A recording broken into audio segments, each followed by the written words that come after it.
Dr. Hitchell Shambhavi. A very warm good afternoon to one and all across the world. Namaskar, good morning. How are you? Welcome to the HR Success Talk Event Award Show, the Global Excellence Award 2021. Let's have a huge round of applause and warm our hands together. And now we have a red carpet, and red carpet is incomplete without the guest. So are we having our first guest of the morning? Oh yes, here comes a beautiful woman in a black sari. Hello, good morning. Very good morning. Okay, and can everyone know who are you? Hey guys, this is Deepti. I'm the first team member volunteer of HR Success Talk, and today we have a very big day for us. So please do join us. Ah, Deepti, you just can we walk together? Yeah. Okay. And you said one very interesting thing. You are the first volunteer. So, being a first volunteer, and you are right now here in one of the hybrid events. How do you feel about the award? Awesome, excited. Excited?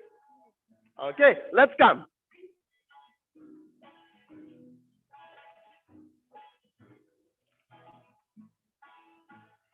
Okay, Deepti. So now I'm going to put you on spot. Okay, and I'm going to ask you some tough questions, which may enable all the participants has joined from all over the world to get to know a bit more about you. Sure. HR Success Talk has come a long way. Okay, can you tell about yourself and the journey which has gone through? If I talk about my journey, it's been a transformational journey for me. So it makes me a very different person who I am basically.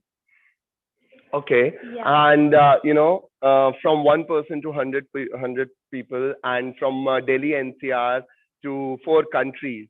How does it feel that you have one, you are one of the ones who have laid the foundation of the whole event? This is basically an awesome feeling because it's not only I did a founder of me, but it's a teamwork which put together each and every one of us. And because of every team member, we are here today. That's great, and I hope you'll enjoy the award. Can we have a grand round of applause for Deepti? Thank you, Deepti.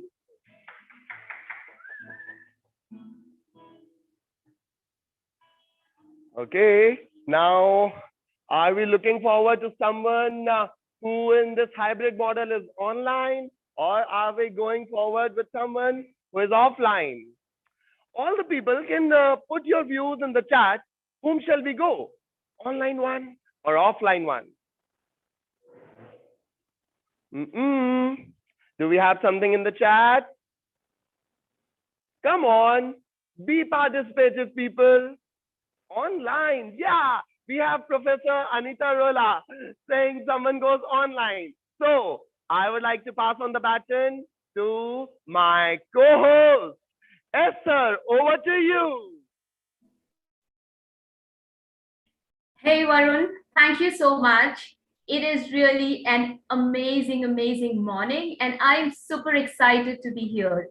To all our guests who are online, welcome, and I want to see you so that I can speak to you and connect with you and understand what is really exciting about this platform that brings you here in this cold morning. And as we get started, I see someone here, and I know that she has been working for HR Success Talk and volunteering and learning a lot. I have on my screen Kritika, and I want to ask her a few questions. Hi, Kritika. Hi, how are you, Esther? I'm amazing, Kritika. I am super excited and I'm curious. I'm curious to speak to you and Sure. ask you a few questions. Is that okay? Sure, go ahead. Awesome. Kritika, now I was scanning through HR Success LinkedIn profiles and I found yours also. And I saw that video which you had created about HR Success Talk. Now, I want to ask you, how has your journey been with HR Success Talk? What stands out for you here that you're here and you're working and you're contributing and all of it doing as a voluntary effort? I want to know that. Sure. Well, I'll just introduce myself first. I'm Kritika Ghatge, and I have overall 4 years of experience into HR domain. I took sabbatical for my daughter as she was growing, and I came across this wonderful platform, HR Success Talk. I mean, I can't tell you in last 1 year how I have grown so far. If I see myself, there was a girl who was thinking whether she'll be able to, get back to that confidence level, the level of English. So now I see myself, I have really grown immensely in last 1 year, taking up the role of hiring, going for induction, being a host on the events. So it has been a wonderful journey. Special thanks to Govind and Dipti. I mean, they have let me grow so far in 1 year. There had been questions and they're always answered, So for Govind, it's always like, Kritika, nothing is right and wrong. If you have something, just speak up. And that part kept me going over here. And I look further to have such wonderful association with HR Success Talk. So thank you so much. Thank you so much, Kritika. That is so wonderful to listen the way you've been learning and growing.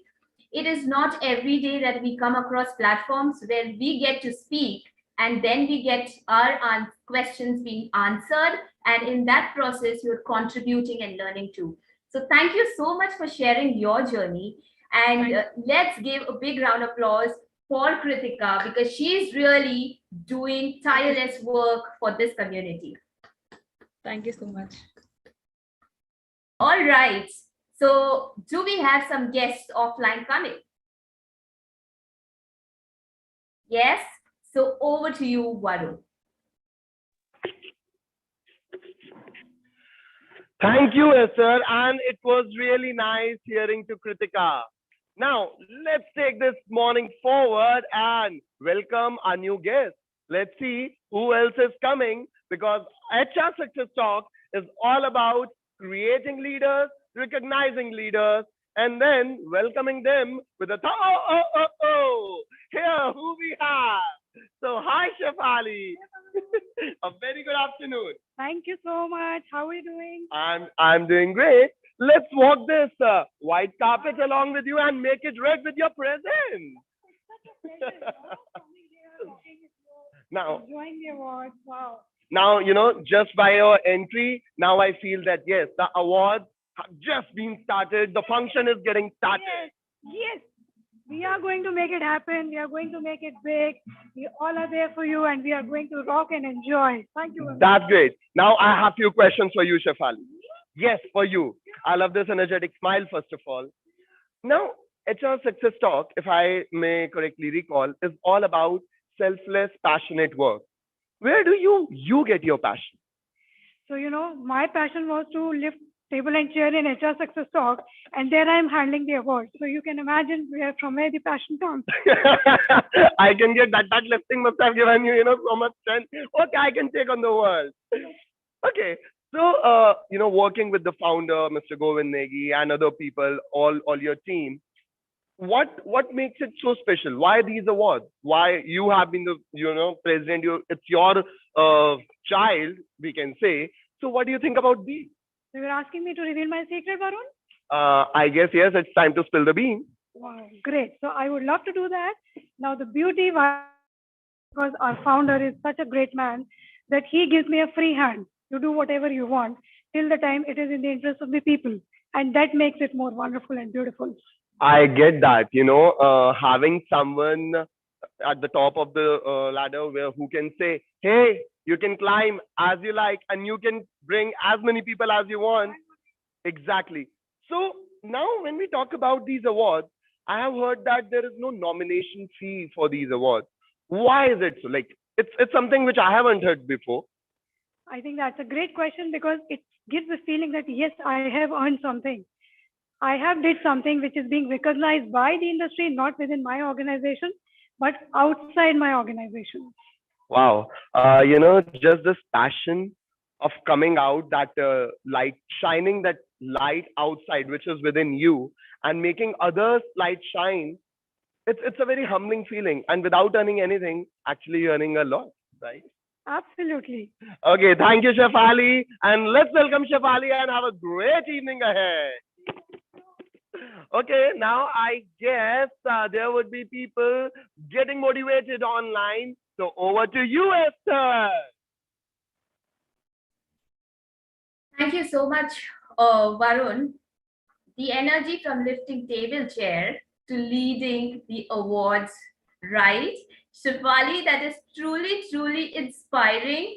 And I want to learn the secrets and I want to do the exact things because your growth journey has been amazing in success, HR success talk, and people should know how it is because the magic is in this group. Now, as I'm looking at the online audience, uh, most of us have our videos off. I request you to please put on your videos. By then, I have somebody who's been chatting on our chat window and appreciating the comments and the discussions, and that is Professor Anita Rola. She cannot switch on her video, but I'm definitely sure she can speak to us. Is that okay, Anita, if you can give a thumbs up in the chat box? Yes, ma'am, I can. Welcome, Anita. I want to know what brings you here and the energy with which you have come. Are you in Delhi? No, ma'am, I'm there, placed in Hyderabad. I'm Okay. in connection with Shefali, ma'am, since 1 year. I've All seen her. No, since 1 year, the way she does the work, the way she gets connected throughout the country to the education institution, I can see the enthusiasm ma'am has to see to do something good, especially for women. This is what I could see. No, that inspired actually me. So I was trying to see that what best I can do because I'm a professor in HR. So being in HR field, so what is that I can do for HR Success Talk in future? This is what made me to be part of this. Wow. That's really wonderful that when we start contributing and doing bigger things, we are noticed more than just doing things for ourselves. Being in a community does not just enrich ourselves, but the world. And thank you, Anita, for sharing that with us. Thank you so much. Thank you. Thank you, Esther, ma'am. Thank you for Thank giving me the opportunity. Thank you. You're most welcome, Anita. Over to you, Varun. Thank you, Esther. And it's always a pleasure hearing people talk about themselves, about their success stories. And I see one of our country heads on screen. Can we please all welcome Charlotte Ibanez?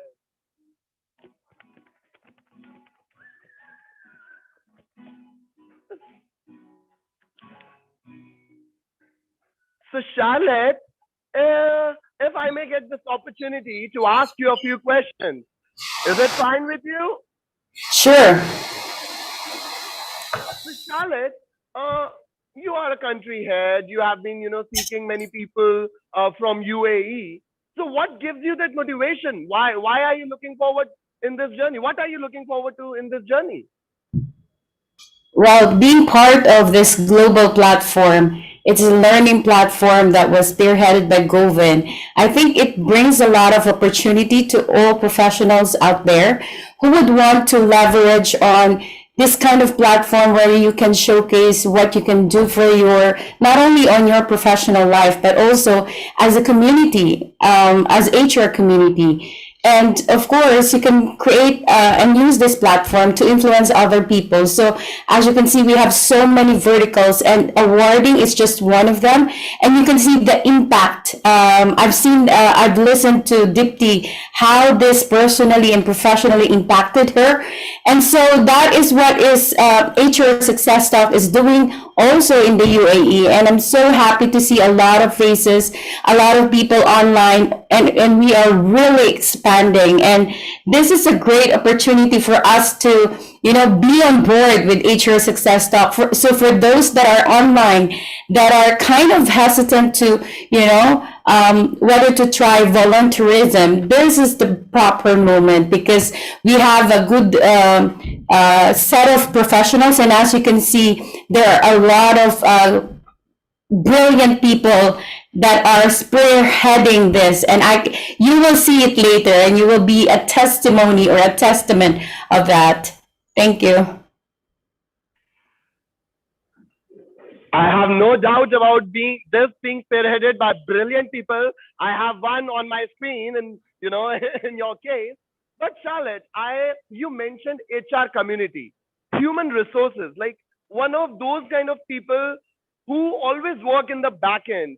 So, can you say a bit more about this HR, like human resource? What do you consider? What are they? Why do they form the backbone of any company, of any leadership? It's nice that you mentioned about being the backbone of the company or being at the back end. But this takes in a different form. Like all HR professionals are considered thought leaders, and they impact and they influence the mindset from the top level, which are the decision makers, the business owners, because the HR professionals are actually proposing or suggesting a lot of things to the corporate or owners. And because of that, you are also influencing other professionals within the community. And as you can see, we will say that yes, we are at the back end or we are the backbone, but you will see that later on, a lot of HR professionals that are in this community are actually thought leaders that are influencing the decision makers. So whatever you see in an organization, it's like, it's the heartbeat of the company. So we need people like that are, have that core value, possess those kind of qualities that can really support the company in that sense.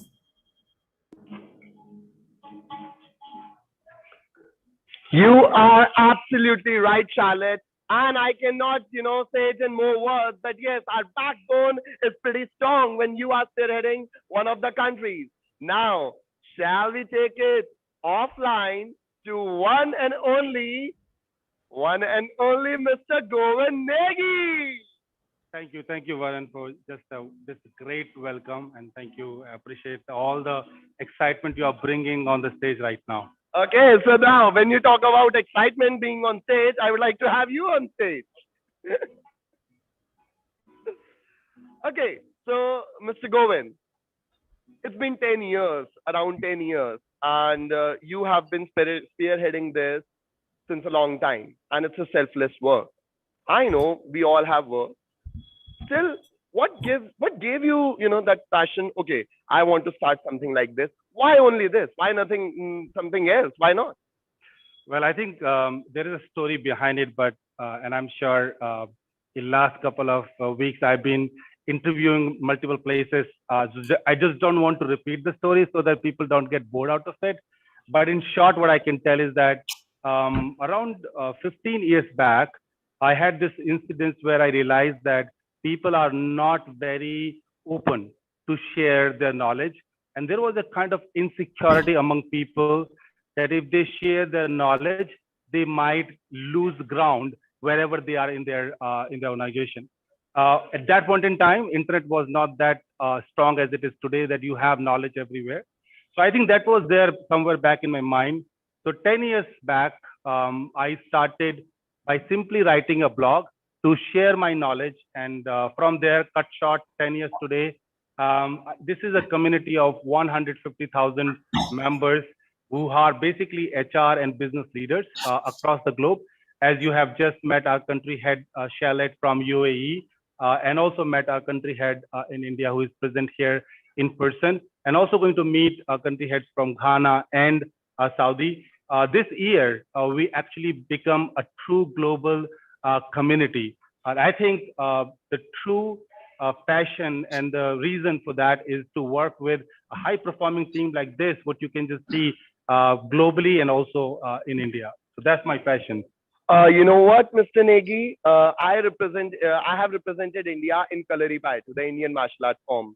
And the moment you said that many things have died down, over ages because that knowledge has not been passed on. Many martial arts, many, artistic forms have been dead because at that time those people thought, no, if we share that, what it will hamper our position, we will not be the gurus or something like that. But having people like you and others who believe in getting this knowledge imparted. For me, it's a wow feeling. And now I would like to ask one more question before I let you go. You have some wonderful people working here. And what does it feel to have a team like this? And how you built this team? Because we are talking about human resources here, and you have got pretty good human resources. Well, I think this is one thing I always say that's my superpower, that I can build high performing teams. And all the people, HR Success Talk is not an organization. We are a community, and we have approx 100 people who are volunteers. So you can imagine how hard it is to even operate an organization where you have people on salary, and there also you get a lot of issues.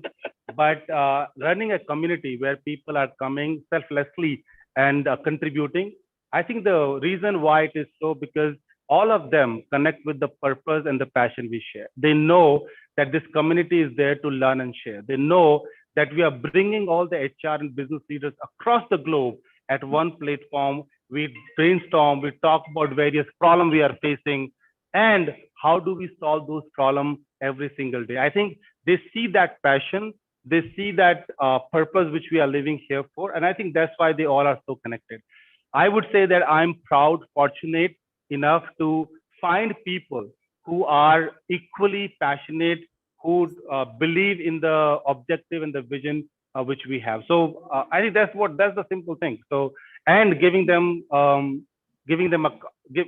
accountable, but at the same time giving them all the authority to drive the way they are working. I can just tell Varun that honestly speaking, there are so many verticals. Awards is one of the verticals.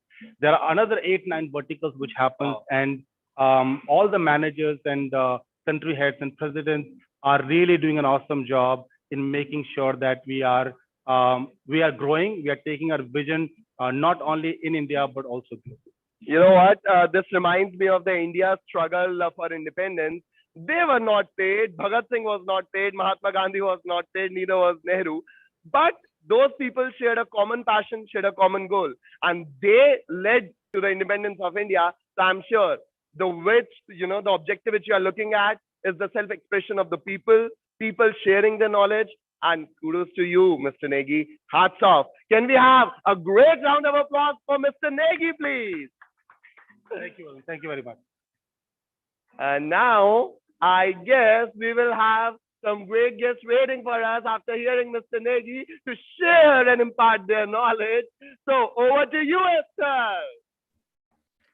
What a conversation. Thank you so much, Varun. Thank you so much. Amazing conversations, amazing learnings, and good to know that so much everyone is doing. When Mr. Negi was sharing that there are so many volunteers, I want to be one too. And it motivates all of us who are here, because there is some amazing work happening. There are a lot of lives that are getting impacted, and it is not just happening in India or just in Delhi or Mumbai, but it is happening globally. And it takes a big team, like Charlotte was saying, the backbone, the real strong backbone to lead it. And our leaders are really doing some amazing work. So thank you all these leaders who've been sharing. Now we have another volunteer who's been working with HR Success Talk. She's a little shy, so please excuse her. We have Drishti with us. Drishti, it's absolutely okay. Welcome. Hi, Drishti. When we were having the practice and we were working together to do this event very nicely, we saw that there is always a smile on your face. Behind that nervousness, there is a beautiful here, there is a smile. I want to ask you, Drishti, what makes you come here and skip your Saturday and come and do this for the entire day? What is that magic which is happening in HR Success Talk which keeps the volunteers glued? I want to know that.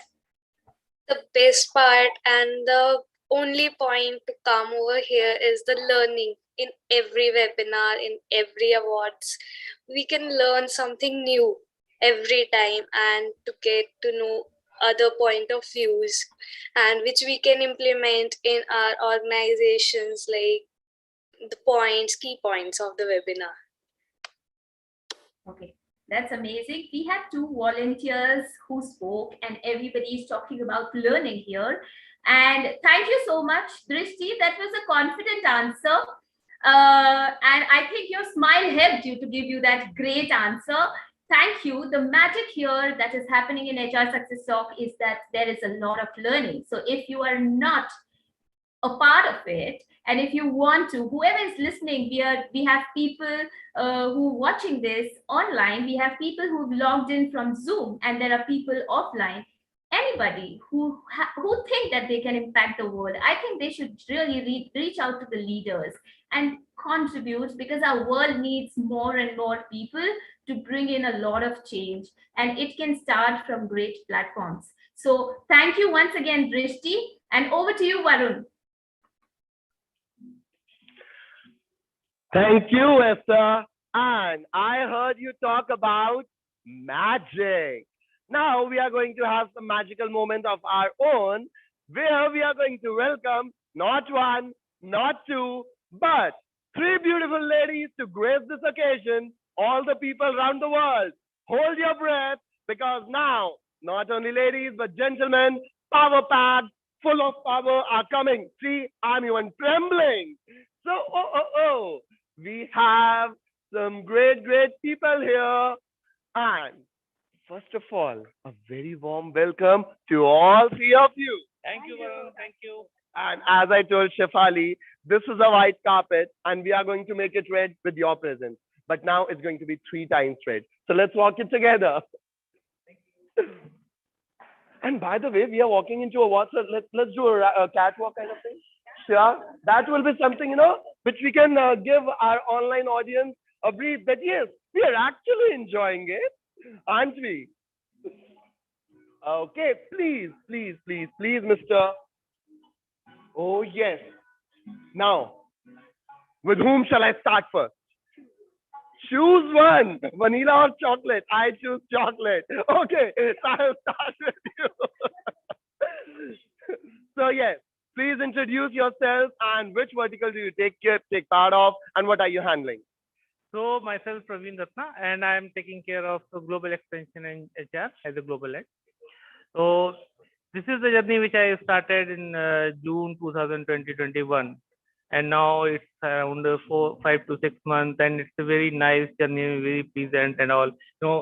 Good people meeting and all every time. And this time I'm feeling more, energetic, like in-person event after a long time. That is the main attraction of the event. I guess what Corona has taught us, that people do matter. So please take hold of them. And you are taking care of the global expansion. These have been hard times, Mr. Praveen, right? We all know that. But when we see at HR Success Talk, by God, from Delhi NCR to 4 countries, I don't see any impact of the Corona on this expansion. So, and you must have played a great role. I have heard you have been promoted multiple times during these 10 years. So what it feels like, what is the secret for your success? It is just, there's no SS success. Just keep continue. No, don't be humble. Just start contributing, and obviously the policy and the structure of the community is very good, and they are always the main part of the community is they always give you the free hand to do whatever you want. Go and kick off whatever mistakes and whatever will happen, we will take care of that. So that is the thing where I got the edge and contributed from myself. So yes, in during Corona also we have launched our 3 chapters like UAE, Ghana, and then Saudi Arabia. So no as such impact on Corona on this, and we will see more on that. I get that. So when you talk about community, we have Payal with us. Payal, what does community mean for you, and why are you here? Matlab kya mil raha hai? What are you getting out of it? First is to contribute for a noble cause, and second is of course to meet a lot of people. And I'm get glad you met something me. out of them. Of course, yes. Otherwise, how would have I got this opportunity? Okay, so Payal, honestly, meeting new people, and when we talk about noble cause, you are coming selflessly. Okay, it's not a paid work. What is your selfless cause in this? Uh, Mine was just first is to, of course, contribute. Second is, of course, you can't say it's 100% selfless. I was also selfish to learn myself new things. That is pardonable. It was both ways. Yeah. Okay, got that. And when we talk about noble causes, when we talk about contributing, we have seen that contributing once is okay. मैंने ये कर दिया. Okay, now I will wear it, throughout my life.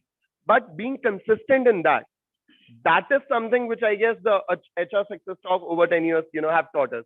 So how you have been able to be consistent? That's all the part of the team, because as I have mentioned multiple times earlier, every person here is so consistent and perfect in their work that you yourself are pulled to do that. You can't say that I can give my 100% and perform better than them, or not perform better than them. It is the community's charm which pulls you and asks you to do. This reminds me of one of the chapters I read, or a doha by Kabir ki sangat ka asar. एक ऐसे होता था हिंदी के उसमें, and when the sangat is like this, you actually evolve. So when we talk about evolution, we have you, Ritu. You have evolved. So what is your purpose? Why are you here? And how can you have such a beautiful smile on your face always? That's the energy of the people around, for sure. When you look at people, you can't stop smiling. Right. So that's the reason behind the smile. However, HR Success Talk, for me, it is a ground not just to learn, it is also to contribute, because if I look back, in my journey, there have been hundreds of people who have contributed to make me who I am today. And I owe it to them. And not just to them, but a lot of younger professionals who need mentors, who need helping hands and guides. So that's the purpose that I'm here for. And it has been really lovely, working together with people. It's not just become our second home. It's also our second school for learning and contributing. You just mentioned home, and people have not missed their home, in last 2 years. They have been in their home. So again, as I told her, that this has taught us the value of being together and about the human relations. And HR Success Talk, it talks about that. So the word talk, it's in red. HR is in red, talk is in red. Why red? And what does talk, like talk, okay, I'm talking, this can be talk, but talk means different for different people, right? So what is that for you? See, talk basically means talking sense, and what sense it makes for the other people. I can talk to you anything, right? But what is it that would make sense for you? If you talk that, it would make sense. Yeah, like when I'm talking, is it contributing in someone else or not? Because these moments are not going to come back, and this is something precious. And I would like to have you enjoy your precious moment. Have a great evening. Thank you so much. Can we have a big round of applause for all of these gentlemen and ladies? And now, Esther, I see you patiently waiting for your turn, and online people being there, kudos. Oh, meri bari kab aayegi? So over to you, Esther. Thank you so much, Varun. My energy is dipped suddenly because when you spoke and I'm watching the fun happening offline, I'm a little jealous, and I'm missing the fun, but yes, I'm still a part of this, and so I'm really grateful for this. But yes, as the times are changing, I am looking forward to do this in person too. So a little jealous, Varun, but yes, the show must go on. We have a lot of people who've joined us, and it is good to connect online also, is what I can say. We can still talk to each other, and I'm really grateful for that. Now, there are a lot of people who've been joining here. We have Jitin here. Jitin, are you there? Can I ask you a question?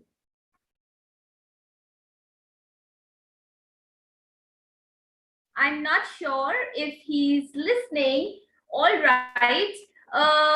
I do not see a lot of videos on. A lot of people are joining. And people, I want to ask everyone who's here, please switch on your cameras because we want to know why are you here, what brings you here, and what could be better. So till the time people are switching on their videos, I would request Varun to take over. Over to you, Varun. Esther, I can get your jealousy, but it's fine because I have multiple people waiting here and who are ready to impart their knowledge. So I would like to go to one of our panelists who is having a very discussion kind of thing with our founder. So yes, can I have your name and what do you do, sir? So my name is Rakesh, and I head HR for the Delhi Cargo Terminal at IGA Airport. Okay, when we talk about cargo and when we talk about IG, I have goosebumps because it's about flights. They have been shut down for long. So, what do you feel about these award shows, and how has been your experience and journey in this whole process? I think this is a great thing, and I was when first I was introduced to HR Success Talk through one of my friends, Ranjit, and then I tried to understand what is this about, and I heard him speak, and that was pretty.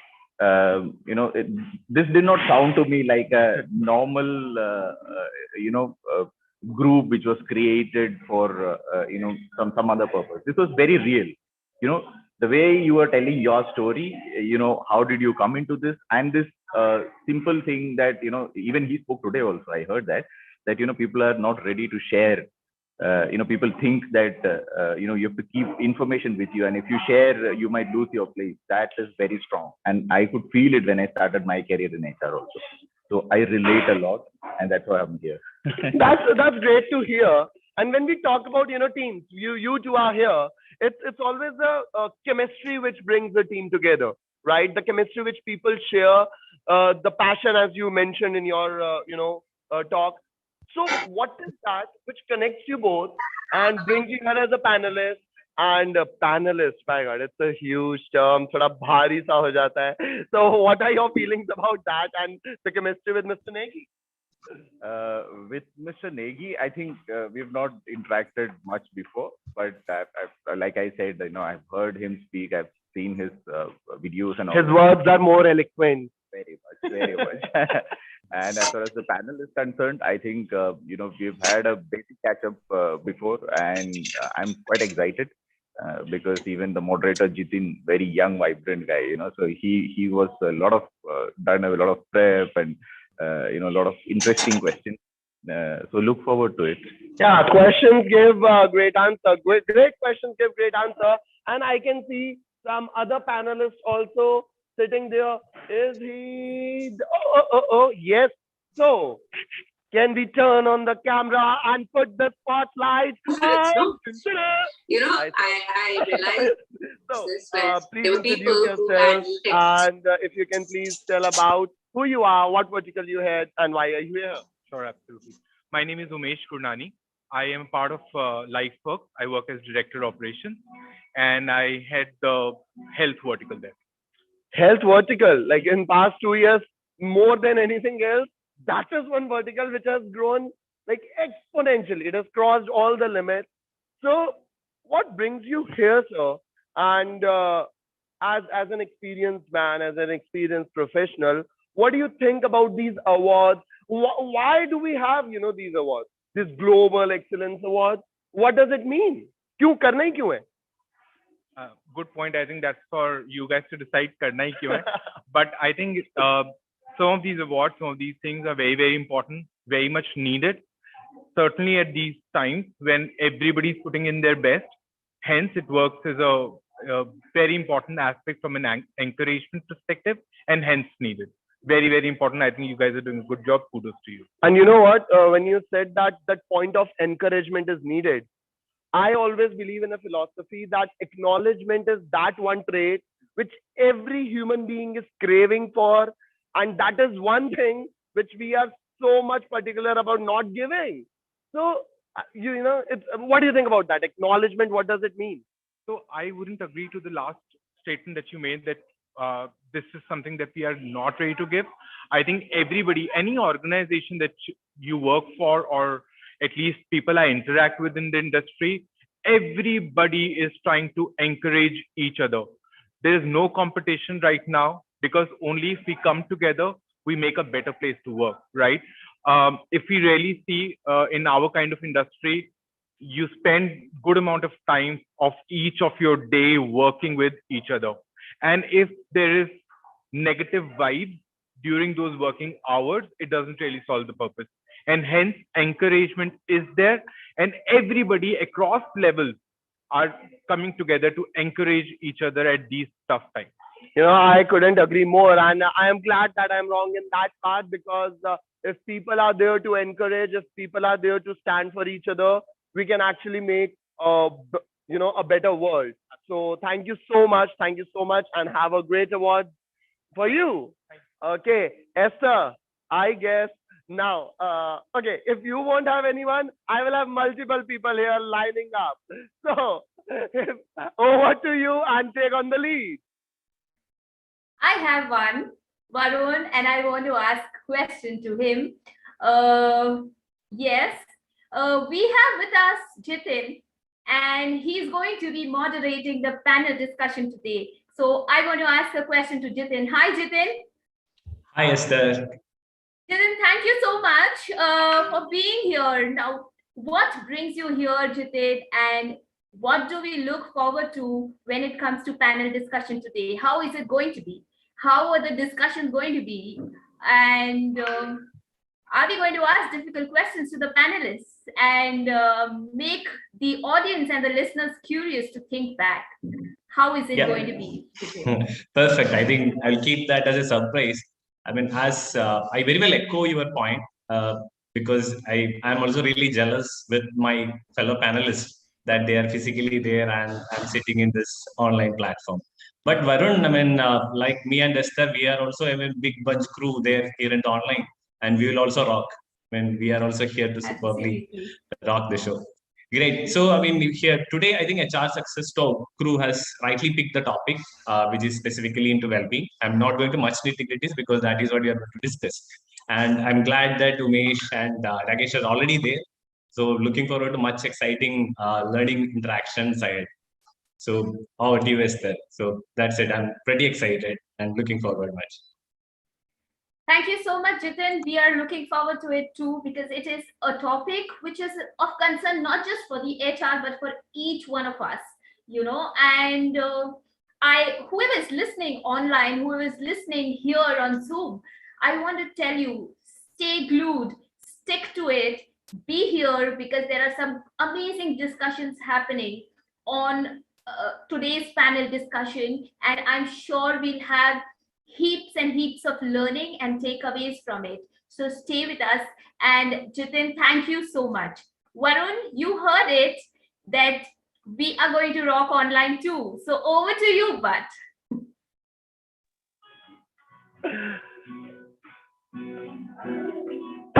Thank you so much. Thank you so much, Esther. And yes, I'm looking for a healthy competition. It's online versus offline. And this is the new in, because when we talk about hybrid models, what more can we expect? And what better we can expect that I am talking to, our country head in UAE. You are here and everyone can hear us. But you know what? Before moving on to some guests or someone else who have graced this occasion, I would like to take this opportunity to, ask some people without whom this event would not have been possible. The people and the beautiful ladies which I can see, I am going to go to Mamta from Amrita Devi Foundation. So can we have her spotlighted, please? So yes, Mamta, what do you do? What is your foundation? Why do you support HR Success Talk? What is that cause? Hi, myself Mamta. I am also an HR professional. I am working in HR recruitment department from a long time. And this is about Amrita Devi Foundation. We are working for people of Uttarakhand, especially for women of Uttarakhand, for their empowerment. And we are working in like uplifting their skills by giving them some skill development courses like tailoring, computer, digital marketing. And by doing these courses, they are getting some placements, they are getting employment opportunities, and they are being independent basically. So we are working for women of Uttarakhand. Wow, Uttarakhand, the queen of hills, when we say it. And when you empower a man, you may earn someone's bread. But when you empower a woman, you are empowering a whole family. So kudos to, Amrita Devi Foundation for that. And I would like also to, get to know a bit more about as a foundation, as companies, we do support various causes. And you are here with HR Success Talk today. What brings you to these awards? What does they mean to you? And yeah, about your presence. These type of events, awards, seminars are about learning, about meeting a lot of new people, and about taking their experience and getting something from them, and seeing these type of people like Mr. Govind and so many people working for this cause, like selflessly they are doing the HR Success Talk events and everything. So this gives us, you can say, encouragement to do something for our society, or maybe to involve us in something like HR Success Talk and any segment of society where we can involve and we can do something for anyone or maybe for our society. That's a great thing, and thank you so much, Mamta. It's something great which you are doing, and HR Success Talk from on their behalf, on behalf of Mr. Negi, I would like to say thank you so much. Your presence means a lot here in the grassroots and in the hills at Uttarakhand. Thank you so much. And now, people, we would like to move. Yes, sir, I'm sorry, I'm going to take a bit of extra time. We have someone beautiful waiting for me here and who has been here, and a sponsor, a partner, and a beautiful girl, I must say. Hi, how are you? No, you be seated. We can be seated because of you. So yes, please tell us about you and why are you here?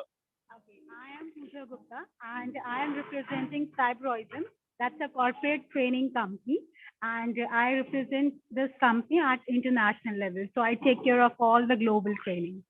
Wow, when you talk about the corporate training, I feel that as individuals, it is something which is inherent. We need trainings for evolving.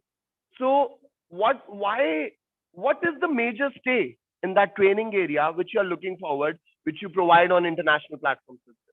So basically, when I talk about the trainings, it is about upscaling and the learning part. I strongly feel that most of the organizations, they lag behind or they remain stagnated because they don't work on their employees upscaling and the learning part. So we at Cybroism take care of these sort of trainings. Whatever needs are there of the organization, we provide the best trainers to them and take care of the quality of the training. That's something interesting to know, given I'm a theater practitioner, and I look forward to I also go in various companies and train corporates for theater trainings, and I bring in that energy to theater. So what do you say? Which are the key parameters in which corporates or organizations lack? Because everyone wants to earn money. Everyone wants to go into that 100 CR club, that 500 CR club, Fortune 500 companies. But when it comes to working on their human resources, the best and the best only, they succeed. And we have the examples. Everyone knows all the names. So what is there which you think needs the most attention of the organization? So when I talk about the organizations, first of all, it's all about employees. When they take care of their employees, their people, so they know at the end that their people are only going to take those, organizations at the upper level. So when I talk about the trainings, these trainings should be for their employees, should be for the CEOs, for the top level management only. So at Cybroism, we do provide, coachings to all the CEOs, to the top level management, to all the employees, for their communication skills, be it, technical skills, whatever parameter, they need, whatever area they lag behind. So we do provide trainings in that. That's great, and it's very interesting to hear. This is a cause very close to my heart. I've been doing it since last 8 years. For me, self-expression at organizations is the biggest key, and human beings, we are expressive beings, right? We are the people who love to express and communicate. And theater, as I said, is a means of communication.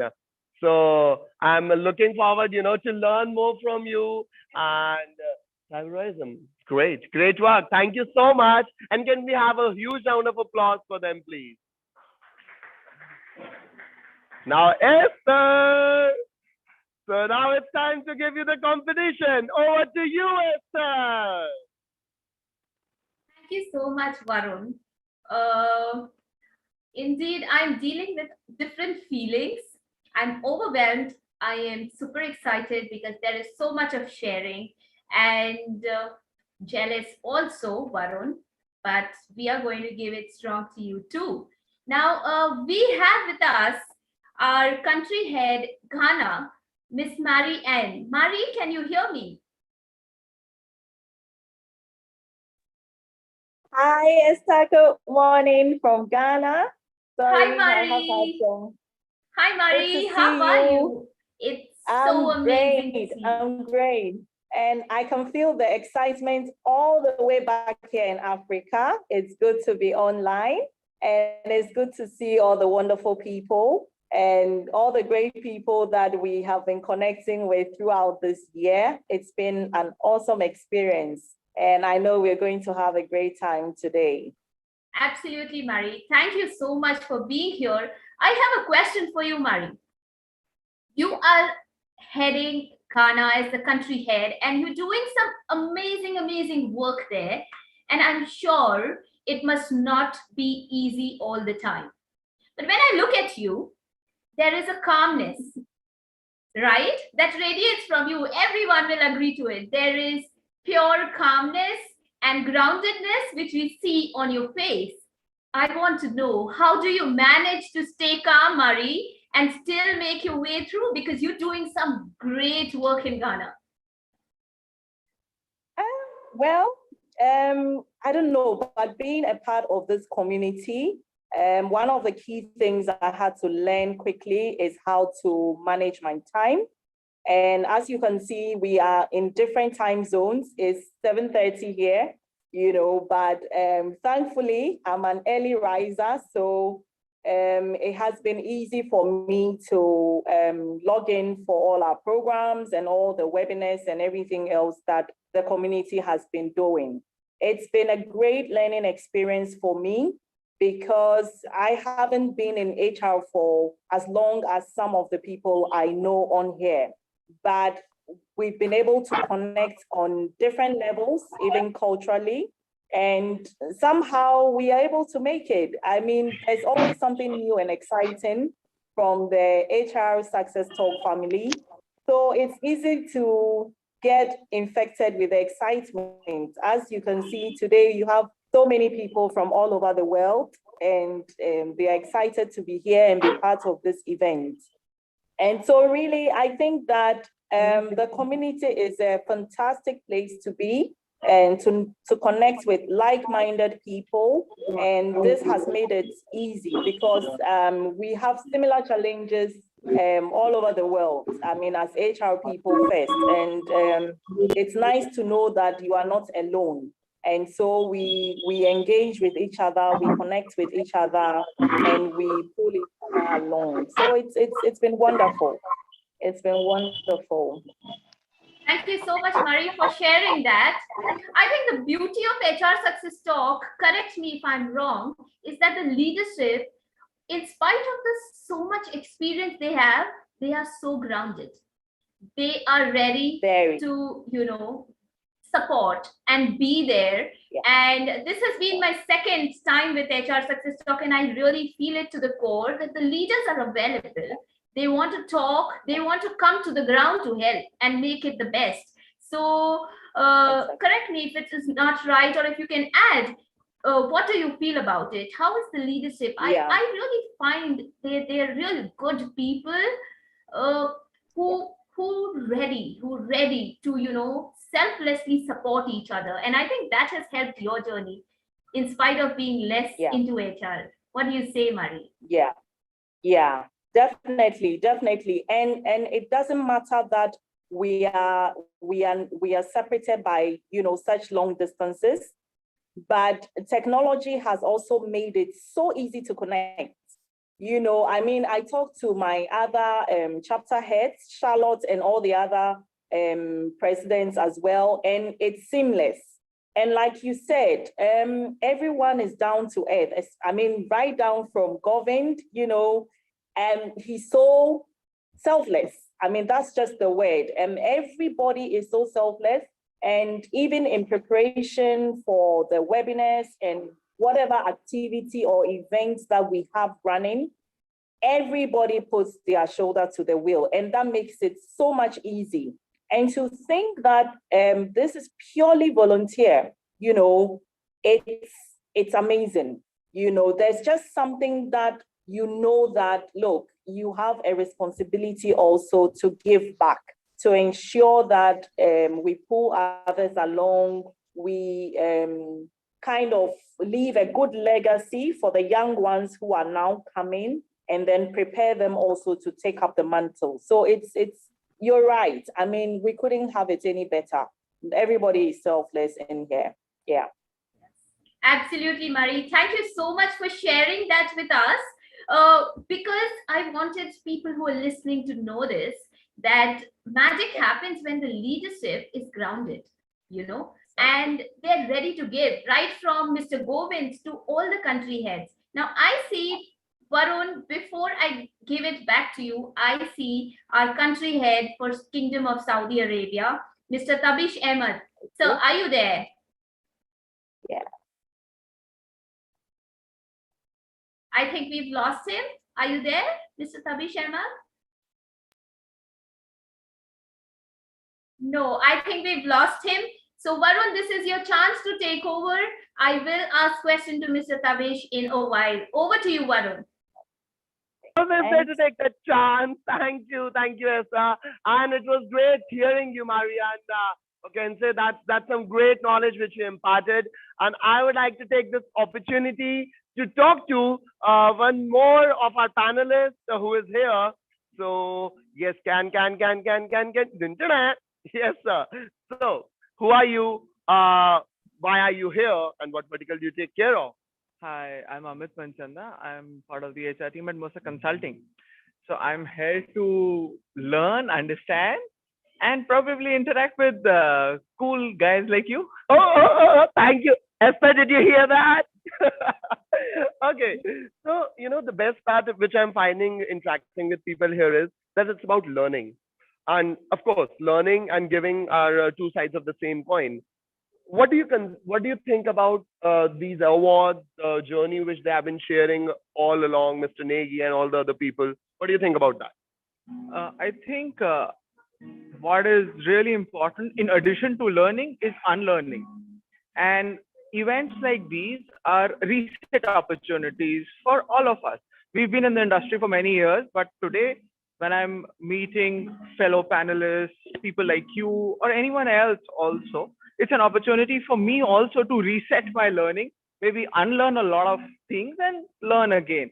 So I think these awards, events are good reset opportunities as well. You just said the word reset. And haven't we all resetted to this hybrid model, offline, online together? This Corona, every great, you know, something which is hampering, something which is providing a difficulty is also providing a great opportunity to it as well. Like who thought that for people from worldwide would be connecting this way? What do you think about this new in of and this marriage of technology versus the physical presence of people?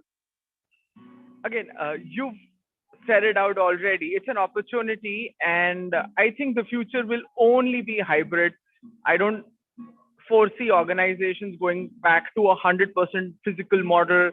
There is not even an opportunity or any scope for us to let go of the technological advancements that have happened over this time. So good opportunity, but I think that's wherein it's also very important for HR professionals to highlight about wellness, because Zoom calls are tiring. And I don't want to say Zoom calls. I think everything is tiring, but it is the opportunity to look at it from a wellness perspective as well. So yeah, I think we are in for some interesting time. Important for all of us to wear multiple hats, make sure that it's a marriage of technology, in person, what all and what all. You know what? When you said that there are difficulties, there is tiredness, I will say every marriage brings with it some difficulties, some challenges. So hoping that we all will, make sure that we go beyond them and make sure that this marriage works. Thank you so much. And can we have a huge round of applause for him, please? Thank you, sir. Thank you. Okay. Time. I would like to pass the baton to you. Over to you, Esther. Thank you so much, Varun. Thank you so much. It was amazing listening to all of you there. And I think we should get on to the real events now. The joy in celebrating our achievements is always an awesome feeling. But I feel that a much better and a higher feeling is when we celebrate people and their contributions. And that's what we are here to do today. Today, we are specifically here to recognize and appreciate the contributions of people globally and showcase the great work that they have done. For all of you who are listening, I am Esther. I'm a trainer, I'm a coach and an HR professional, and I, together with Varun, will also be your host for today. And it gives me immense pleasure to announce the Global Excellence Awards 2021, hosted by HR Success Talk. Moving on to the first part of our event today, we know that the world has changed. Esther. Sorry. I would like to jump in and take the spotlight from you because we have none other than our chief guest for the day, Uruz Hussain. Can we have a huge round of applause for her? Namaskar to everyone. Thank you. Namaskar. Can we have you on stage, please? Yeah, come on.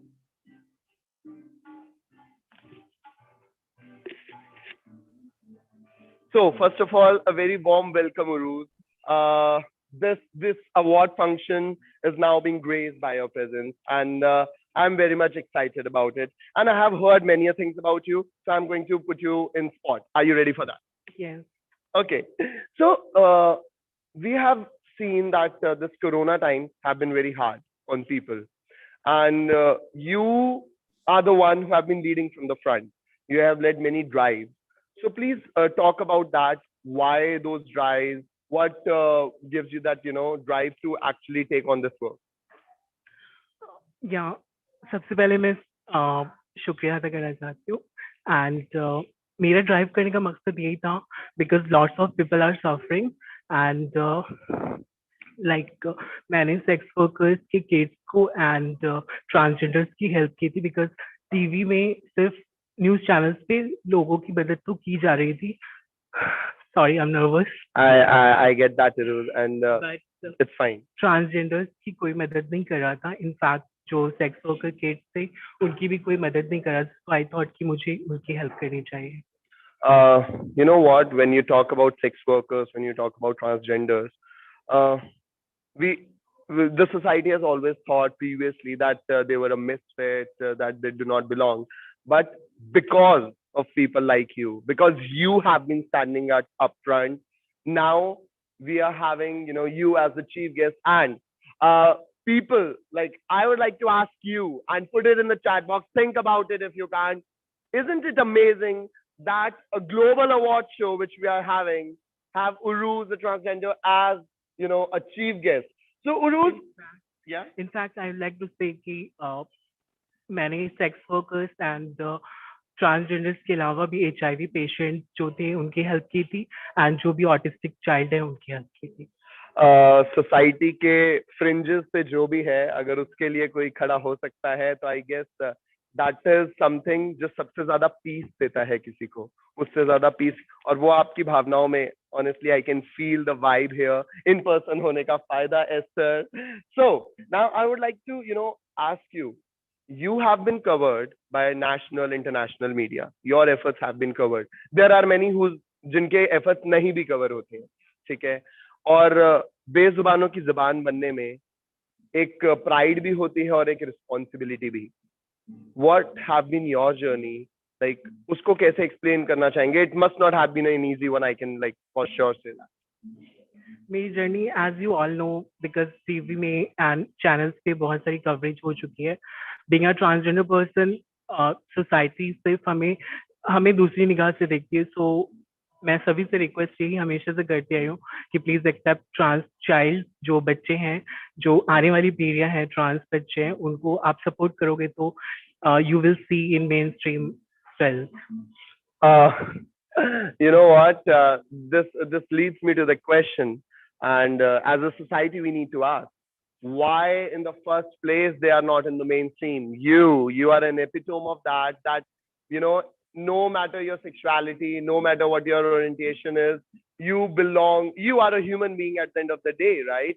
And human being, human resource. We all talk about that. So what you have worked extensively for children as well, yeah, right? What brings you to that thing ki bachchon ka, yes, children's is a great cause, but what stands out for you in that? आप किस चीज के लिए खड़े हो?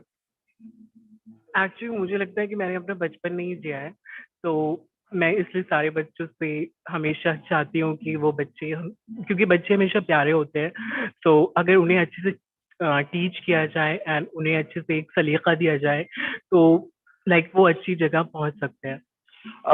पता है बच्चे प्यारे तब बनते हैं जब उनके पास आप जैसे प्यारे मेंटर्स होते हैं. So thank you so much, Ruz, for gracing this event. We all are, you know, so much proud of you. And let's give a huge round of applause and welcome. Have a great evening. Thank you.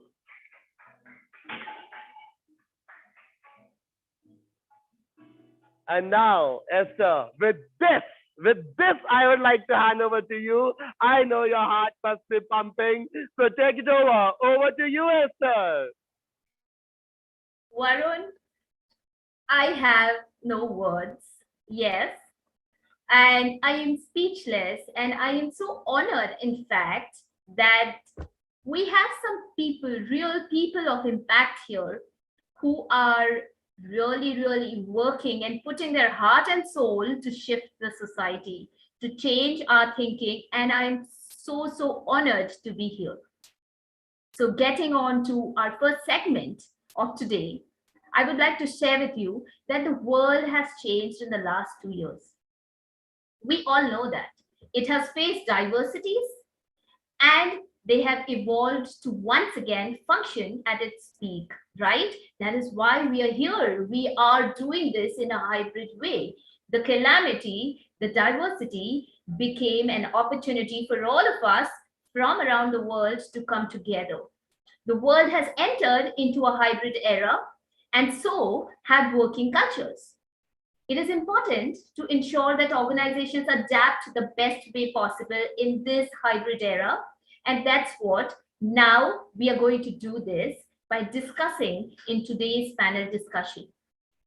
Today's discussion is based on well-being in the hybrid era, work, workplace, and workforce perspective. And it will be discussed by our 3 panelists. So before I hand over the panel discussion, I would like to introduce our panelists. Our first panelist is Mr. Amit Manchanda, who has more than 12 years of experience across a broad range of aspects within the ambit of human resource. Mr. Manchanda is a people partner with Mercer Consulting India, with his major role revolving around strategic partnering with businesses on all aspects of people function. He's a certified design thinker holding an MBA degree from the Ford School of Management, Delhi, and he also has a certification in human resource management from IIM Calcutta. I would like to request Mr. Govind Negi to please welcome Mr. Manchanda and present him with the memento. Let's give him a big round of applause.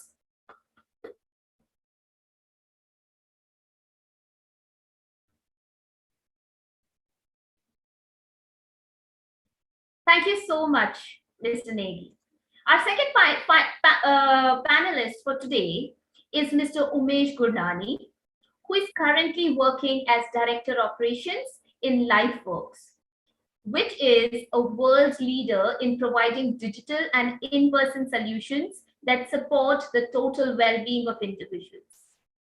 Mr. Gurnani has around 20 years of experience in people, project, client management, and solution identification, leading to transformation. His experience ranges from first-party collection for a UK-based utility supplier, banking and mortgage for US and UK clients, and also health administration for US and Singapore-based clients.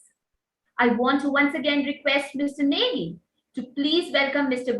Gurnani and present him with a memento.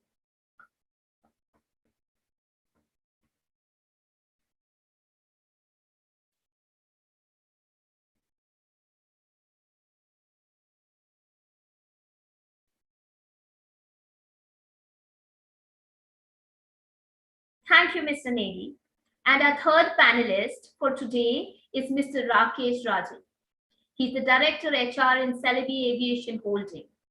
Mr. Rajan is a seasoned HR leader with excellent accomplishments in IR, ER, and business partnering functions with his work at Flipkart, BMW, Titan. And he is also a young HR leader with an excellent mix of maturity to handle IR and a mindset to handle millennials. I want once again ask Mr. Negi to please welcome Mr. Rajan and present him with a memento.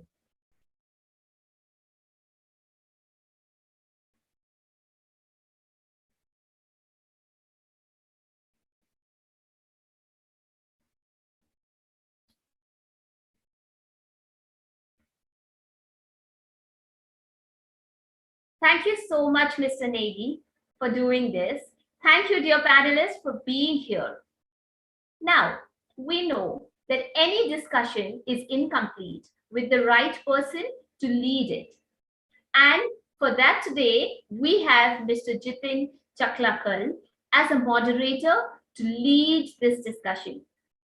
Mr. Jitin works as an Associate Talent Manager at UL Technology Solutions, and he is an avid learner and a passionate HCM professional with over 10 years of experience in software service product development companies. He is an HR digitalization expert and tech HR enthusiast. And he is also a member of NIPM, NHRDN, and SHRM.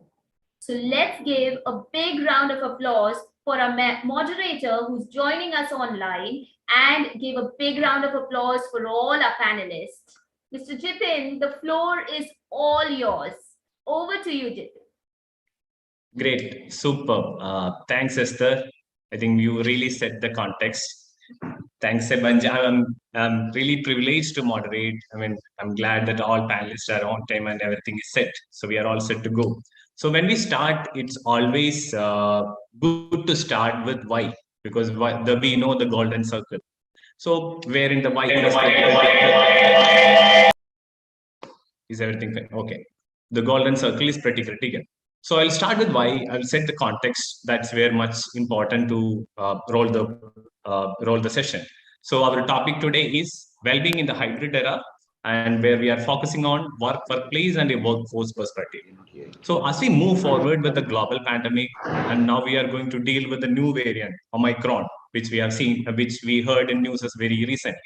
Organizations are realizing the importance and influence they have over the well-being of their workforce, the work they offer and the workplace. It's again come back as a priority for sure.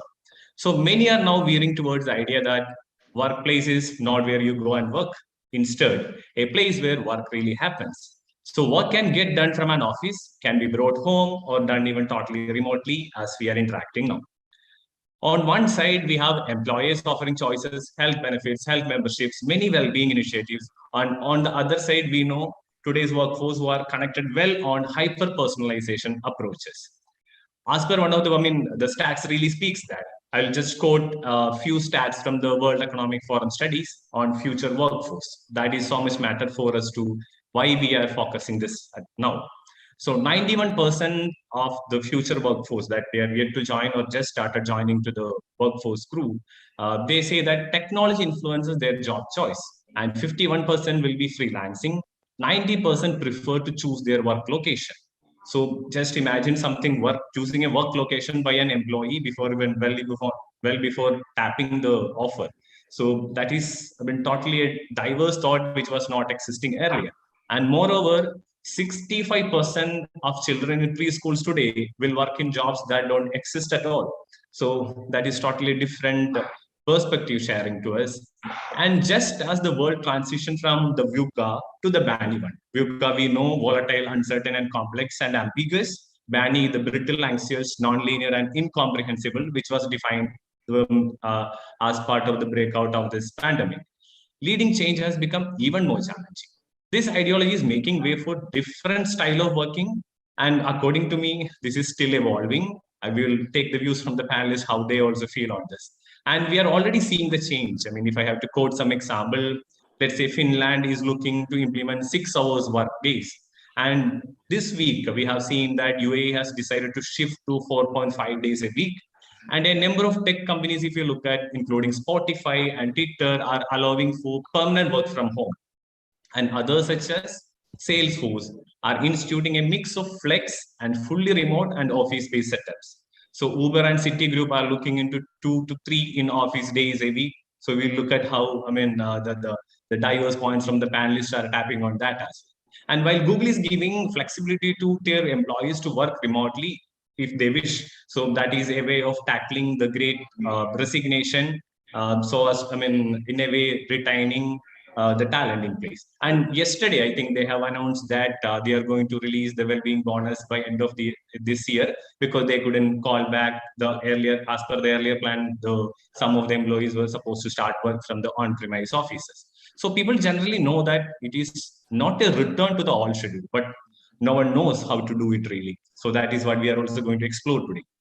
So there is the risk of two parallel organization culture emerging. One is where we have a strong in-person collaboration and interaction, and other a cohort of workforce who might feel isolated when we work exclusively in remote and lesser sense of belonging and purpose towards the organization. So that is a challenge which we see. And now the evolved hybrid, what we are seeing now. For organizations, the costs of poor well-being go far beyond insurance. Earlier, it was just with insurance and some health benefits. So they ultimately impact employee engagement, productivity, and performance. That is what we have learned now. And if we know the data speaks much beyond than whatever we preach. So if I have to highlight few stats to connect to the context well, according to a CIPD 2020 survey report on health and well-being at work, there has been 37% increase in stress-related absence at work. So what does that mean? There is an absenteeism and there is an impact on the productivity. 89% of employees said that they have worked while feeling unwell. That means they are present. We may convert as presenteeism, but at the same time, they don't have focus. So that again, there is an engagement and productivity impact. And a recent Gallup report showed that 76% of employees experience symptoms of job burnout, which is a discussed topic these days. And sadly, the stats don't end there. It will keep on going. It's evolving still, and there are a lot of insights coming up. And a recent McKinsey study states that workplace stress costs employees exclusively in the US alone nearly $200 billion every year in healthcare expenses. Can we really stop this, or what all will be the measures to mitigate this? So that may be something which we will ideate around in this discussion. And hang on, I have discussed a bit of kind of a frightening set of stats. Now there are something positive as well. So in a recent research by Insight 222 and TA people studying employee experience, they got the response that 71% of respondents, that means employees across different nations, has agreed or strongly agreed that their company had become more people focused during the pandemic. So see how the triggers actually instigates us to work towards and focus, enabling the workforce for a better business result. So human-centered design for well-being through HR lens is really working out, is what I learned from that stat. And I think that very well clears us why part of this the topic that we are going to deal with. And another challenge which I see is that I basically what I observe across the platforms is that how we really define well-being. Okay, that itself is a question, because people relate well-being as a social well-being, then financial well-being, mental well-being, then specifically on the physical or the health side. And very recently, I have explored something like and got to know there is something as career well-being altogether and community well-being too. So career well-being is you like what you do every day. So likewise, it's continuously evolving. So pandemic has been such an upheaval for all of us. So let us explore from our fellow panelists what are their take on this. So maybe I'll start with, Amit, I'm coming to you first, Amit. So how do you define, or is there a boundary for well-being, or what is your thought on that? Thank you for that question. In my view, there isn't a boundary, but yes, there are multiple facets to well-being. As you rightly mentioned, well-being can definitely be mental and emotional. It can be financial, it can be physical and social as well. So the need of the hour is for organizations to start looking at well-being from a holistic perspective. Now, there isn't just a single solution that will work for organizations or will solve for colleagues. It has to be a holistic approach covering all the facets of well-being. And as we go along, I think the term would evolve. There is definitely something called as career well-being, wherein as an employee, as a colleague, do I feel that my career is in safe hands? While we do talk about that you're the CEO of your own career, but the organization also gives you the platform, gives you that need, right? So yeah, that's my input when it comes to right. Perfect. Thanks for adding. Thanks for adding that, Amit. I think you touched upon the CEO point is very right, because it really evolves from the leaders. Umesh, I'm coming to you now.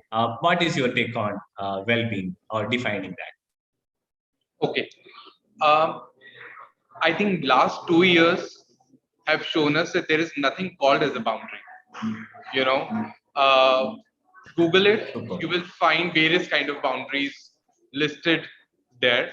But is there a boundary? There is no boundary. Okay. I think it's just a state of mind. Whether I am good or not good is what my state of mind decides.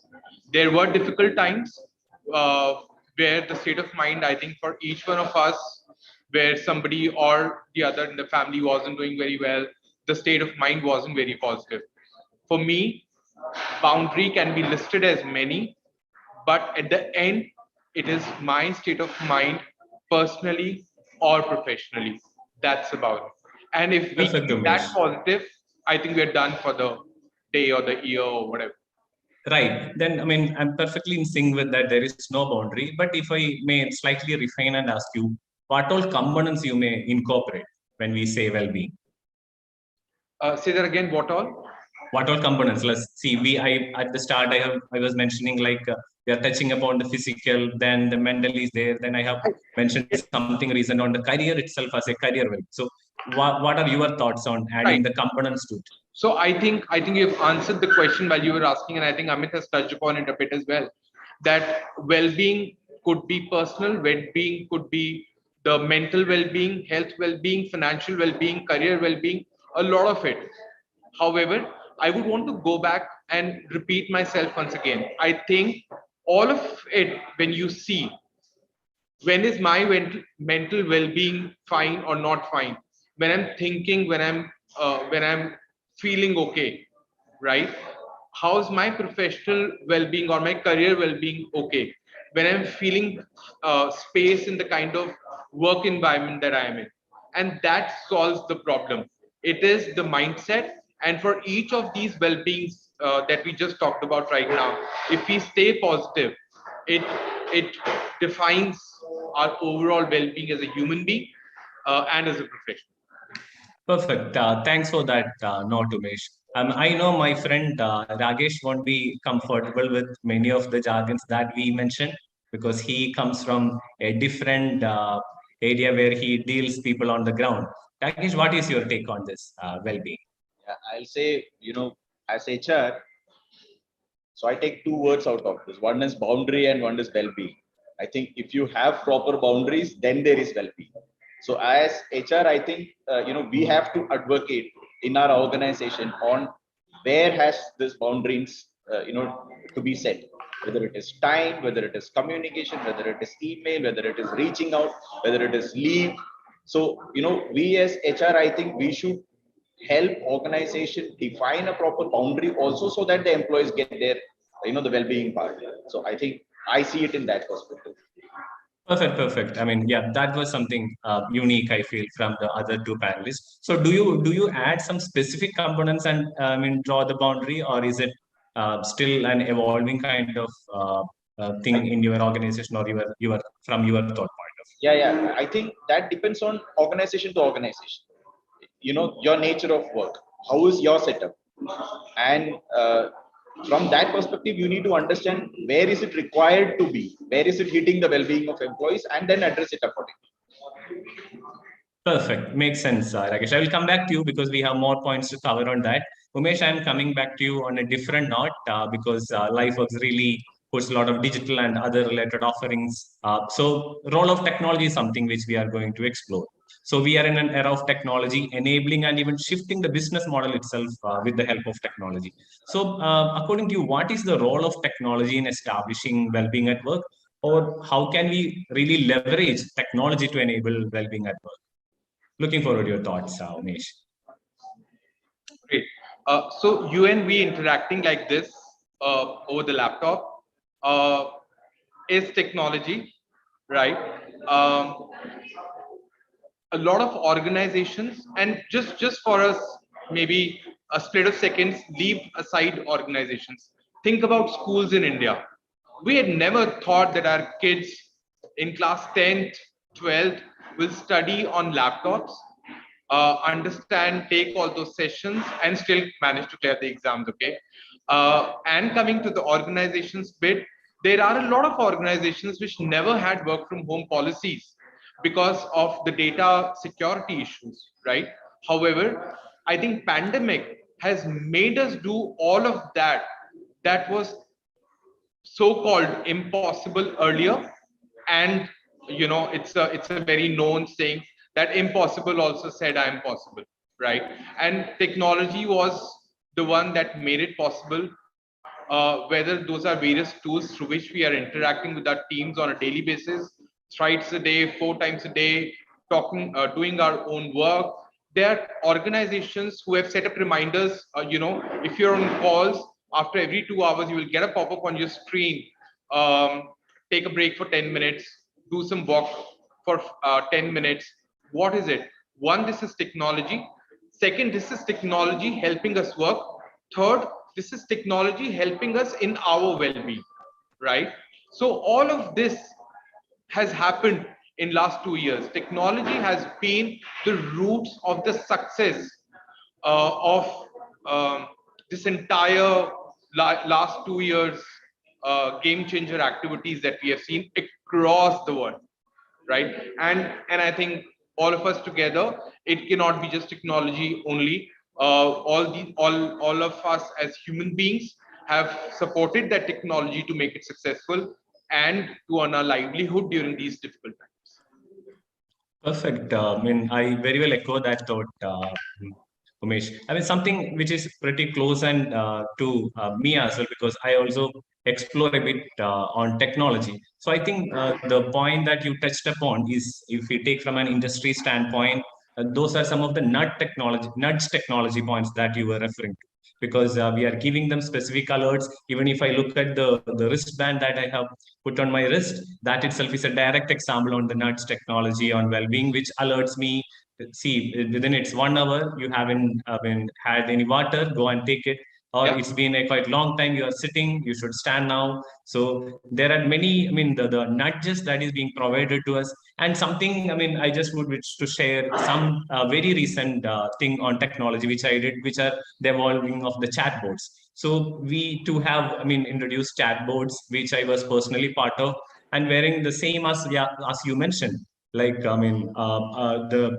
chatbots can nudge and even take pulses. Like, how are you feeling today? Is there anything bothering you that you would wish to talk about with someone? And we are really adding a lot of others. The expert help by analyzing those all data, I feel. And even from the onboarding itself, now everything is virtual. And even we are allowing a workforce to join without even seeing them. Earlier, that was a very strong stigma, which we were not comfortable at all. At least there should be one physical meet before onboarding anybody. Now that also totally, eradicated, I feel, because that's what I see the shift. So, then gathering pulse from the team is where I think these nudge technologies really help, especially the behavioral nudges that focus on. So, before closing on this role of technology, Umesh, I just would wish to know any specific digital offerings that you will be able to touch upon so that our entire audience will get to know. Maybe many may not be really using all those digital enablement, right? And anything that you can think of and you can touch upon that is coming to your mind. I think one thing that I've already touched upon is the nudges that you just talked about, or the pop-ups on the screen, and that's technologically easily implementable across organizations. So that's something that can certainly be used. I would also want to add to my answer there that it's just not work that has got technologically enabled. It's engagement also that has got technologically enabled. Previously, if I may give you some examples, during the festive season, the competitions among the teams were best Rangoli, best bay decoration competition, and all of that. And this time around, what we saw, the mindset shift because of technology was the number of steps that a team has completed in last 1 week. So all of them would capture those steps on their watches or their phones, the Google Fit, and all of that, and submit their entries every day. So see the mindset shift. So it's and with that said, I would say it's not just as an employee, it's not just for an organization to look for technological advancements. It's for us as an employees also to think differently, put a thinking cap on, and see what is it that we can do differently to sail through easily during these tough times. Perfect. I very well second, because yesterday I had a conversation with one of the organization where they were saying they are going the 100% virtual marathon this year because of the current thing, and everything is tracked via these devices. Everybody is going to run at their own comfort, maybe whichever area they belong. So that's really evolving. That's really superb as well. And I think I'll pause with the technology part now because of the paucity of time. And I know the Rakesh may not be really get away with, or the driven away with all this technology, because their crew is the major contributions, makes major contribution to the GDP as well, but they are more of on-premise workers. So Rakesh, I'm coming to you and get to know your take on how are you guys building practices for on-premise or maybe the blue-collar workers, where you are dealing a great gamut of the aviation segment. I'm happy that you asked this question, because when it comes to employee well-being and what needs to be done, and if you go to Google, the maximum result that you get is pertaining to the knowledge workers. Who can wear a wristband and then you can track, and they are very much abreast with the technology and all that. But come to my life, I deal with about 3,000 people, blue collars, who is even declared by the government as essential services, and who cannot have the luxury of being at home or whatever it is. They have to come to work, and if they don't come to work, most of our systems don't function.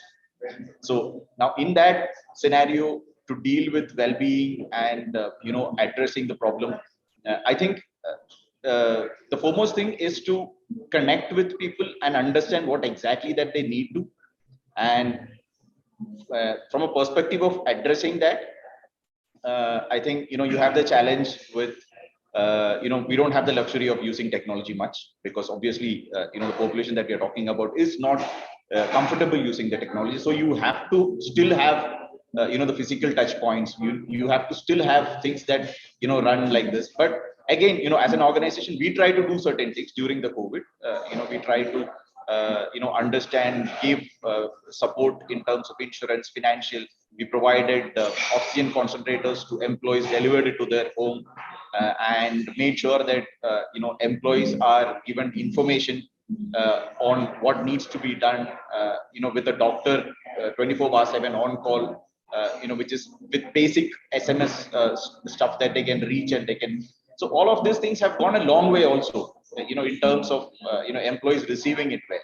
So so what I can say is, when we speak of all this well-being stuff, we also have to consider, I guess, close to 70% of the blue collar workers that is there, and whether all this technology part will it kind of address this part. Yeah, very much. I mean, empathize with your thoughts, Rakesh. I didn't really, echo your thoughts. So, Andy, I just would wish to know one more thing on how is your current situation? Like, whatever you have mentioned, maybe something that you may have enabled as a practices at the early stage of the breakout period. But still, is it settled, or how are you managing? Is there daily, day-to-day conversations that is going on, or how is that happening in your sector? If you ask me, yes, even our workplace have evolved a lot from what it was, because from March 2020, when there was this news that there is a virus in China, we were the first ones to react, because we are at the airport, and our employees are the one who get in touch with anybody who's traveling across. So we started giving all these PPEs and all that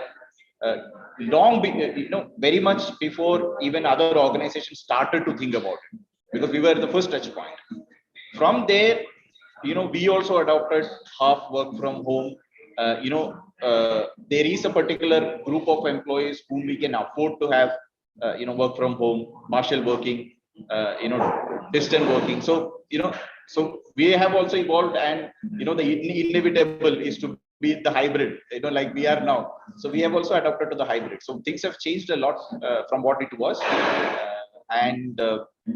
so we are also adopting the hybrid model wherever we can, because that is inevitable now. Perfect. Thanks for adding that, Rakesh. And something that quickly, struck me when you said about those practices. Recently, there was a news where one of the again, I'm coming again back to the information technology segment. Sorry about that, Rakesh.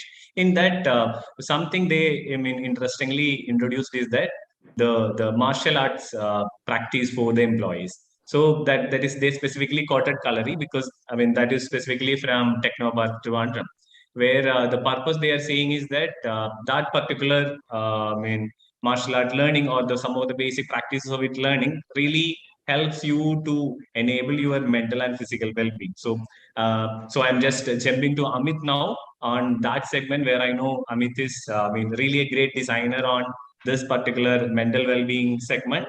And before jumping to Amit, I would wish to quote on one of the recent HPR article that revealed it can be even tempting to message frequently to your colleague when we are in this hybrid era, because we are not seeing. And it states that even this, the instant nudges without any prior intimation, that itself creates stress for the workers who are working in the remote mode. So, and now I'm coming to you, Amit. What does it mean to proactively support employee mental health? What are your perspectives or thoughts on that? Sure, thank you for that. I think the first and the foremost for any organization is to acknowledge that there is a need for wellness. The second aspect, and probably I'll touch upon technology as well. Technology has the disadvantage that we are always on, right? So now the lines between the working week and the weekend are blurring. Right now, there isn't an end time for the last 2.5 years since the time most of the organizations have moved to hybrid work from home. There isn't an end time to the physical office, right? So organizations should use technology again to give back to colleagues a downtime. Now, I call this as a downtime because I think it's very important to switch off. As a mental well-being or a wellness enthusiast myself, in any personal situation as well, we need to realize that it's very, very important to shut off. It's very, very important to switch off and have the downtime. So if organizations are able to acknowledge the wellness need, are able to give a platform to colleagues to take a break, right? I am simplifying it for the benefit of the audience as well, that organizations must enable taking a break culture. And I think we also discussed this, that, take a break, stand up, go for a walk, enjoy the weekend, right? And that's wherein the wellness journey starts. Right. Another I very mean, critical, sorry. yeah, I mean, I'm just connecting to your thought. I mean, just would wish to add the conversation so that see, very recently, I mean, I have done a survey in LinkedIn where I just posted on how is this email behavior of yours when you are out of office, okay, or beyond the office hours. And the interestingly, the majority has actually voted. It's fine to even send the mails post working hours, but many are against that. But I'm talking about the majority. The majority says it's fine to receive emails, but never expect a response for that, because that itself creates a real, I mean, impact on, I mean, a strain on the brain. That is something which I'm connecting to the point where you mentioned that there is a blur between the week off days and the working days. So I thought just would wish to bring that point in between, which I very recently did. And please carry on, Amit. Sure. And I think organizations can empower colleagues to choose their own behavior. I think sometimes it's not the challenge with the sender, but with the receiver. Of, if it's a working off, the sender might have found that 1 hour wherein the person is free, wants to dedicate to work, but then I think it's the prerogative of the receiver. And that's the empowerment that the organization should give to all the colleagues, that you are empowered to choose whether you want to react to the emails now or later at a convenient, flexible time. So I think that's wherein the organization cultural fabric comes into the picture. Very much echo your point, Amit. One more thing that is coming to my mind when you mentioned about the privilege which we are giving to the workforce on responding to email. There is a concept on this, I mean, email emergency bias.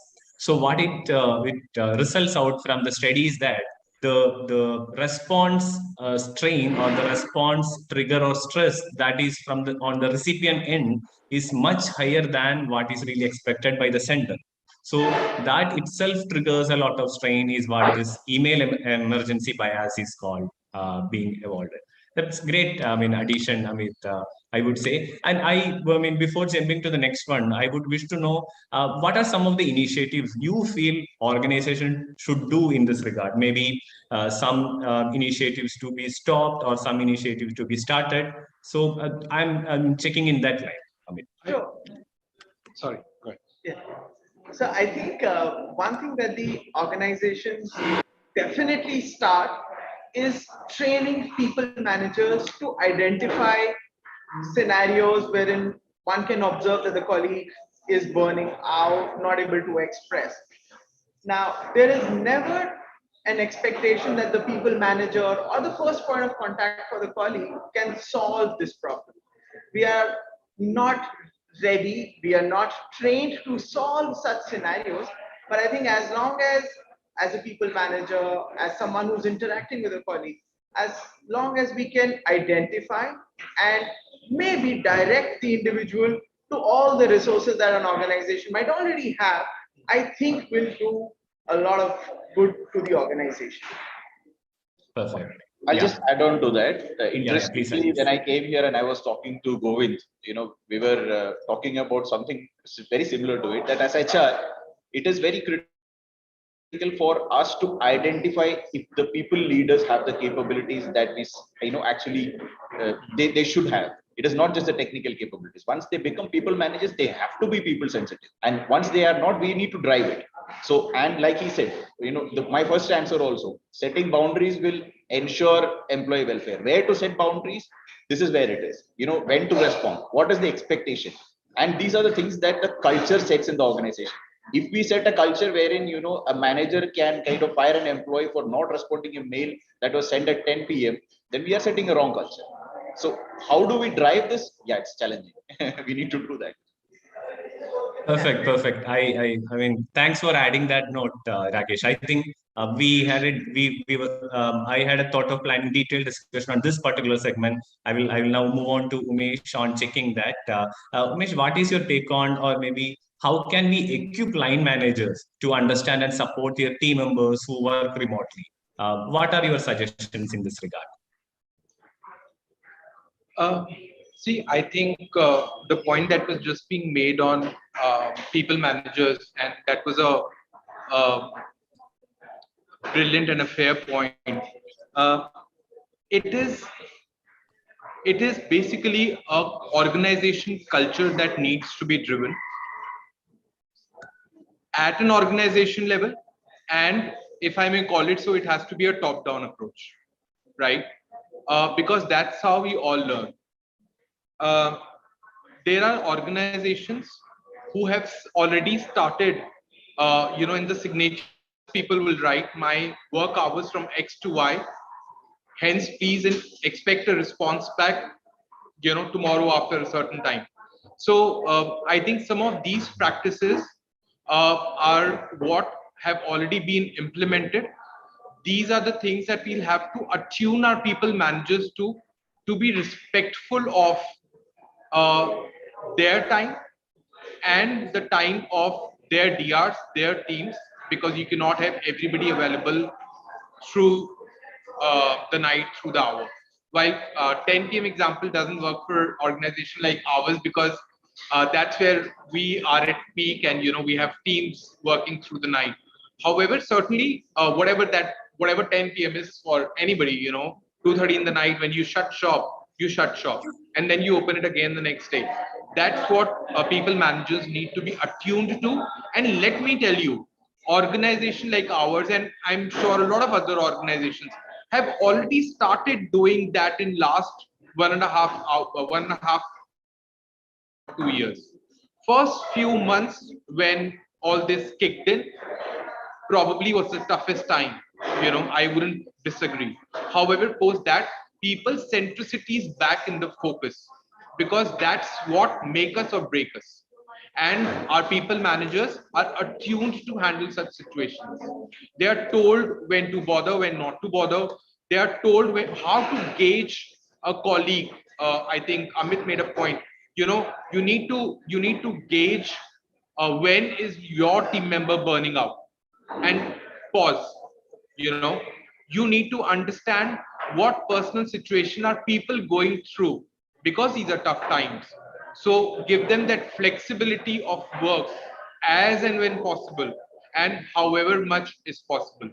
Obviously, the work needs to happen, but can we plan it in a better way? Right, Umesh, so that we are taking care of the employees? I'm just interrupting at that point. See, Sure. where you touched upon a point where you mentioned, getting to know about the situation that they are going through. So, will it be a breach into the personal space of that particular person? What is your thought on that, connecting with what you have mentioned? My experience in last 2 years, especially, would say it isn't, because there are times when you have to step up from your role and just be a good listener, because people want to talk. There were times when we saw that people had nobody to talk to, and they would go and talk to their managers themselves, right, without manager poking their nose in their personal business. And if colleagues or the employees are coming and talking and telling us their problems, I think it is the managers or the supervisors' responsibility to step up and support as much as they can. Perfect. Thanks for adding, Umesh. I think it's about the trust and care that we build within our team, and that's how it is. Amit, I cannot, skip you from this, because I should come to you. I think I know that you have been designing a lot of well-being initiatives, and rather than well-being enthusiast, mental well-being enthusiast, I should devise it as you are a mental well-being advocate or a designer. That's how I would wish to call. So what is your, add-on to what Umesh has expressed? I'll just pick where we left off the last point. Now, there are three concepts, right? So there is a difference in being accessible, available, and approachable. Now, if the people managers can operate their communication style around these three pillars. Now, if you look at it, I think it's a beautiful way to describe that how can we build on the conversations that go beyond work. I am accessible. That means my team member, my senior, my leader can reach out to me via the email, Skype, Zoom, all other platforms. Am I available during those times? And then the third and the foremost is that what's my way of communicating? Am I coming across as approachable? So I think to Umesh's point, if we are building people manager capability and we talk about these three aspects, these are completely different but still interlinked. And I think over a period of time, leaps and bounds by just these three simple principles, everybody should understand that being available, accessible, and approachable are completely different. Perfect. I think that AAA is a great addition that we are giving back here. I mean, thanks for adding that available, accessible, and appreciable. So sorry, approachable. So that's great. So now I'm moving to Rakesh. Rakesh, now we have discussed about a lot of practices, and we ideated and evolved many practices that different organizations are practicing now. But ultimately, I mean, what is it really? I mean, that's stopping us, or do you see that the implementation fail? Because why I'm quoting this is specifically because when we compare with the offerings the organization make and versus the utilization, which is a study again released by Gartner in 2021, which says that of organizations offering various well-being programs, only about 1/3 of the employees report they are really using that. If I specifically quote some examples like, or maybe specific segment of the well-being, let's say physical well-being, it says 80% of the organizations have offered, but only 32% has really used it. And if we take on the financial well-being segment, 67% has actually offering financial well-being to their employees, but hardly 25% are using it. And at the same time, on the mental well-being segment, 87% are offering it, but hardly 23% are using it. So what is that stopping us, or why it's is it an implementation failure, or what are your thoughts on that, Rakesh? Yeah, it is the difference on what is there on paper and what is practiced. So, it is not just enough for you to write policies. It is not just enough for you to advertise, initiatives. You have to walk the talk. So when leaders do not walk the talk is where the implementation fails. And sometimes,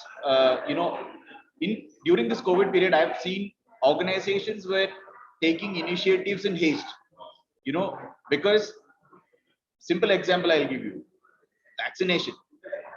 Suddenly when you open LinkedIn, there is this I am vaccinated, camera, this thing, photo Tag team. Okay. And this started appearing in all organizations. Now everybody started thinking, oh my God, everybody is doing. Should I also be not giving vaccination? Some of them even gave vaccination, but then realized that we did not keep the frame.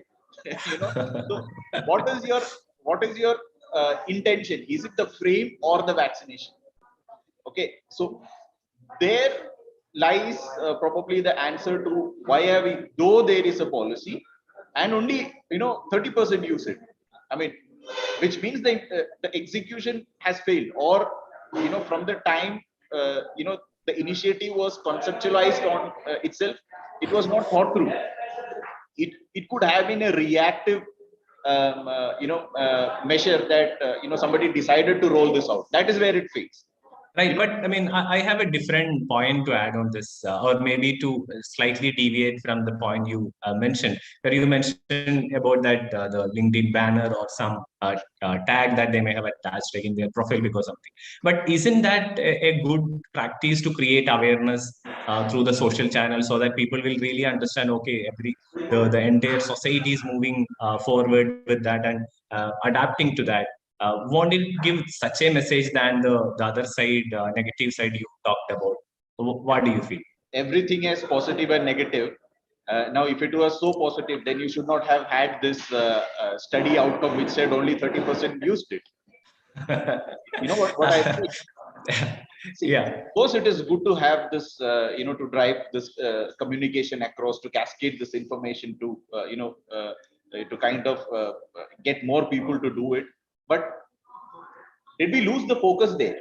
While we were focusing on the communication part, did we also have the same or even more focus on getting what needs to be done? Right. Perfect. Right. Everything has two sides, Jitin. Right. Yeah. Maybe, I mean, I'll come to, I mean, I have something to check with Umesh now on that. See, I think, Ragesh's point was majorly on the failure maybe from the paper to the real action.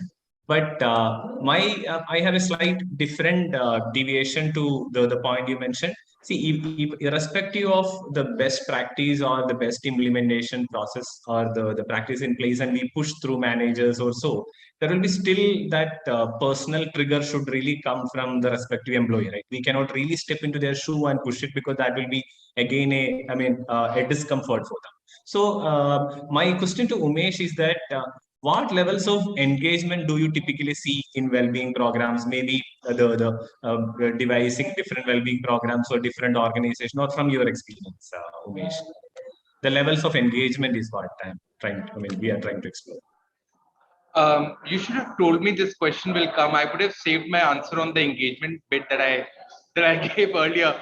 But apart from that, so using technology for engagement, I think as organizations, there is a lot that has happened. Whether there are sessions that were conducted from an engagement perspective, and again, a mindset change, a yoga session, right?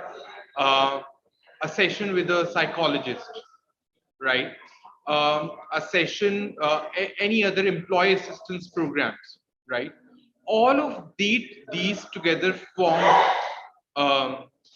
engagement activities, right? And this ensured that people are becoming more cautious, more aware of the issues. They are talking to somebody because these were tough times.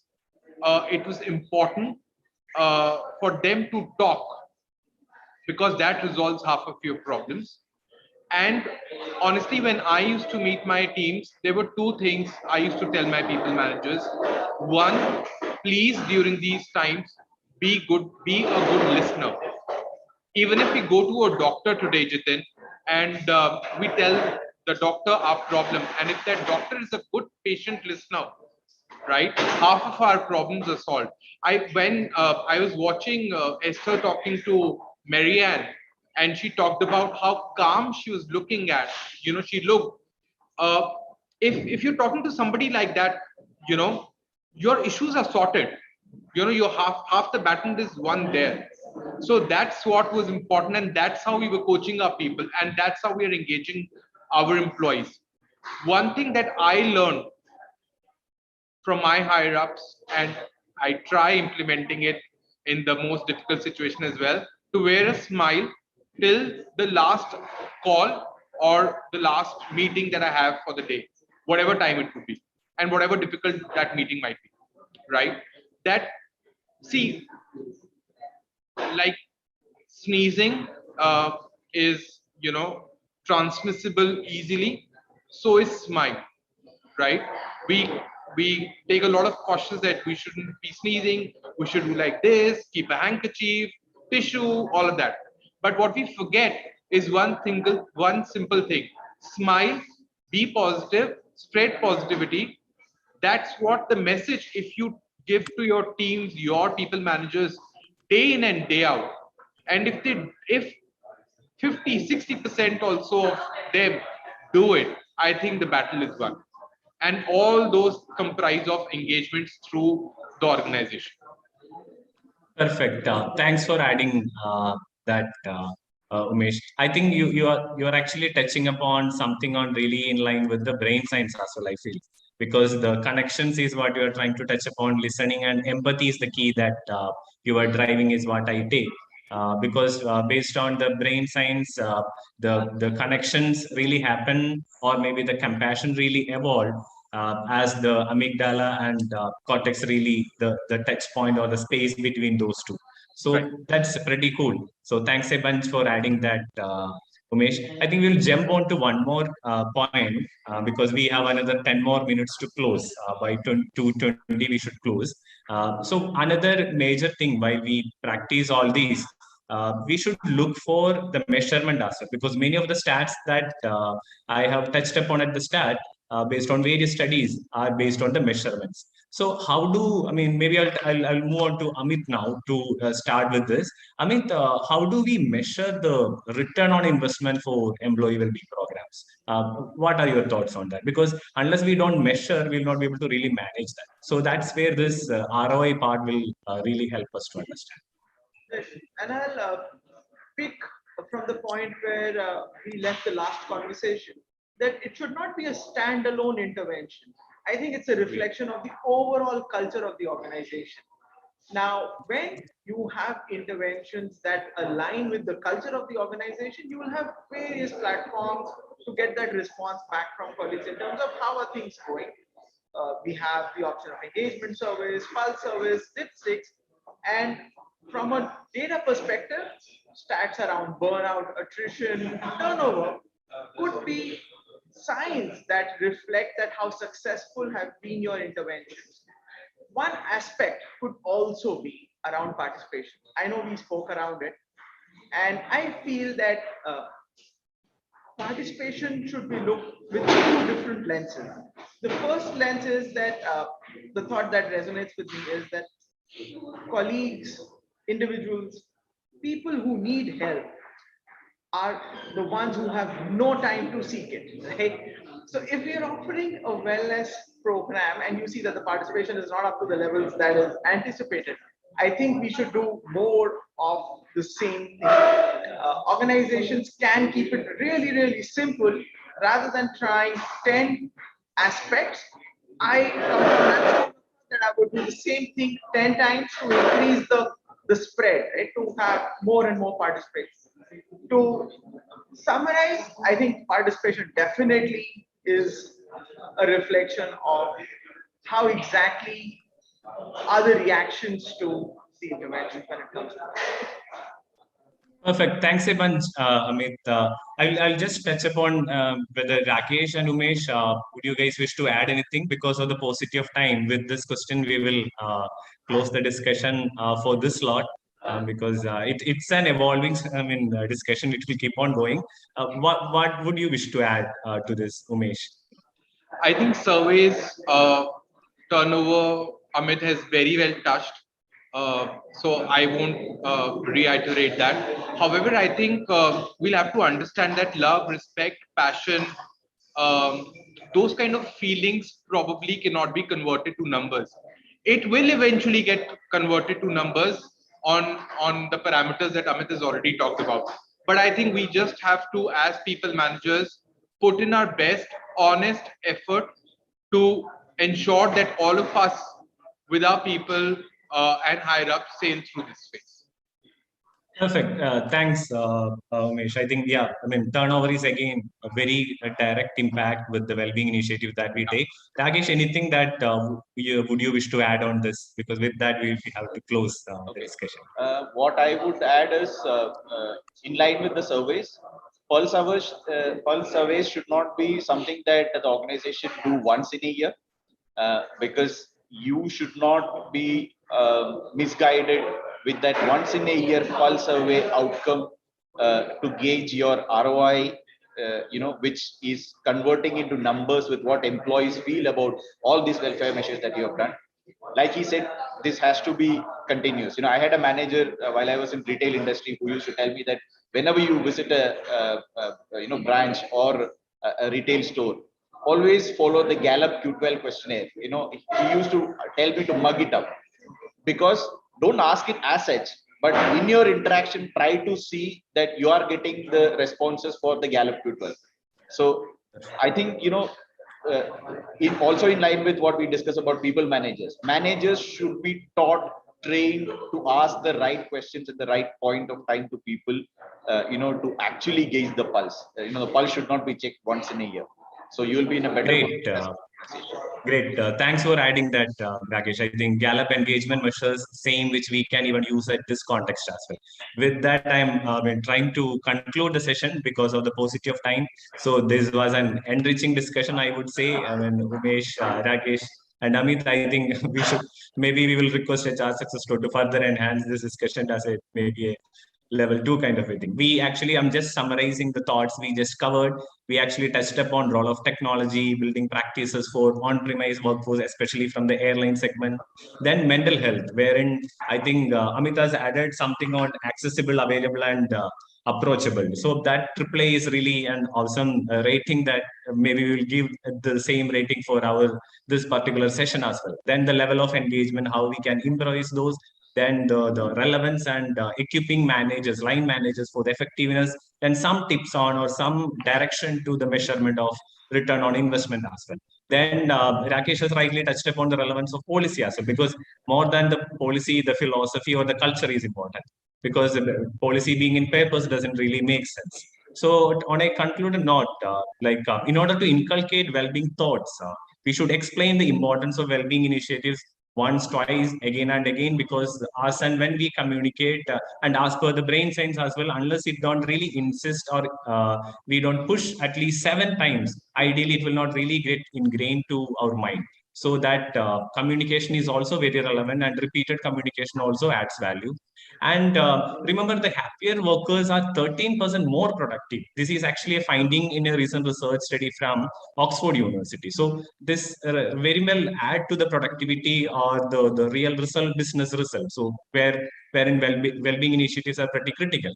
Then stepping into the future workplace enabled with technology would create an impact for organizations focused on employee-first approach. I know Rakesh has added different points that is more in line with the on-premise workers as well. But obviously, one or the other means there are enablements in technology, maybe in the physical well-being segment or maybe the health provider segment as well. And the key mantra that while developing a first-class well-being philosophy, that I understand from Umesh and Amit's thought process is that trust your team and express the care. So that is critical. And well-being philosophy should be designed to influence work behavior practices. That is what the points they were nudging from the people manager practices that we should evolve. And we should take ample time to correctly trace data points. That was what something I think Rakesh touched upon on the Gallup, and diagnose the organization's most pressing work behavior challenges through your casual interaction and all. That will touch up as a pulse. And we should ensure to kiss it in the sense we may have heard kiss as keep it simple and short, but I am saying, slightly refining and telling it like kiss as keeping it simple and sustainable. Another quick thought that is coming to my mind is something in line with innovation parenting, which we can also apply in the current context, because as we upbring children, the same should be the thought process for the leaders and HRs in an organization. Maybe because of the positive time, I'm just throwing that concept to the crew who are listening to us, and I'm closing my submission. So my submission to different HR colleagues and other professionals here in this session is to go and have this well-being conversation with the CXOs or the leadership team in your organization and ensure that this well-being is rolling, because everybody is in the evolving mode here. There is no ready fit. So let's keep our eyes, ears open, keep looking at how the practices are evolving, and keep redesigning and refining the way we build something like Amit has directly connected on the designing of well-being practices. So we should really align to redesigning and redefining the future of work, workplace, and workforce. So with that note, I close this conversation, and over to you, Esther and Varun, to take ahead. Thank you. Thank you.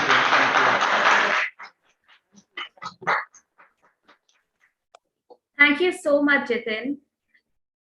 Real conversations, real touching conversations is what was happening in the last 1 hour.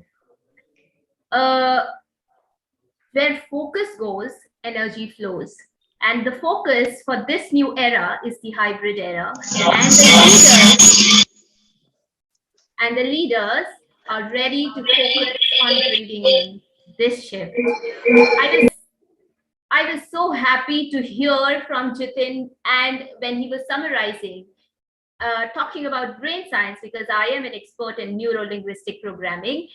Yes, rewiring the neural pathways, that is the habits that we had, and the autopilot mode which we run on needs to be worked upon. There is a lot of mind shift required, together with the well-being policies which all of us, the panelists, were discussing, together with all that has to bring in the mind shift, and people have to evolve in their thinking over everything, and that's when it's going to be much easier than how we think it is. So thank you so much, dear panelists. Thank you, Jitin, for such insightful talks. Thank you so much. Can we just give a round of applause for everyone? Thank you. Moving further ahead, we know the pioneer HR Success Talk is, but for those of you who are new here, let me once again share with you that HR Success Talk is a global community of more than 150,000 HR professionals and business leaders who come together to learn and contribute in growing the community. HR Success Talk is a community which has a global impact and has its presence in India, UAE, Kingdom of Saudi Arabia, and also Ghana. We are a truly, truly global community, with our today's event also being live streamed on Facebook, LinkedIn, YouTube, people sitting offline there, and we watching here from Zoom. And all this is possible with the support of our media partner, Aapki Khabar, Benefigo, and Amazing Workplaces. So thank you, everyone. And now, for all this effort, I think we should just give a big round of applause for HR Success Talk, which is working tirelessly towards this noble cause of uplifting the society on a global platform. Can we just give a big round of applause for HR Success Talk?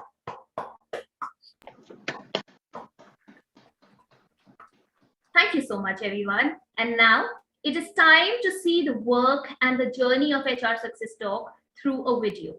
Team, I request you to please put the video on.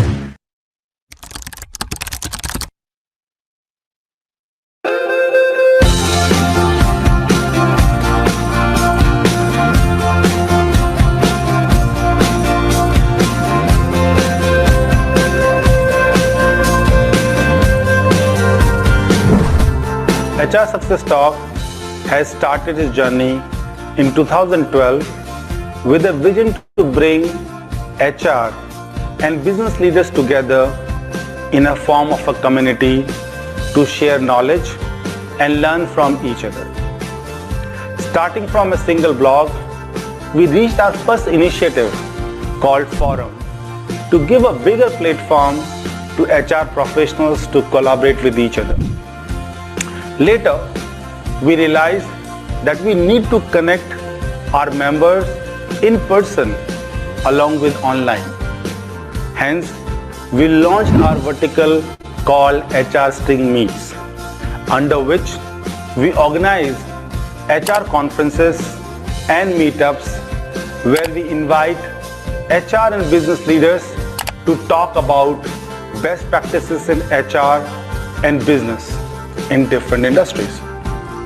HR Sting Meets also became a platform for our members to network with each other. We continued and also launched our online assessment vertical, which helps professionals at different levels in their career to learn and get a certificate in a specified field in HR. These assessments and certifications help HR professionals to find jobs or advancement in their career. HR Success Talk has leveraged technology while building the community. Our YouTube channel is focused on providing online videos or diverse different topics for benefits of our member. We can find video study material on topics like talent acquisition, HR generalist, HR analytics, learning and development, labor laws, and many more. During pandemic, we launched our webinar vertical. Again, with the use of the technology, we continued our mission of sharing and learning from each other. We touched thousands of lives across the globe and shared knowledge which was meaningful for our members. In HR Success Talk, we believe in recognizing and appreciating the contribution of HR and business leaders in their field, which is equally important. Hence, we launched our award vertical to provide a platform to professionals to give an opportunity to showcase their contribution and get recognized for it. We believe in fairness and capability. Hence, our jury and selection process is built in such a way that it provides opportunity to those who really deserve it. HR Success Talk has a very good presence on multiple social media platforms and other communication channels like Facebook, LinkedIn, Instagram, WhatsApp, and Twitter. You can also visit our website www.hrsuccesstalk.com to read some interesting blogs by our HR bloggers on trending topics and issues. We are a huge community with global presence in multiple countries and thousands members and growing every month. We provide a platform to our members where they can learn from each other, can share their knowledge, and knowledge for others' benefit, build relationships and networking, and leverage this networking in any way they feel like. We have so many stories where our volunteers have leveraged this platform to find jobs, get new business opportunities, find a mentor to guide. It is up to them how they wish to leverage and use our platform. And guess what? You don't have to pay a fees to be a member or fill any form. You can be a member by click of a button by liking our Facebook, LinkedIn page, or any other social media channel. Simple, isn't it? You must be wondering how we manage all this. Yes, you guessed it right. We have a force of highly talented volunteers who spend 3 to 5 hours every week of their time for this community. We also invest highly on the development of our volunteers, and our HR team organize exclusive training sessions for them. Some of them have started as volunteers, and today they are playing the leadership role in this community. If you also have the zeal and passion to serve the HR community and time to contribute, you can send your resume at info@hrsuccesstalk.com to be our volunteer. Our talent team will be in touch with you. For us, this is just the beginning. You can either choose to be part of the journey or watch it from a distance. Let's learn and share together.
Thank you so much, team, for such an amazing video. It truly tells us that HR Success Talk is touching lives and giving them, every person, an opportunity to learn and grow. So yes, be a part of this journey. That's what I got to say. Thank you so much for an insightful video. Moving on further, over to you, Varun.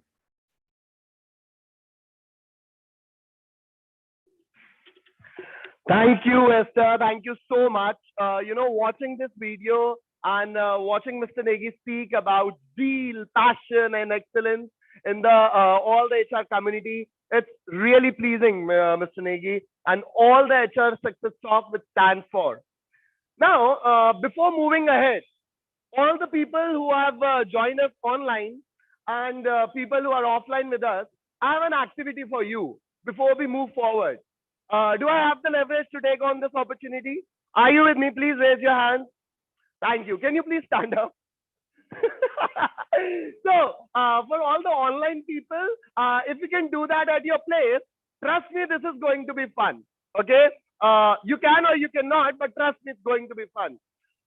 Can you have both your feet together?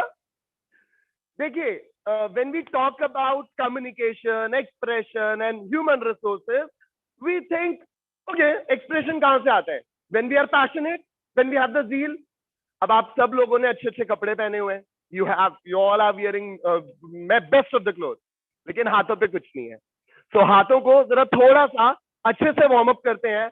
I would like that from here till Ghana to Saudi to all the nations who are there today, let's have a huge round of applause for all of you and all what success stands for. Okay. No, not this one, not this one. So I would like that you have your hands here, okay?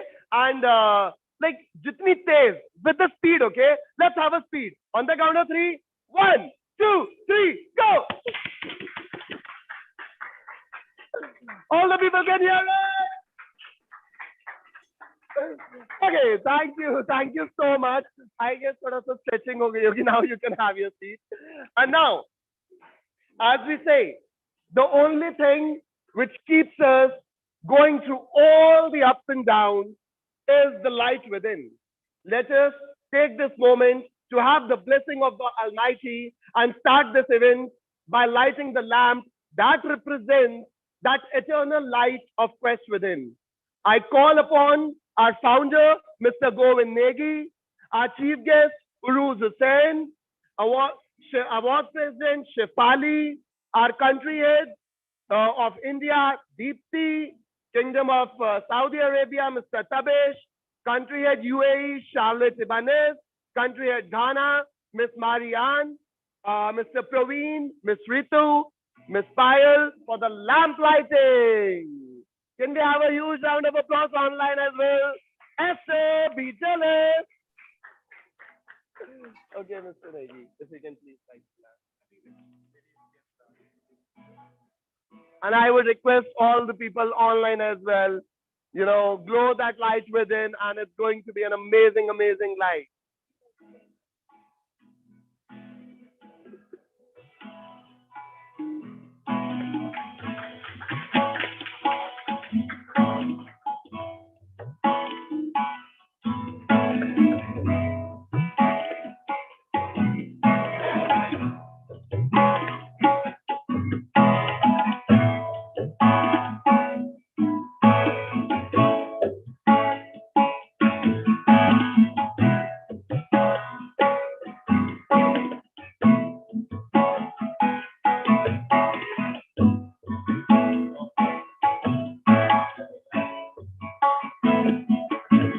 Wow, Charlotte, that's great. That's amazing. You are truly a phenomenal reason. Oh, Tapesh, Marianne, thanks. That's amazing show of strength.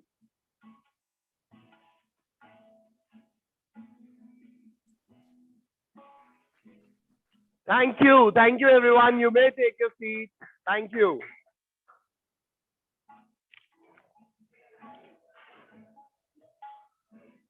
Okay. So now the light has been lightened up. Okay. And we are here for awards, aren't we? What are these awards? Let me give you a gist about it, and I would be going here and there so that we can interact. It's HR Excellence Award, and what it is without the excellent people like you, isn't it? Okay, so there are many people who put in their effort. There are many people who go beyond their comfort zone to make sure that they are making a contribution in the society like Guru. And all of us, Anjali is here, we all make efforts that we go beyond our limits and we go super amazingly. What are these awards? These awards are nothing but just a token of appreciation and acknowledgement to all the efforts you guys have put in, all the people who are online you have put in, Charlotte, everyone, Dr. Saurav, each and every one who has put in these efforts. It's an acknowledgement to you. We can't give you more, but we shall not give you less as well. And these awards, by Mr. Negi's idea of these awards from the very beginning has been a token of gratitude. So let's have Mr. Govind Negi to please speak a few words on these awards. Please welcome Mr. Govind Negi.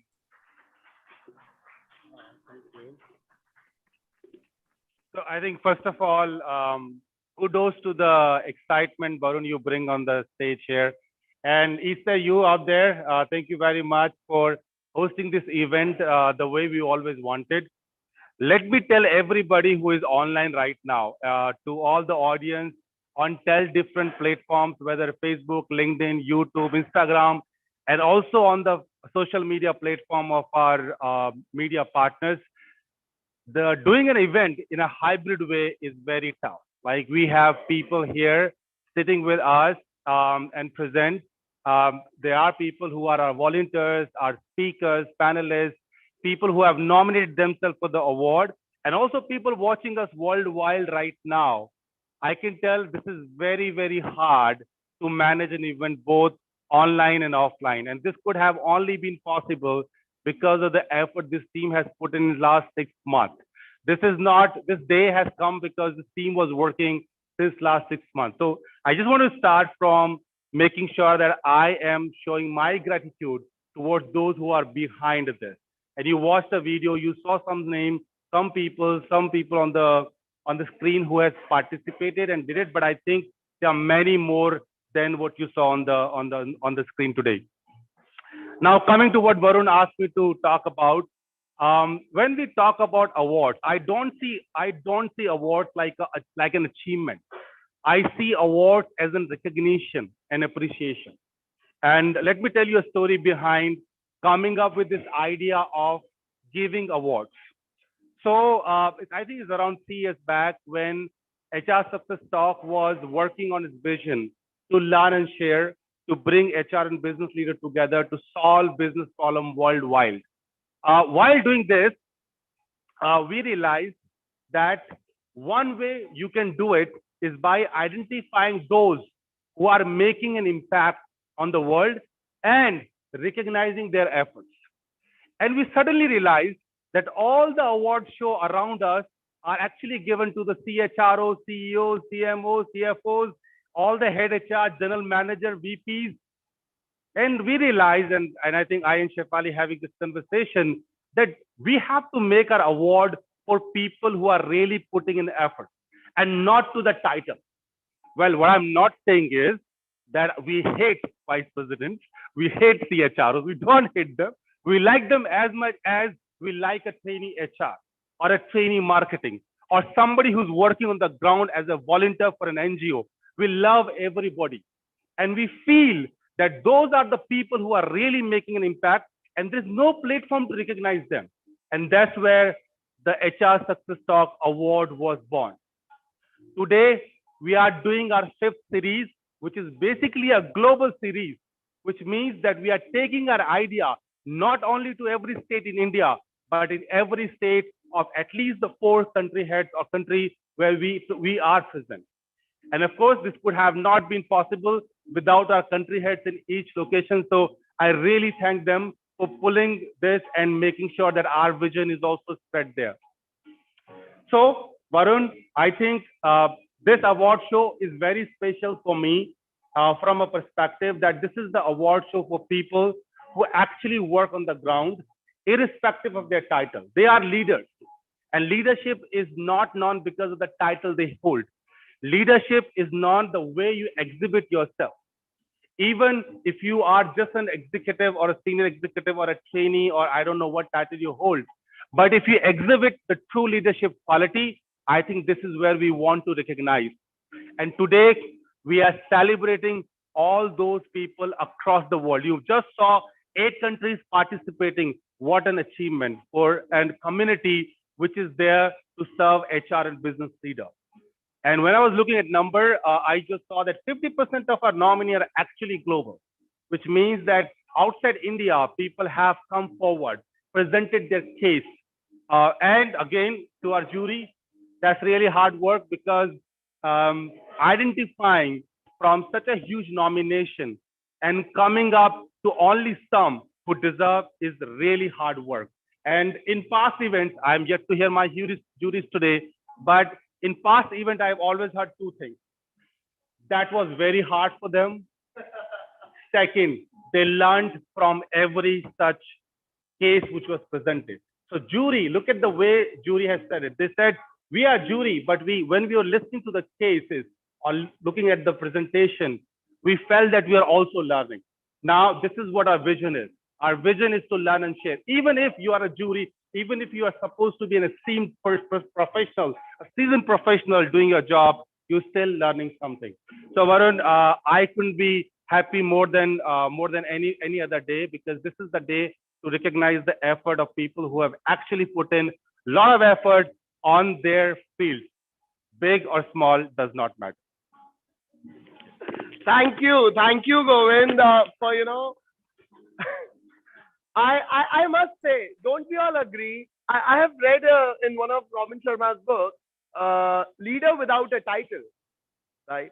Do we actually need titles for being a leader? Deepti need not, any title for being the first volunteer to get on board with your ideology. Chal yaar, Govind, let's do it. She didn't need that. Nahi Shefali ko chahiye tha, and everyone came on board. They were working, in their respective fields to do something just because you love it. And kahin na kahin, no matter how old we grow, we all want to be kids. Govind, I see the kid within you. Okay, I see kid within all of the people, and I myself, I'm a kid, right? So from this, I will take on to someone who is actually, making sure that the kids of the future are being shaped. I would not invite her before reading her bio. And ma'am, I can't say enough how much gratitude I feel, because for introducing you, I actually need to look at the paper. I cannot introduce you without, having read all your achievements, what you have done, and what you are doing for this community. So now I would like to invite on stage our chief guest, humanitarian and LGBT trans activist, food trainer, owner of restaurant brand Street Temptations, founder of I Love Noida, council member of Vicky Uttar Pradesh, anti-sexual harassment. She also ran humanitarian drives, as done many during lockdown, under the name Assist Anas, and assisted multiple individuals and NGOs as a Corona warrior. Let us welcome Ruth Hussain.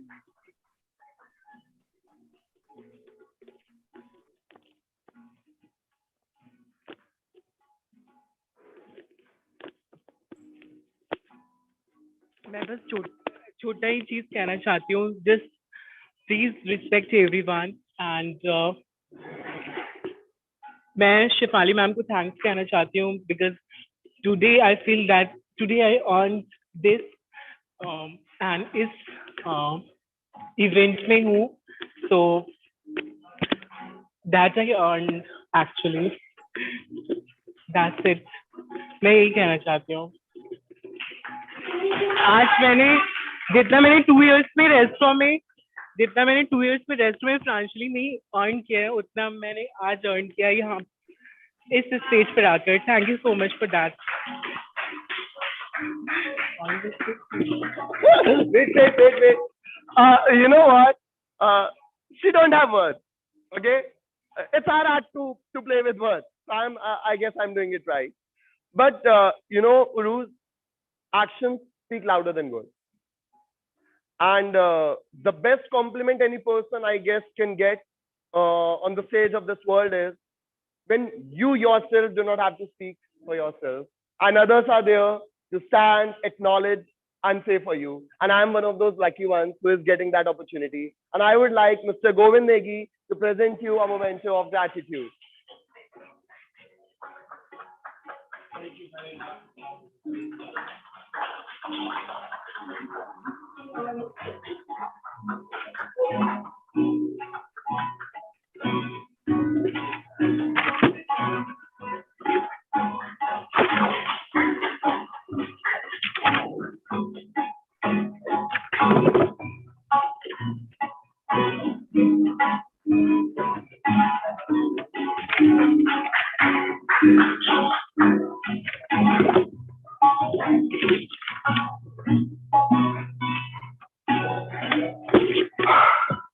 Thank you, Manpreet, and thank you, Mang, for providing the background music.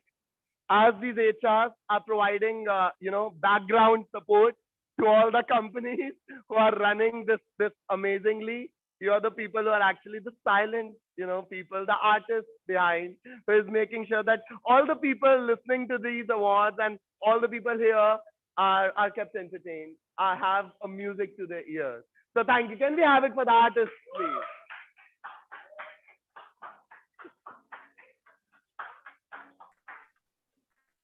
Okay. Now we are here for the awards. We cannot talk about the child without getting to know his or her mother, right? And when we talk about mother, what does a mother do? Can I have some responses? What does a mother do? Please speak up. Building. Okay, anyone else? Creating. Nurturing. Thank you. Can we have it for her? She's actually being a sport, no?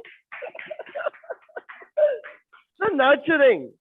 Now these awards vertical, as we say, every great success story started somewhere.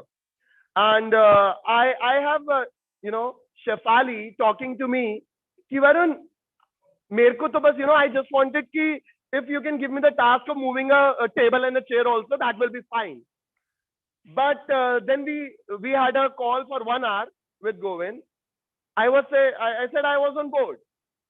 And then suddenly out of nowhere, I dropped in the idea that, we can recognize people, we can talk about them, and let's show gratitude to the leaders without titles. And that call extended for 45 more minutes. And those 45 minutes have led us here, to 5 categories of awards, to 50 participants. So guys, okay, Shefali, your intro, I will also not be able to say without reading. I would like to bring to you Shefali Sangal, who laid the foundation of Awards Vertical in HR Success Talk, is serving as the president of Awards Vertical.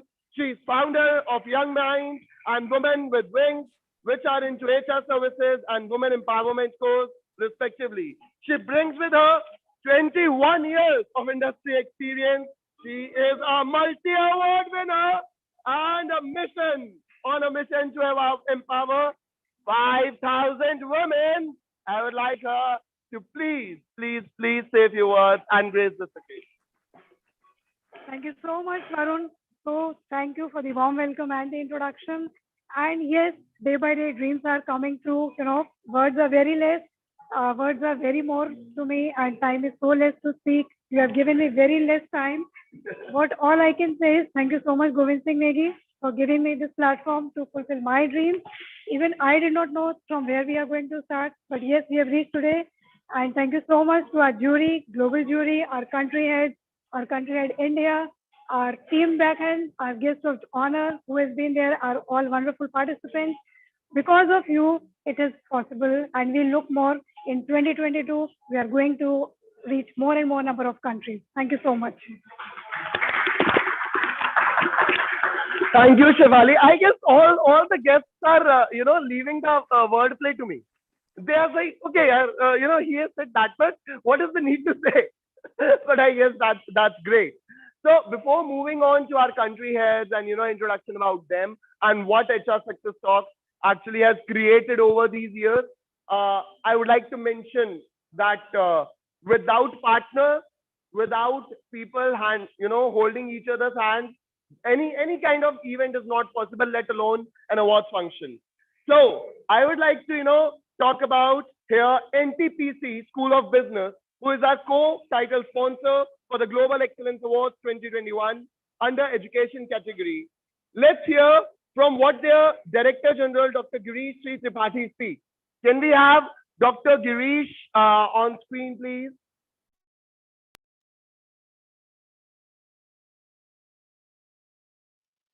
To this important event, NTPC School of Business is proud of its association with an organization like HR Success Talks. I congratulate Govindji and his entire team for successfully hosting an event like Global Excellence Awards. NSB, under the aegis of NTPC Education and Research Society, runs 2 AICTE approved PGDM programs focused on energy. NTPC Limited, a Maharatna PSU, has been the principal promoter of NSB. IIM Ahmedabad has been mentoring us since 2018. Ministry of Power has entrusted the responsibility of handling a CPSE funded project of power market development to us. We have been training industry professionals on various aspects of energy. Sponsors of our program include NTPC, NHPC, BHEL, Coal India, PFC, Tata Power, etc. We have international tie-ups with Nanyang Technological University, Singapore, Judge Business School, Cambridge University, UK, ESCP Paris, ESCP Madrid, etc. Recently, we have been assigned the task of think tank for India in cross-border energy trade by USAID and IRADE. We have been working at the forefront of human capacity generation and knowledge dissemination in the energy sector since 2014. We continue this journey towards reaching the level of think tank for the entire energy domain, not only for India, but also for the entire globe.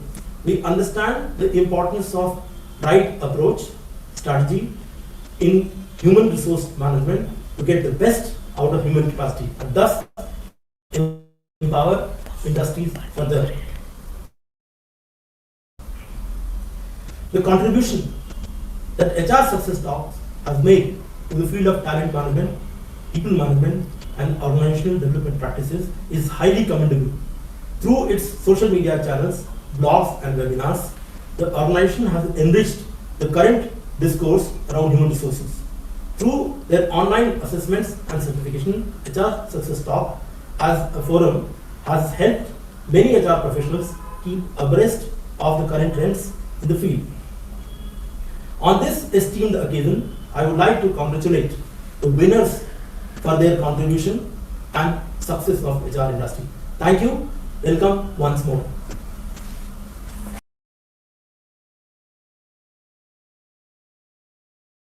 Now, I know what has just happened, what happens in all the marriages? There are some glitches, aren't they? Like, are there any glitches or not in a marriage? We have some glitches, right? But we surpass that. We grow from that.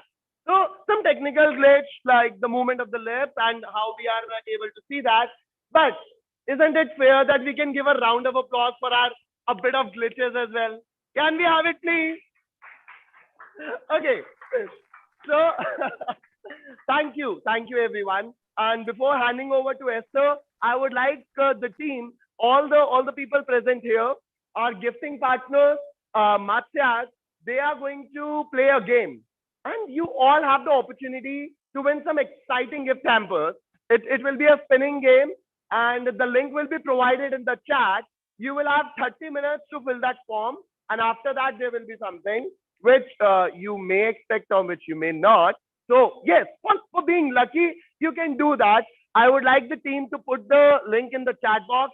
And now, yes, sir. I hope you're there. And over to you, Esther. Thank you so much, Varun. And you're carrying a wonderful energy. That's really good. Before I move on to talking about our global presence, I want to take 2 extra minutes, even if you're running late, to acknowledge the beautiful things that have been happening because of this hybrid event. The first beautiful thing which I noticed was when the lamp lightning was happening, our country heads from Ghana, UAE, and Saudi Arabia were also lighting the lamps. This would have not been possible. The lamp lighting all across the globe is happening because all of us are ready to create that impact, and all of us are together in this. And I'm really, really honored that I got to witness this because of this hybrid event. That is one beautiful thing which I wanted to acknowledge. And the second beautiful learning which I learned today, which everyone who's listening may agree to, is that I have been listening to these leaders all this while. And then I heard Uru speaking, and she had nothing much to say about herself. Why? Because the impact is created right from her heart. The leaders who can create impact and do things bigger than themselves, all of these leaders, we've been acknowledging this all this while since morning. All these leaders are grounded. That's a big learning for us, whoever big or small is learning, listening to us, because it is important that when we are able to give bigger, we need to stay grounded. And I learned that when I saw Rose, who was so speechless because she was not able to brag about her vision, which is coming from her heart. And that is so beautiful in itself. Without speaking too much, also, she spoke to a lot of us here. And thank you so much, Mr. Negi, for creating something so beautiful like this. Thank you so much. Can we clap for this HR success? Because I'm really getting impacted, and I'm sure a lot of you here are also getting impacted. Let's give a big round of applause for this amazing thing which HR success is doing. Awesome. Moving further, then I was talking about leadership. HR Success Talk also has its global presence in Kingdom of Saudi Arabia. And this is led by its country head, Mr. Tabish Ahmed. Mr. Ahmed is currently associated with one of the leading oil and gas companies in Saudi Arabia as a senior advisor, and he's also responsible to develop people, strategies, change management, and mentoring young Saudis. He has more than 10 years of experience in management consulting. Mr. Ahmed also holds a Six Sigma Green Belt certification from Indian Statistical Institute, India, and he also holds a master's degree in total quality management. So let's give a big round of applause for Mr. Ahmed, and also let's all stand up to pay our respect for this country by playing its national anthem.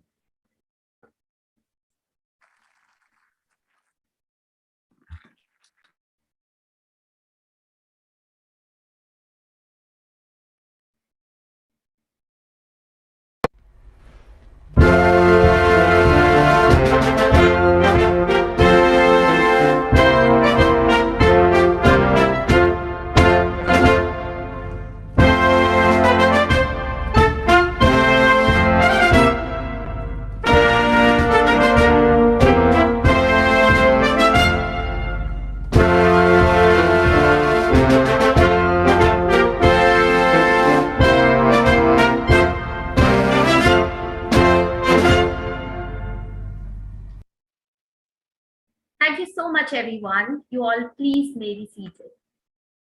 And now it is time for us to hear a few words from Mr. Tabish Ahmed. Hello everyone, my name is Tabish Ahmed and I work as a volunteer with HR Success Talk and represent Saudi Arabia as country head. First of all, I would like to say I take pride in working for people who are one of the valuable assets in the company and aim to develop talents and recognize their achievement to enable the world to be a better place and work for all. Through HR Success Talk, I strongly believe that this can be achieved, and I'm glad that I'm a part of the journey. Global Excellence Award 2021 is one of that opportunity to recognize the global talents we have received participants from 8 countries, and I wanted to congratulate all of them. Further, I wanted to extend my gratitude to all the jury members who came forward to evaluate and bring the best in front of all. And I strongly believe that without which, I don't think any award ceremony is completed. At last, thanking is not enough for our volunteer who made this entire event successful. Kudos to all, and I'm looking forward to the event. Thank you. Thank you so much, Mr. Thank you so much, Mr. Tabish.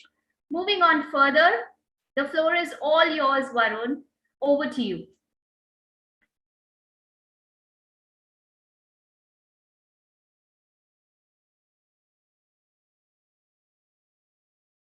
You, Tabish, because Esther spoke about leaders, and you truly represent one of them. And we are proud, HR Success Talk is proud that you are representing, one country. And now, moving forward, I would like that, again, every event coming together is a culmination of hard work of many people. So here I would like to talk about our CSR partner, who are Amrita Devi Foundation, and I would like to call upon stage Mamta Sethi to please tell us more about the foundation. Can we have a big round of applause for her, please?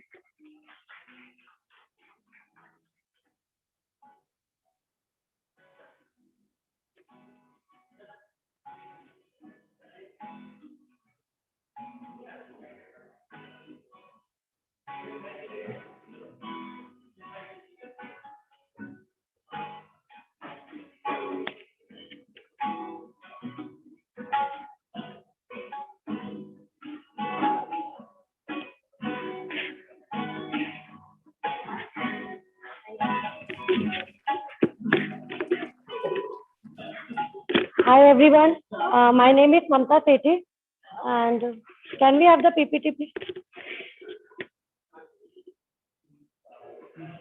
So we are here for our NGO. The name of our NGO is Amrita Devi Foundation, and we are working for people of Uttarakhand, and we are working for women over there. We are working for their upliftment by we are giving them employment opportunities by giving them some skill development courses like tailoring, computer operator, and digital marketing, where we train them by giving few classes for 3 months or 6 months. And after that, we give them employment opportunities where they get placed or where they do their self work and they earn something for their family and they contribute to their families. So we have few courses over here which we are running. As I introduced computer operator and digital marketing and tailoring. Until now, we have trained approximately 150 women and girls in these courses. And we have placed approximately 10 to 15 girls who are earning and who are contributing in their families. We recently got this award, GNE Excellence Award, for the best NGO in India who are working for women empowerment, women upliftment in the society.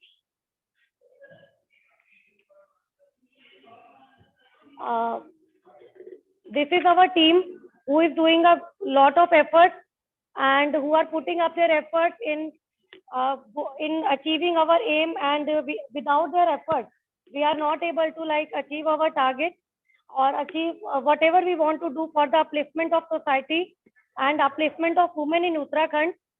And if anybody wish to be our volunteer, they can visit our Facebook page, they can visit our LinkedIn page, they can visit us on Instagram, and they can be our volunteer and they can contribute in the cause we are doing for society. And if anybody who is like interested in giving any contribution, who wants to donate for this cause, so they can also visit our Facebook, LinkedIn and Instagram page, and in whatever way they can contribute to us, they can contribute. So can we have next slide, please? So these are our centers in 4 villages of Almora, which are Guguti village, Parthola village, and Harda village, and Bikya Sen, where we are running our centers and where we are training those girls and women. So these are some pictures, some media glimpse. We are giving them free personality development classes also, because we don't believe that if we will only just give them skill development, they will be able to like get placed, or maybe they will be able to earn something, and they don't have confidence also. So in this way, by giving them PD classes, they have confidence, and they they can represent themselves in front of people. They speak in front of people, at least by doing these personality development classes. These are some of our other initiatives which we have done earlier. Like in COVID time, we have donated 500 grocery kits to families, which carries like grocery for 1 week for their survival. And previous to that, we have donated school bags, toys, and clothes, etc. to schools, government schools of Uttarakhand of Almora district. So these are some of the media glimpses. And this is the digital marketing course which we have run earlier, and there we have trained 10 students who are currently handling our social media handles on Facebook, Instagram and LinkedIn. And we have donated laptops also to those students, and they are doing their work by using that laptop, and they are like doing a very good job. If you want to see, you can visit our Facebook, LinkedIn and Instagram page. You will see how these students are working. They are handling our all social media handles by doing courses from Amrita Devi Foundation. And we are doing these courses free of cost. There is no fees, no registration fee, nothing. We are taking from them. And we are just taking these contributions from people like you. And I request all of you, if you want to contribute, you can contribute to us. And here we have all the details also. You can visit to that Sandy here, and I'll tell you further details about this. If you want to be a part, we would be very happy for this. Thank you so much.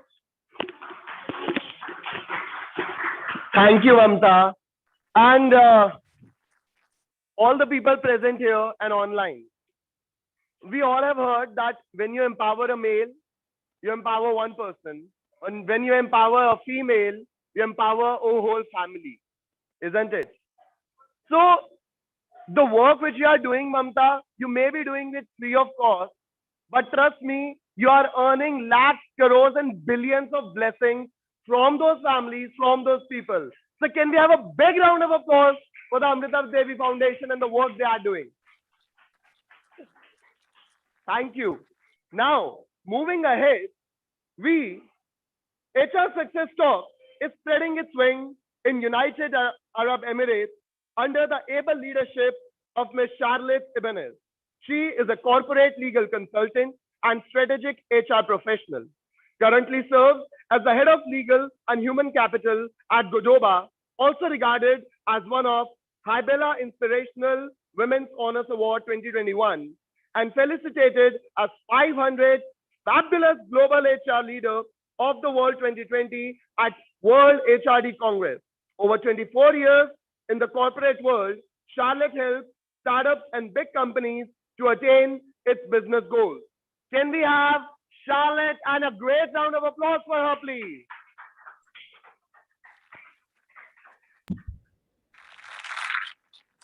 A very good morning, good afternoon, and good evening, wherever you are in any parts of the world. So to all our guests, nominees and jurors, sponsors, and professionals, business leaders, thought leaders, our HRST management, our HRST family, and to our founder, Govind Singh Negi. Warm greetings to everyone. I heartily welcome you all to the Global Excellence Awards 2021, and today I'm very privileged and honored to be here and acknowledge the achievements of all those who participated, all the professionals and business leaders who have joined in this initiative. And of course, this initiative of HR Success Talk would not have been possible, of course, with all the hard work that has been given by our awards vertical team, headed by Shaifali and the rest of our volunteers. And of course, to all our country heads in India, Dipti, and in Ghana, Marianne, and of course, Tabish from Saudi. And all the HRST management team, without them, these things would not be possible. And of course, to our brilliant jurors, and you will meet them and you will see how they have painstakingly do the assessment process to ensure that we will be able to recognize all of you, all the talents that we have today. So to borrow the words of Denzel Washington, man gives you award, but it is God who gives you the reward. So keep soaring high, keep doing what you do, continue what you are doing because you're impacting a lot of lives. So for all of you, from HRST UAE chapter, we know that you are all winners in your own right. So congratulations ahead of time. Thank you.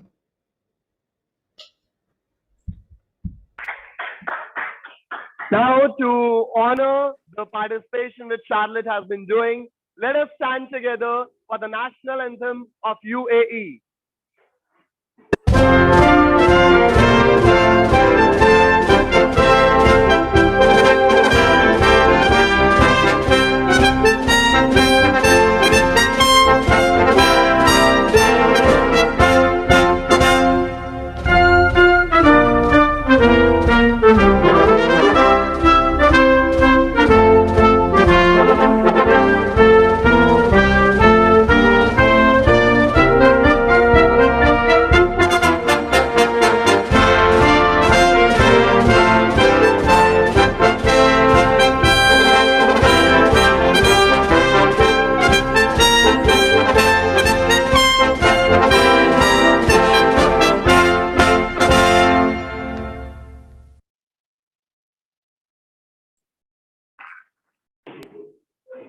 A nation gets united under the aegis of its flag.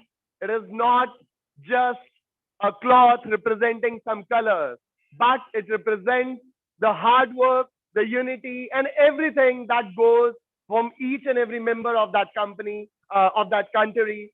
So now I would like to hand over to Esther for the program.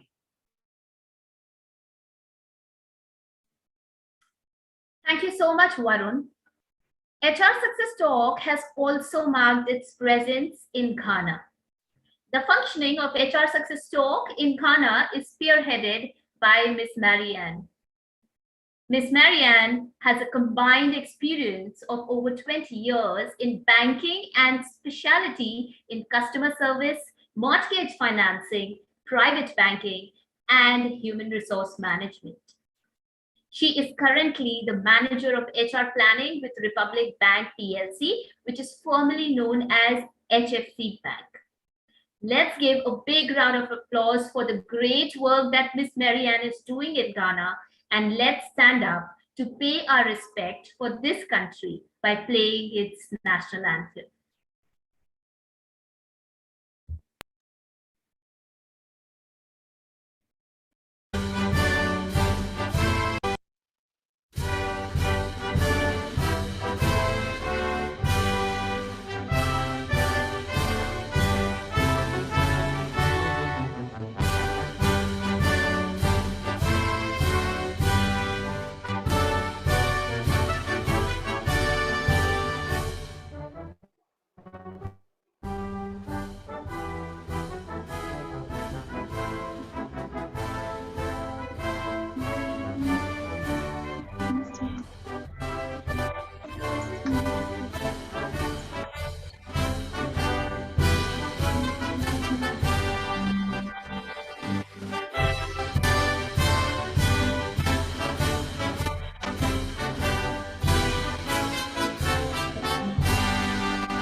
Good morning. Hi, Marianne. Hi. Yeah. Thank you Hi, so much. Esther. We would Good like morning. to hear from you. Okay. Good morning once again from Ghana. Good afternoon and good evening to all our participants, nominees, and panelists from all over the world. It gives me great pleasure as country head for Ghana that for the first time we could also submit nominations from Ghana for this global awards. This award is an opportunity to celebrate everyone in the profession, various and diverse professions across the world, and to recognize their achievements over the past years. You may not be a winner today, but just by dint of the fact that you have been nominated, we declare that you are indeed a winner in your own right. So to all our nominees, we say congratulations. We wish you all the best. And thank you, HRST, for such a great honor to be part of this team. Thank you, Govin. Thank you for everything and for believing in us and for giving us the opportunity to be part of this community. Have a wonderful event, and we look forward to all the awardees at the end of the day. Thank you. Thank you so much, Marianne. Can we please give a big round of applause for the country of Ghana and Marianne?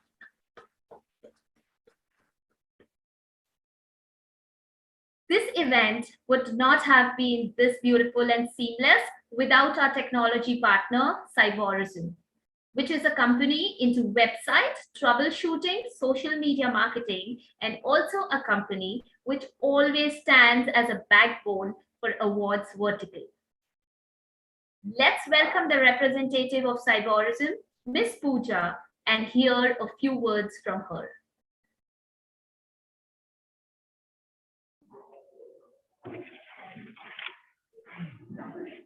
Yes, Pooja is coming. Can we have a good round of applause?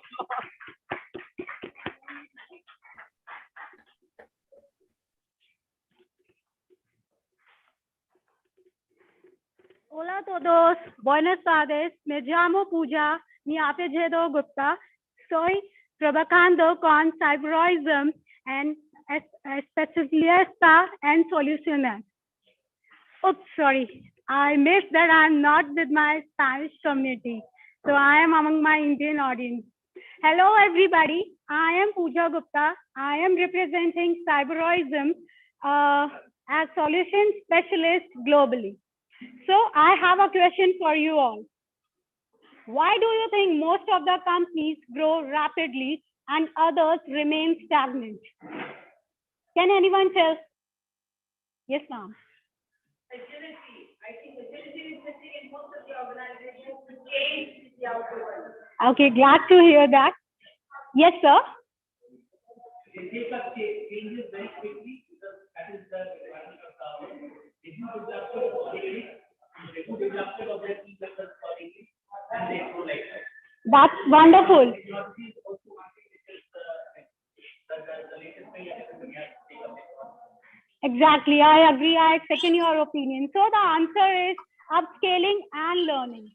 The more you upscale your employees, CEOs and the top level management, the more you grow. So Cyborism, let me tell you, Cyborism has covered you all. Cyborism is a corporate training company, and since a decade, we have been dealing with the global and Indian audience.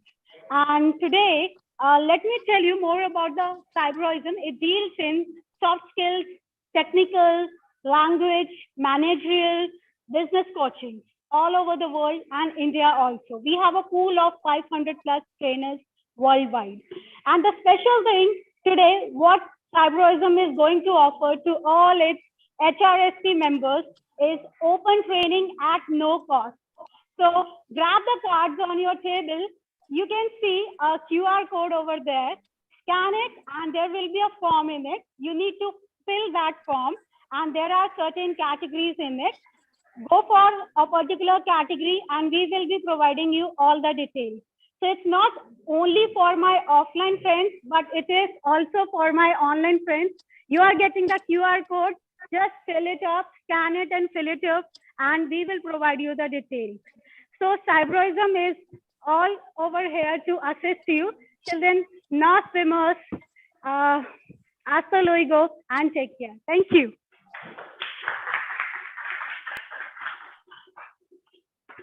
Thank you so much, Pooja. Estoy muy bien. Thank you for this opportunity. People, please grab this opportunity and take advantage of it. Moving further, over to you, Varun. Thank you, Esther, and thank you, Pooja.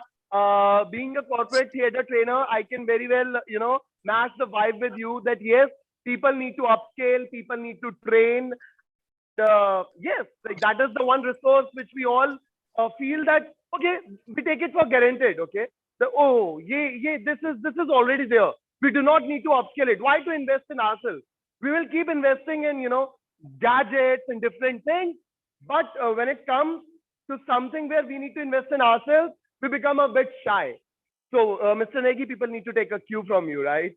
Okay, so now talking about our next speaker. What shall I say?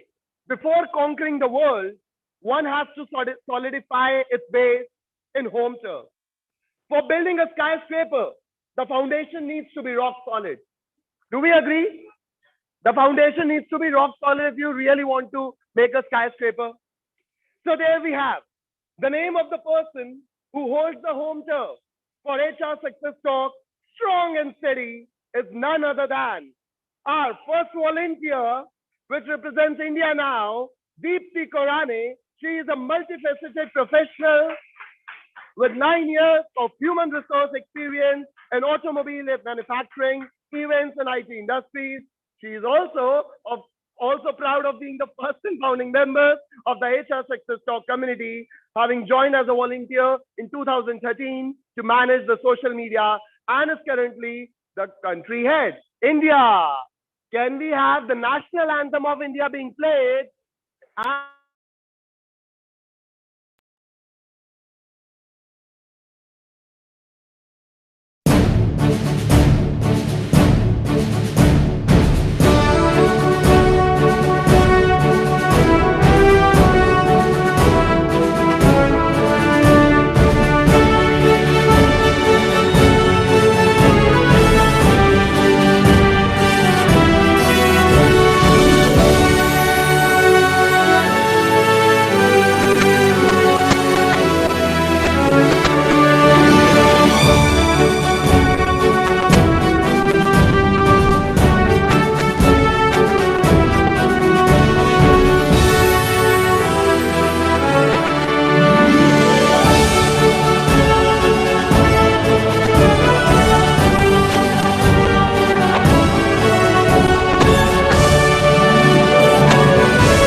There could not have been a better opening for you.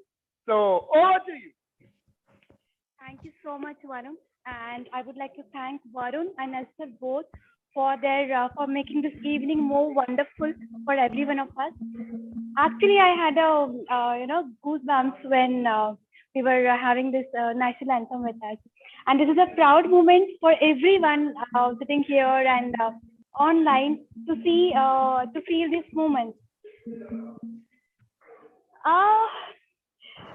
I'm not able to express exactly what I'm feeling because it's a journey of 9 years. And thank you so much for this warm welcome and warm words for me, Varun. And I would like to thank Mr. Govind for bringing me here. For the thing is, I found it somewhere on the Google. I was it's like in 2013 I joined a manufacturing organization there, and there I was looking for a mentor. My boss suggested me that we need to set up an HR department, so it's better, we can't afford paid consultants, so better you can find a mentor for yourself. So I was just trying to find people on the social media and the Google, somewhere I saw a smiling picture of this handsome man. And the kind of positive vibes I got from his picture, it was an awesome for me. So from somehow I got his email ID. I requested him that if you can be my mentor, you can help me, to elevate myself in HR. And he was said yes, just connect. And from there, this journey has been started. Then we started my journey by putting my queries on the HR forum we have. There we have started. I was putting so much queries each and every day, and he used to answer each and every of them. And someday he just came up with a thought that I'm looking for a person for HR Success Talk, to support. And I'm looking for a person, someone to take care of the social media. So that time I was like, I don't know how to use Facebook exactly, because I was far away from all these things, and especially the limelight and everything. So from there, my learning journey has begun. Then I moved to Delhi NCR in 2015, and finally I got connected with him in person, and we started building this foundation. The foundation was already, done by him, but then we explored so many things, and he guided me at each and every point of time that we have to do this, we have to do that. So I was just following whatever he is saying, and today I'm here. So I'm proud that he is my mentor, and HR Success Talk is very close to my heart. I can't say much, but we all are proud, and I would like to thank each and everyone connected with us online, offline, and every team member for supporting us and making this dream, come true, that we are here. And of course, we are looking for so many milestones, not only today, but many more to come. Thank you so much.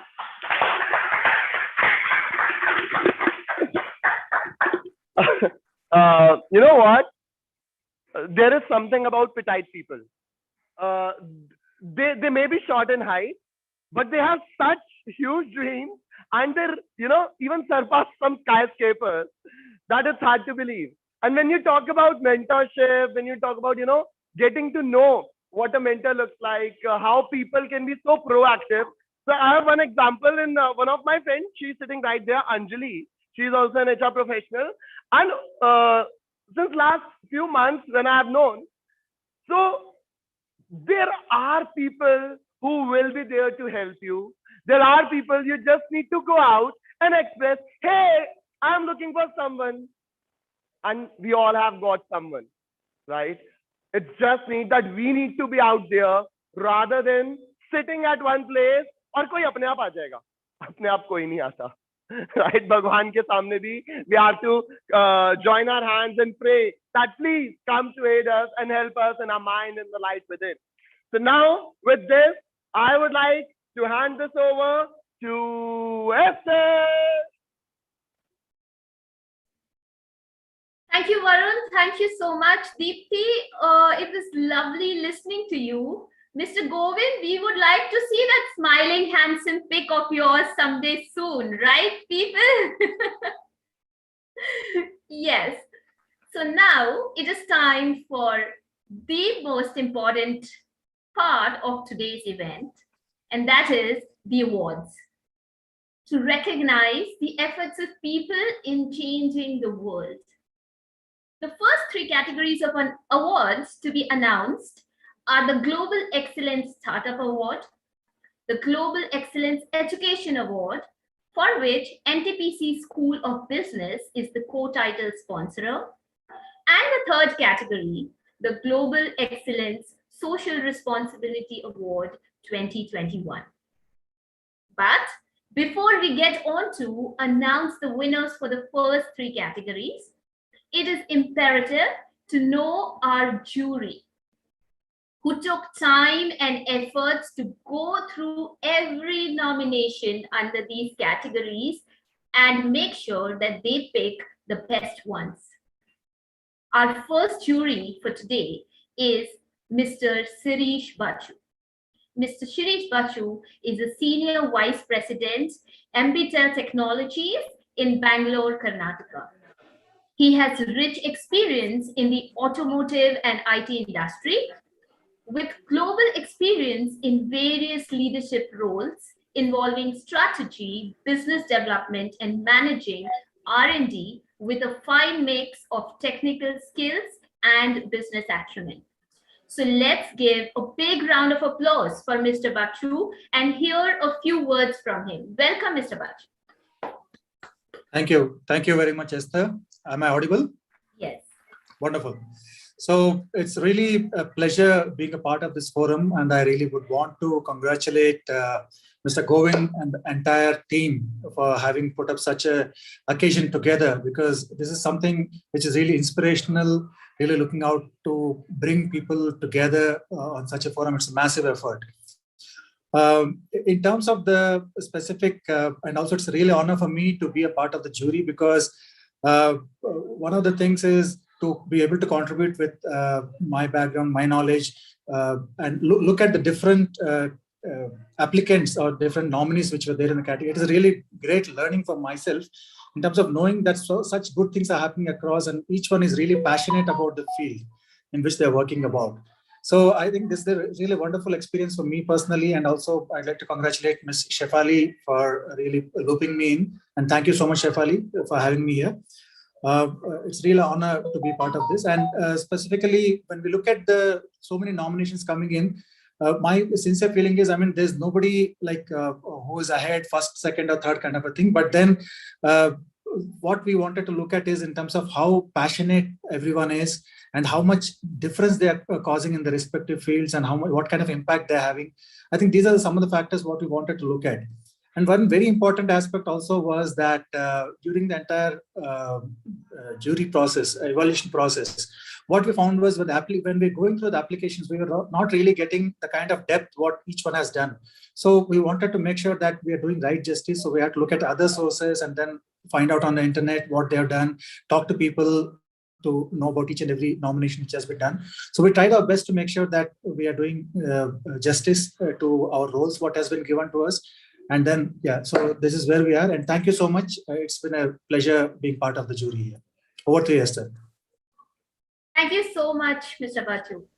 Our second jury is Dr. Rex Bakara, who is currently a faculty at Curtin University, Dubai, specializing in global leadership, culture and ethics, strategic human resource management, and organizational behavior. He is McGraw-Hill Education's digital faculty consultant for Europe, Middle East, and Africa, and also a former Dean of General Education at the American College of Dubai. So let's put our hands together for Dr. Rex and hear a few words from him. Dr. Rex, welcome. Thank you very much, Esther. It is an honor and indeed a privilege to be here with the equally magnanimous and inspirational individuals. This event that we have here at this very moment is a reflection of the mission and the vision of HR Success Talk to provide a platform that will honor not just the personal and career achievements of those who redefine the world, but also their character. As I mentioned, I am honored. It is a privilege. And it is also my mission, just like Human the HR Success Talk, to provide a platform of excellence for everyone who matter. Thank you once again, and indeed, you are an inspiration. Thank you so much, Dr. X. Thank you for your words.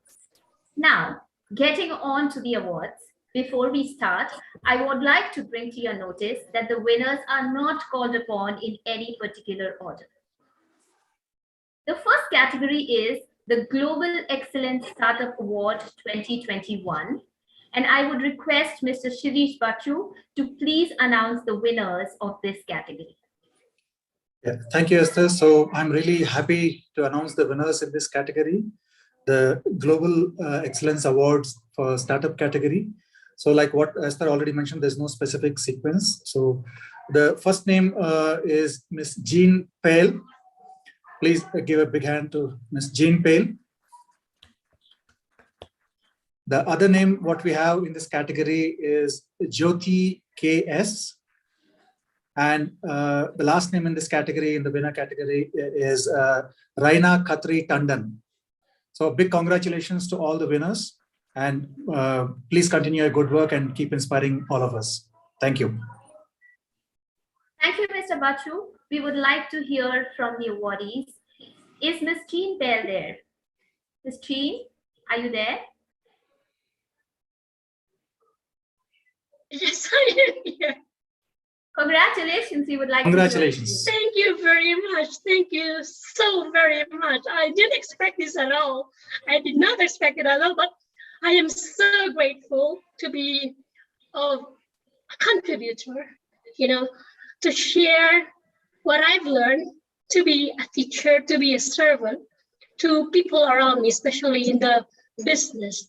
It's always, as I said, it's always a good time to grow, and it's always a good time to improve ourselves so we can be of service to other people.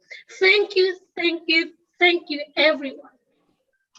Thank you, Jean, and congratulations. Love that excitement. Thank you so much and congratulations. Jyotis KS, can we hear from you? Are you there?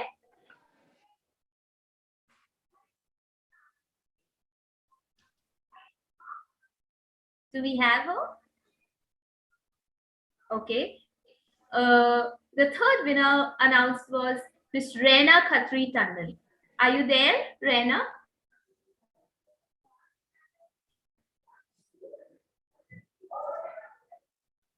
I think they are not here.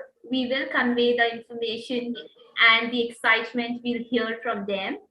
Moving on to the second category. The second category is the Global Excellence Education Award 2021, co-title sponsor, NTPC School of Business. And I would like to request Dr. Rex Bakara to please announce the winners of this category. Thank you very much again, Esther.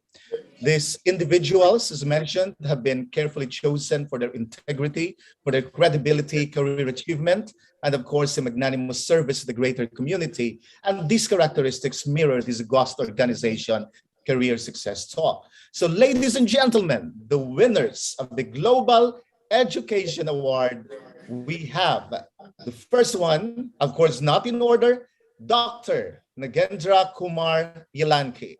We also have Dr. Rabia Bhatia, Dr. Nino Disinorio, Ankit Singh, and finally, Vikas Sharma. Congratulations, everyone. You deserve all the applause.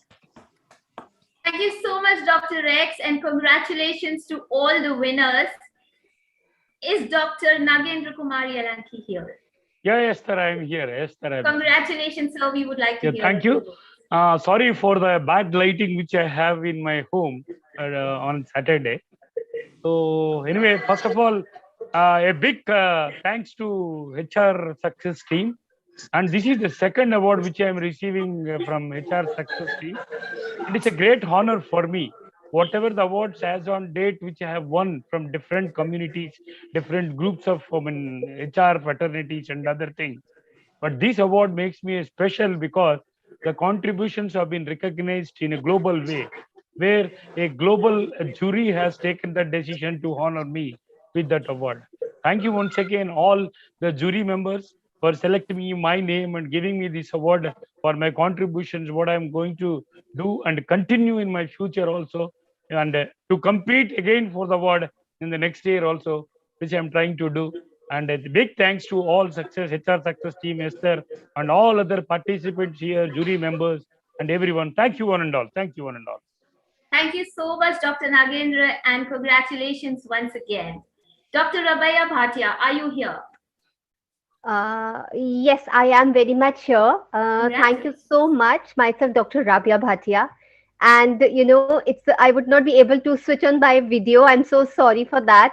Not in a position to switch on the video, but I am glad and I'm super proud to receive this award from HR Success Award once again.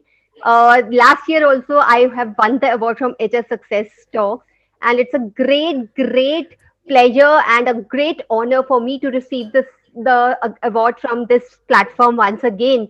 It feels a great what do you, I mean, I don't have any words to say, and I have got almost, I think I'm a multi-awardee edu leader by now. I've got almost 100 awards, but getting an award from this platform means a lot. It touches my heart because it gives a simple appreciation for what we are doing for the society, and actually it gives a pleasure and a meaningful award, because it seems that we are actually bringing a change what our purpose of life is.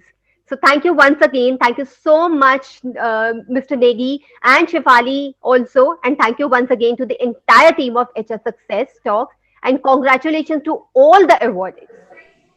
Thank you so much, Dr. Bhatia. It was amazing listening to you, and congratulations once again. Do we have Nino Desenorio? Do we have him? Yes, I'm here. Congratulations. We would like to hear from you.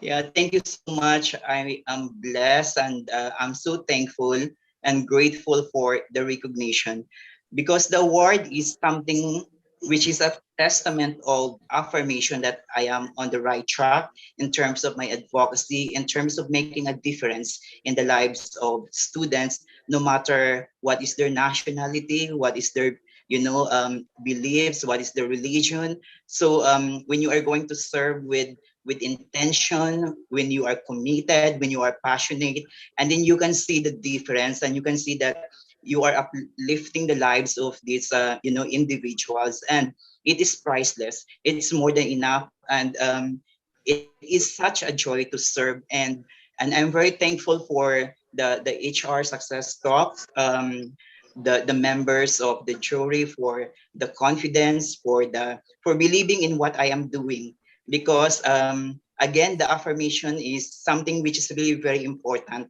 especially from the eyes of the meticulous members of jury. So thank you so much, and again, I'm so happy. Congratulations once again to you. Thank you so much. Do we have Ankit Singh with us?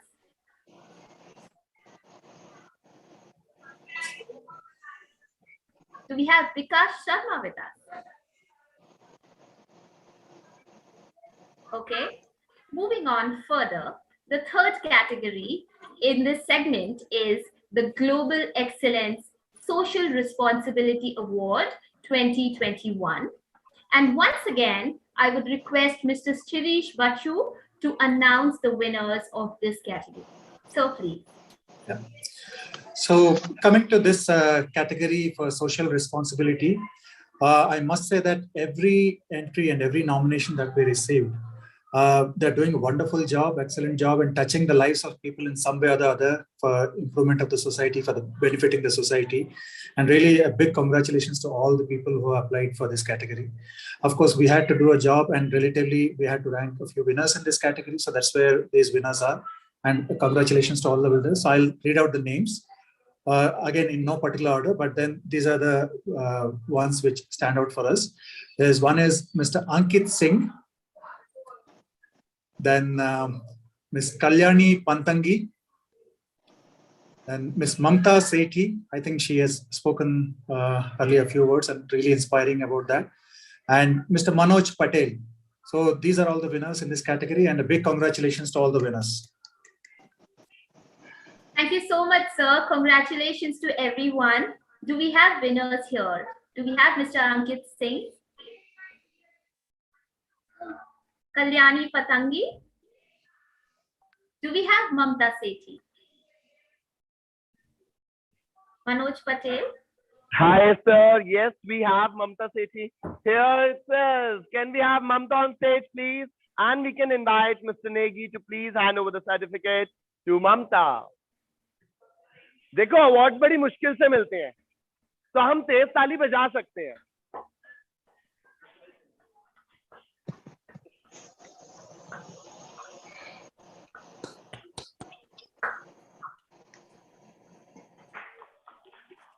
Thank you. Over to you, Congratulations, Esther. Mamta. Mamta, before you go, we want to hear a few words from you.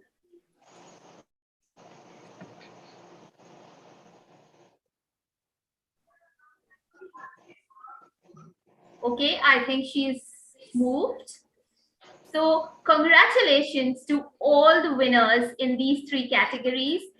Let's give a big round of applause for all these winners, and thank you so much for your phenomenal contributions.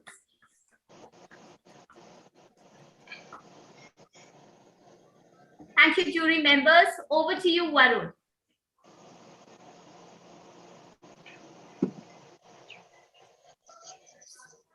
Thank you, Esther, and thank you, team, for actually taking care of all these.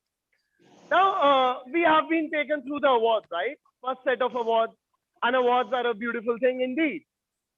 But awards are for the work, and everyone likes to play as well. So now I gave you that link in which there was going to be a game. So now it's time to have that game. There are several people who filled that form, and now may I request our team to put on screen the spinning wheel, and let's have a game together. What do you say? Hi, thoda jor. Yes, thank you. Okay, on the count of 3, we'll have a countdown, okay? 5, 4, 3, 1, go! कौन जीता? GS Maggie!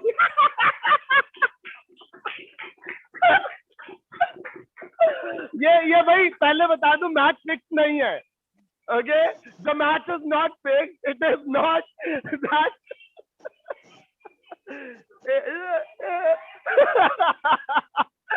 So, but okay. So what if he's the founder and he won the award? Won't he award him? Yes. It's a lucky draw. It's a lucky day for him. Can we have Govind on stage, please? Can Vikas, can we have? Okay. One more time. You can give away? Yeah. Okay, can we do it one more time? Okay, yes? He deserves all the accolades. What do you say? Shall we play it once more? Yes. Chalo bhai, award ki Janmdati ne bola hai. Okay. So we'll have it one more. Can we have it once more, please? Okay. 5.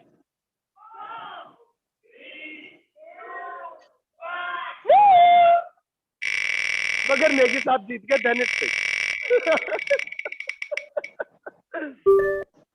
Dr. Saurabh Mittal, is he here? Dr. Saurabh Mittal.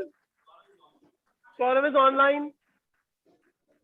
Spotlight, Mr. Saurabh.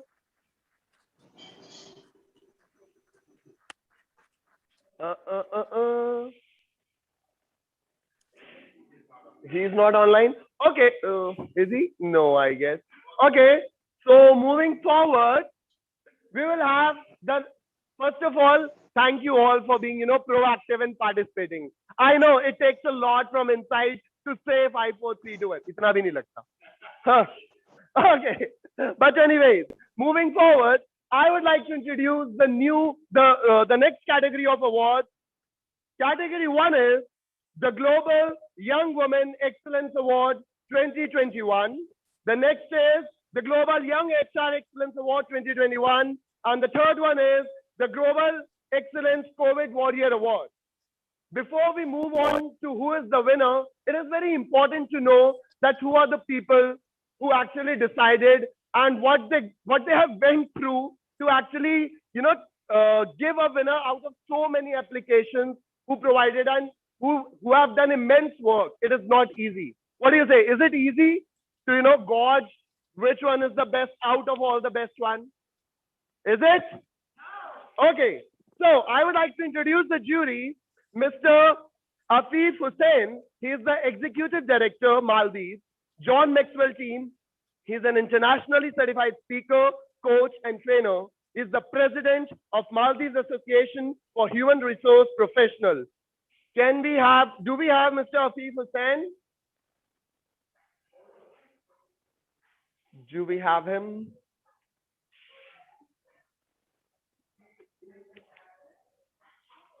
Okay, I guess moving forward, I will introduce the next jury, Mr. Mohammad Al-Karni.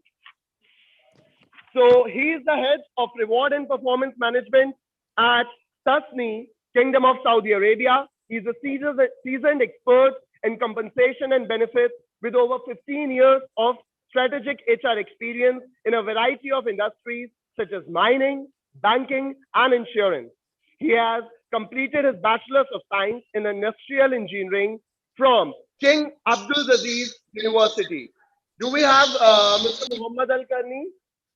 Yes. Hi, everyone. Yes, we have him. Can we have a big round of applause for the jury member, please? I would request you to please speak few words. Can you hear me? Yes. Yes, okay. Hi, everyone. This is me, Mohammed Al-Garni from Saudi Arabia, as one of the jury. I will take this opportunity to congratulate all of the nominees, okay, who are participating in the Global Excellence Award 2021. Getting award and recognition at workplace is one thing, but getting at the global levels, something is great.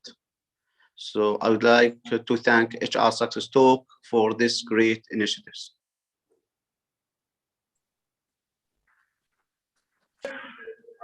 Okay, thank you so much, sir.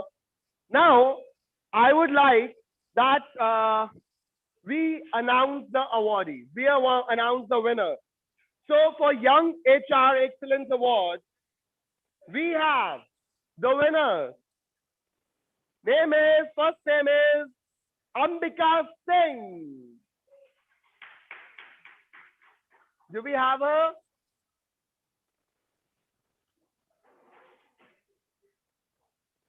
Okay, we have her. Moving ahead, the next winner is Abdul Rahman. Ambika is here. Ambika is here. Yeah, am I audible? I'm facing some issue. I would like you to speak a few words, Ambika. Sure. Thank you so much for this lovely recognition, to be recognized globally on this esteemed platform. Thank you all the jury members.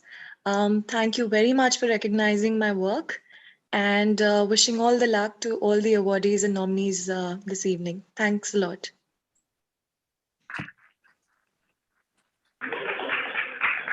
Thank you, and congratulations, Ambika. The next winner we have is Ziad N. Durayab. Do we have him? Yeah, here's Ziad. Thank you so much for the great opportunity. Okay, we have him. Can we have a big round? Can you hear me? Yes, we can. Can you hear me? Yeah. Yes. Okay. Yes, Thank you all for the great opportunity and for the global recognition of HR Success Talk. This is sure will motivate me to give more for HR, and thank you so much. Heartiest congratulations to you. The next winner is Renu Rafli. See, people are there or not, we can at least clap, no? Do we have her? No? Okay. The last one in this category is Vasant A. Can we have him? No? Okay. Now, I would request Mr. Mohammad Al-Karni to please announce the second list of the awards, which is for the Young Women Excellence Award.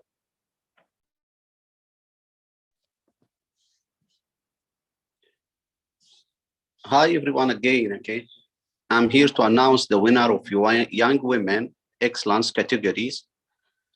Let me tell you, okay, it was a cut through the competitions among all the nominees, and here's the final winners. The first ladies, Piti Mora. The second one is Kita Sigal. And the last name is Baratika Vegas.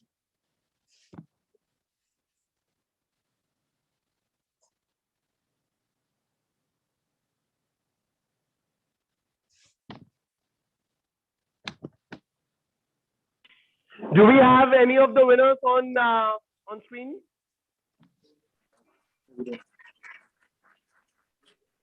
Do we have any one of them? No? Okay, moving ahead to our third category, which is the award, the Global Excellence Award for the COVID Warrior. We have the winner as Dhwani Jain. The first winner is Dhwani Jain. Second is Manisha Sharma. Do we have Manisha? The proactive lady. Can we have a big round of applause, please? All those who have missed, who are not there, we shall give it to her. Okay? Please, Mr. Negi, do the honor. The clap shall not stop.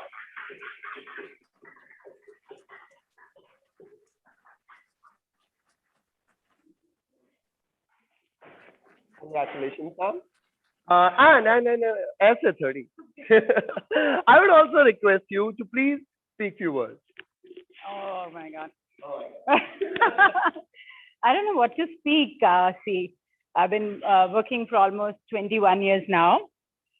And I strongly believe in seeding. A squirrel will just seed, right?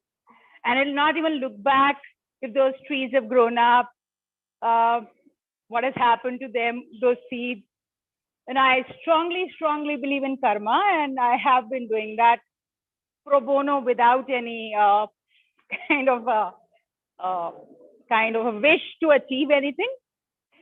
And that's primarily because I'm a single parent to a special child. I think that journey has pushed me to work for the society. My son was rejected by my husband and my in-laws.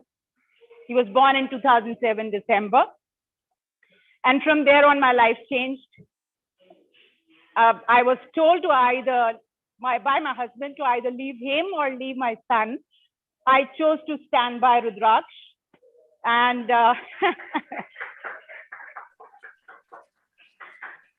I always say Rudraksh and my family has been my guru. I am whatever I am because of him. Friends in the industry, my family, who keep motivating me. I think we should always have a purpose in life. And I call that a soul's calling. My soul's calling is always give back. Because the moment you give back, you're building a better planet for your children. And the final aim is to leave a better planet before I finally close my eyes. Thank you so much. Ma'am, if you won't mind, I would just like to bow down in the gratitude. Don't we, we have always learned that the more difficult a problem is, the greater person it makes you. And saying it's easier said than done. Having, made that choice, it's not easy. And if it was, then I must say, hats off to you. Can we have a huge round of applause for her? Thank you. Moving ahead, we have the next winner is Mohammad Ashari. Do we have him? Okay. And the last one in this category is Neeraj Rana. Can we have a big round of applause, please? Okay, so hereby I conclude the second category of awards. Now, awards. When we say awards, we receive gifts, right? Because gifting is part of the award. Okay, we get a certificate, we get a memento, we get some awards. So there is the event could not have been completed without our gifting partners, Matujia, and we have the representative, Mr. Vikas. can we have you on stage, and can we have a please big round of applause for him?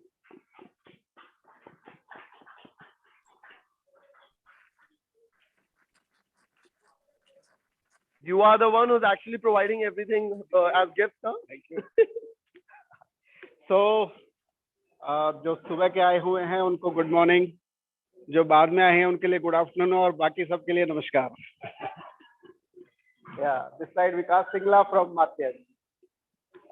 Basically, Matyaj is a Sanskrit word which is taken from Matyaj is taken from Sanskrit and the meaning is unstoppable. So, उसी vision को साथ में लेके चलते हुए Matyaj is helping many companies since 5 years. And we are a global gifting corporate global gifting company. Yeah, we provide corporate gifting, customized products, and procurement solutions also. Matyaj can help you with trophies, mugs, zippers, t-shirts, electronic products, and eco-friendly products. Let me show some of the examples. You can see, like this is a Hi table everyone, map. good afternoon. You can write n number of times on it and just write n number of times you can write on this notebook.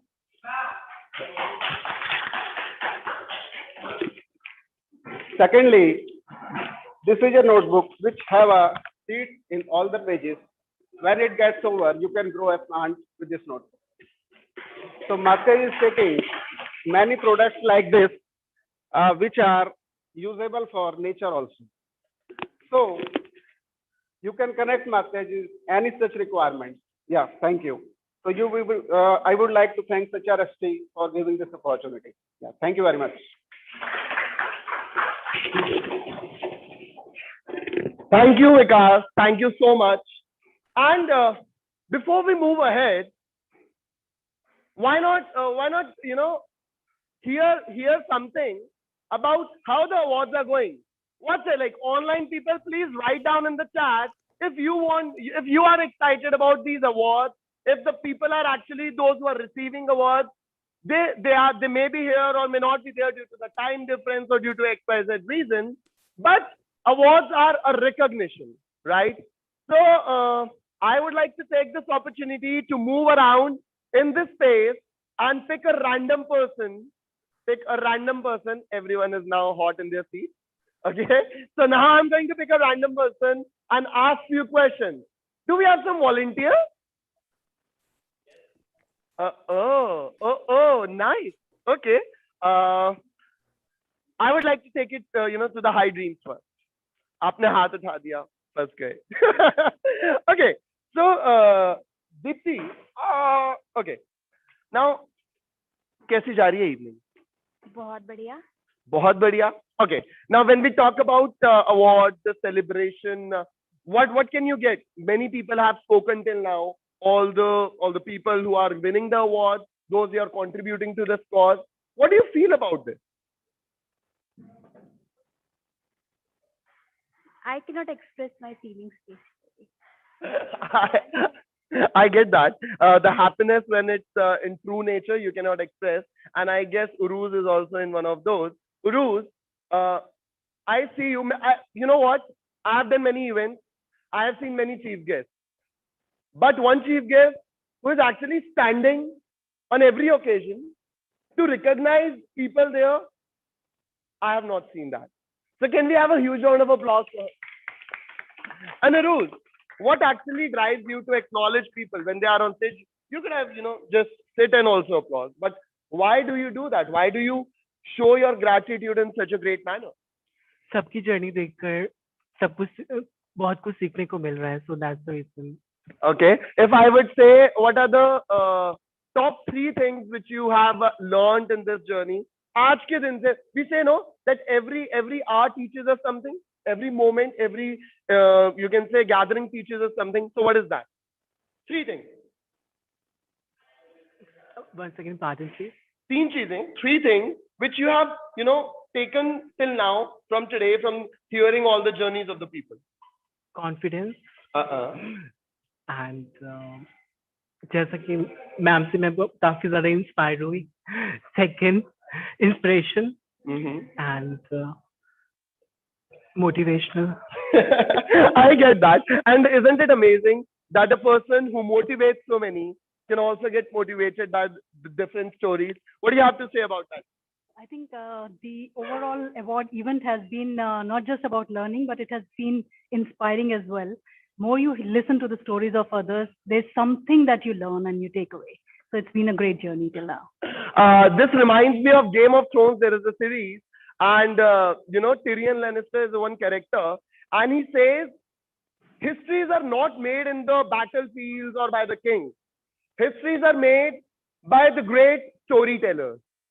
We are nothing but just living a story.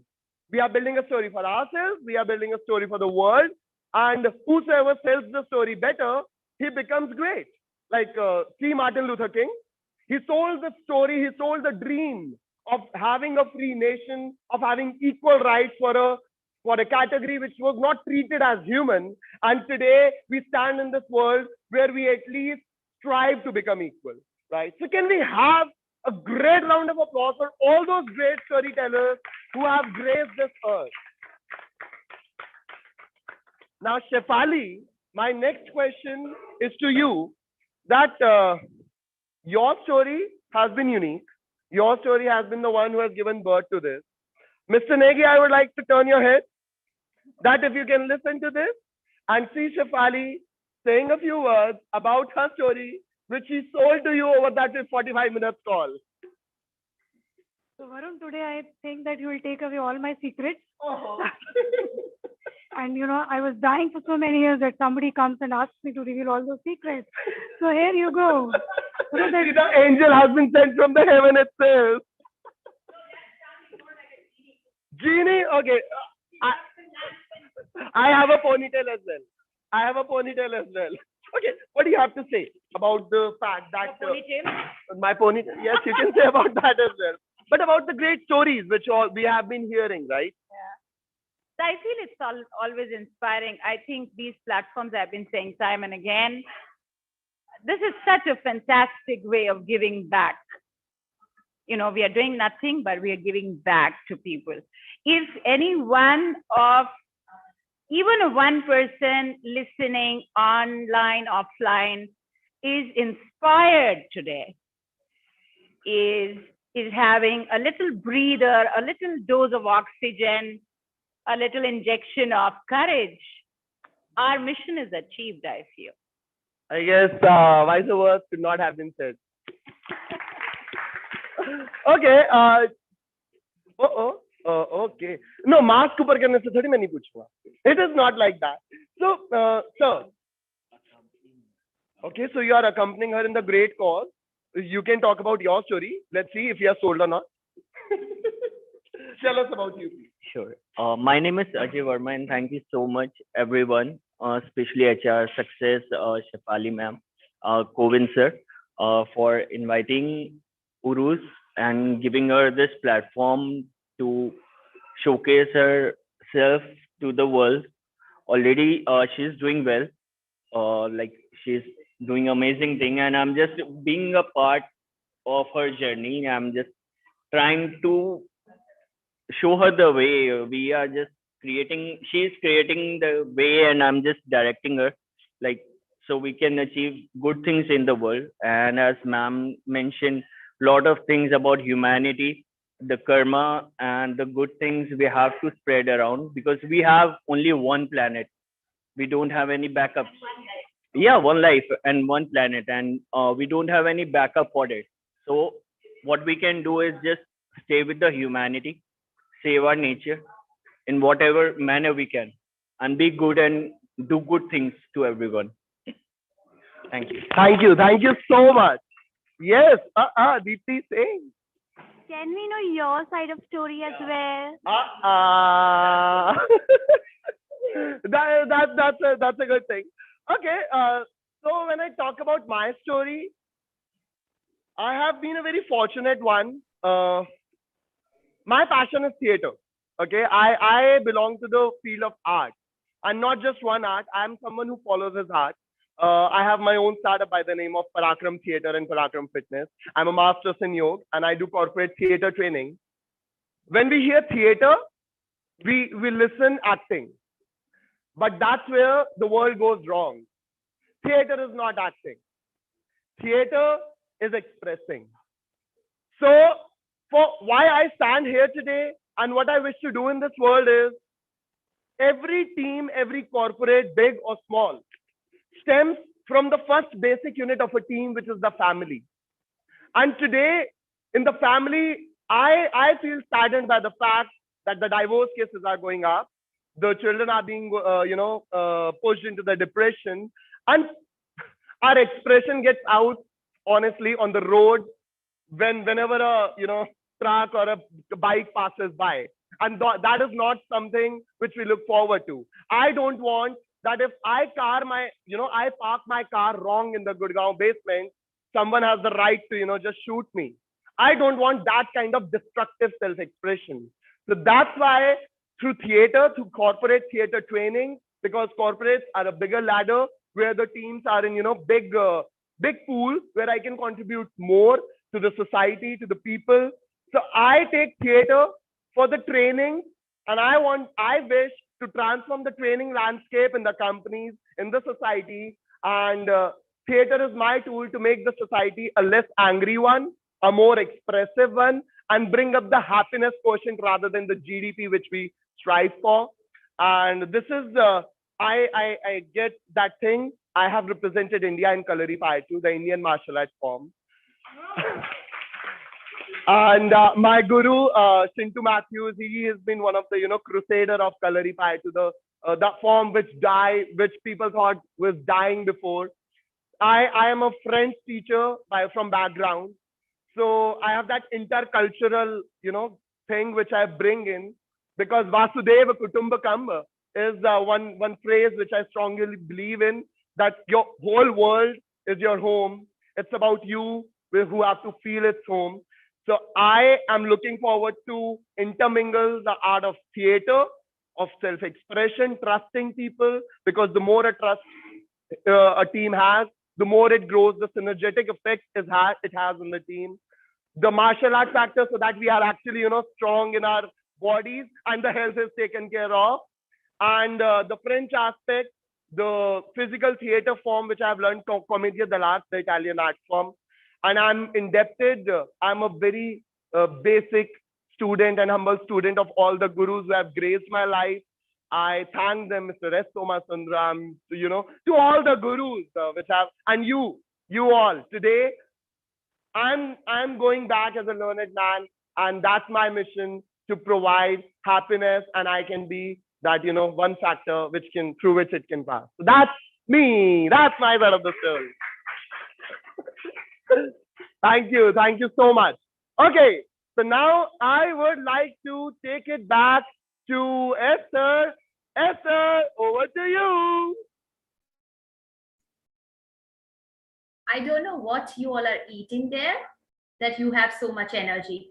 And I'm really, really jealous of it, because you're missing the fun, but there is same amount of learning, and that's the great part of this hybrid. And I'm enjoying that fun, and we can feel it, and we're smiling here online. We could laugh with you too, Varun. So thank you for bringing in that energy. Moving on further, listening to everybody's stories, it is important to pay attention on what are we doing with ourselves every single day. We are our own brand, and we know that it is very, very important to build our own personal brand, to thrive, to set us apart, to build trust, and also to reflect who we are. And today we have with us Miss Gillian Haslam to talk to us about personal branding. But before I give her the stage, I want to share a little bit about her. Miss Haslam is an author. She's an entrepreneur and a motivational speaker, and also a philanthropist. She has spoken on many topics at leading international organizations. I went through your website yesterday, Gillian, and it is mind-blowing and really, really impactful. Gillian has been honored with a growing list of awards. And to name a few big ones, like the Mother Teresa Memorial International Award, she has been awarded with the True Legend Award from the Telegraph. She has been awarded as the Role Model of the Year by The Advisor. And she has also been covered extensively by the media, the BBC, The Independent, The Telegraph, The Times, and many others. And now, the biggest one I feel is that Gillian's life story is all set to be turned into a full-length movie. So if you have your pen and papers, be ready to listen to her and take what she's talking to us about. So let's welcome Miss Gillian Haslam with a big, big round of applause and hear from her about personal branding. Welcome, Gillian. Well, thank you so much, Esther. I'm very glad and very honored to have been invited here. I'm sorry I don't have very much time, but whatever we can cover in half an hour, we'll try and cover that. Now, before we get started, can I share my screen? Am I allowed to do that? Yeah? You can do now. Perfect. Thank you so much. Right. So let me try to share my screen first. And I want to begin with sharing 3 tips with you. So today, obviously, I think many of you on the call today understand fully well that when we are talking about branding, personal branding is what we are going to talk about today. But of course, your personal branding can also be used as organizational branding. And I've learned the hard way, and I'm sure many of you on the call already have as well, learned through trial and error. But if there are 3 things that I want to leave you with today, so before I say that, we're going to learn 3 ways about personal branding. But before that, I want to leave you with 3 important tips. And the 3 important tips is, if you can remember that there are very many radio stations in the world today. But the most important radio station, if you can keep this in mind, is a radio station called WIIFM. If you can remember to note that down. Now, WIIFM the acronym stands for What's in It for Me. You have got to remember that when you take the stage, when you're speaking, when you're delivering, when you're selling, when you're doing anything, to put yourself last and to stop talking about yourself and your personal story, to put the client and the customer first. And this is one of the biggest mistakes that very many people make. Authors, speakers, entrepreneurs, many people across the world make this one fatal mistake. And this is one of the reasons why they find themselves as part of the masses instead of getting to the very top. So if you can remember to always put your client first, say less about yourself and more about them. Remember that your client and your customer is always the hero, not you. This is the first lesson. The second lesson is that there is a time and a place for everything. There will be a time when you can tell your story. There will be a place when you can show what you've been through and talk about your journey, talk about your hardships, talk about everything to do with you. But not every time and every place is the platform for you to do it. And you got to learn when and how to do it. And the third thing is to learn how effective business storytelling can be. Business storytelling is, in my opinion, apart from every single thing that I've learned, business storytelling is what has got me to where I am today. It has truly taken my story, my personal brand, and every single thing that I've ever learned to a whole new level. And I will talk about that with Esther and Charlotte later, and probably we'll try and help you to do a workshop just focused on business storytelling. How to take your brand, how to take your story, how to take every single thing that is you and turn it. So in essence, take your experience and turn it into opportunity. Now, in the essence of time today, let me just try to make my screen a bit bigger. There you go. So why is a personal brand valuable? Why is it so valuable to people? Well, what is a personal brand to start with? What is personal branding? How to shape your personal brand and how to communicate it effectively. These are the 3 little tips I'm going to leave you with today because we don't have much time. So why is a personal brand valuable? Now, many people will give you very many responses, but of course, a personal brand firstly can take your reputation from being a nobody right up to being a global name if it is portrayed, if it is branded, and if it is actually messaged correctly to the world. Your career can go from, you being like I was, one person on a banking floor to being known in the entire banking world or to be known on a global stage. And I'll share a little bit about you or myself at the end. Now, you can take your true talents, and as I said, it can be, okay, again, you need to understand that personal branding is, again, not about you. And you need to understand how to take that brand and turn it into something that the world wants, needs. And if you've heard the phrase, feel the pain, supply the gain. That is what you need to understand first. But these are all, as you can see, there are only 3 little lines that I have highlighted of how you can stand out if your brand is portrayed to the world correctly. Now, there are many brands and logos that we recognize. McDonald's is another, of course.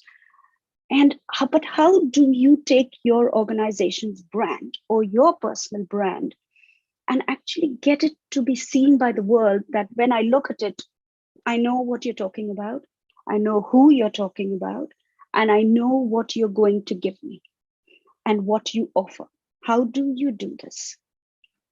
So the first thing to remember is that a brand is about your feelings, your attributes, and the perception that people have of you. What do people get? What do they feel when they look at your brand? How do they, relate to you? What do they perceive of you when they just look at your brand for 1 second? What happens? So what is your USP? Ask yourself, who are you? And why is your product or your service so valuable? What is it you offer? Now, if done correctly, you can get your brand to occupy the hearts and minds of people or the hearts and minds of your customers at a very, very deep level. And this is what really and truly will sell. And this is what you need to focus on and work on.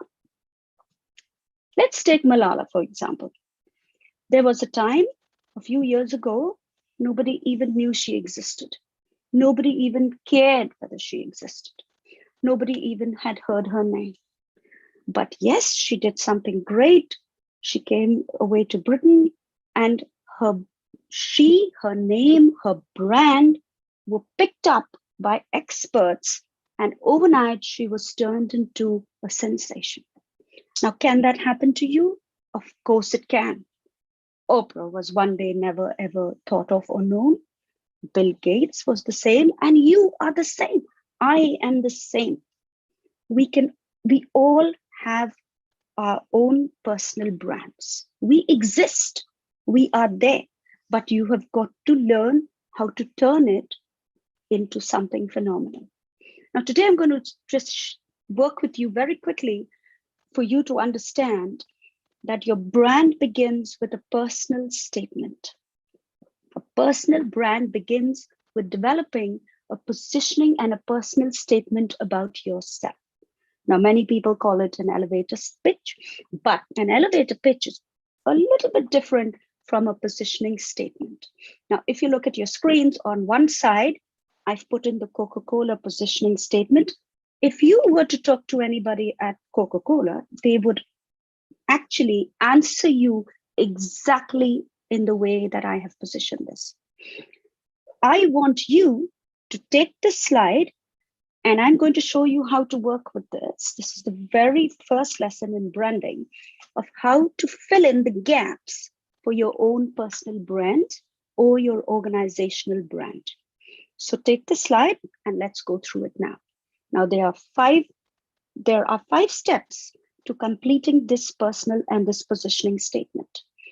How to conduct your own personal audit, how to articulate your own USP, your unique selling proposition, how to evaluate your feedback, how to craft this positioning statement, and how to pressure test this statement to make sure that it really and truly works for you, and how to use your statement to guide you through this branding process in order to get you from where you are to where you wish to be.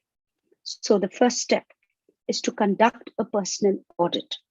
Now, everything is on this slide, but how do you start? You start by putting out your details and asking people for their feedback. Very similar to what is done in organizations just before the bonus time, just before your objectives are set for the new year.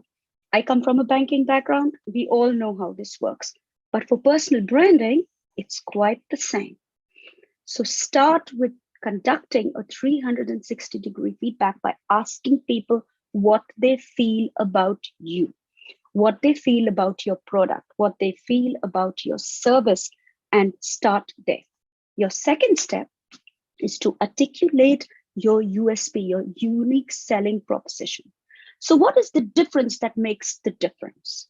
What differentiates me from others?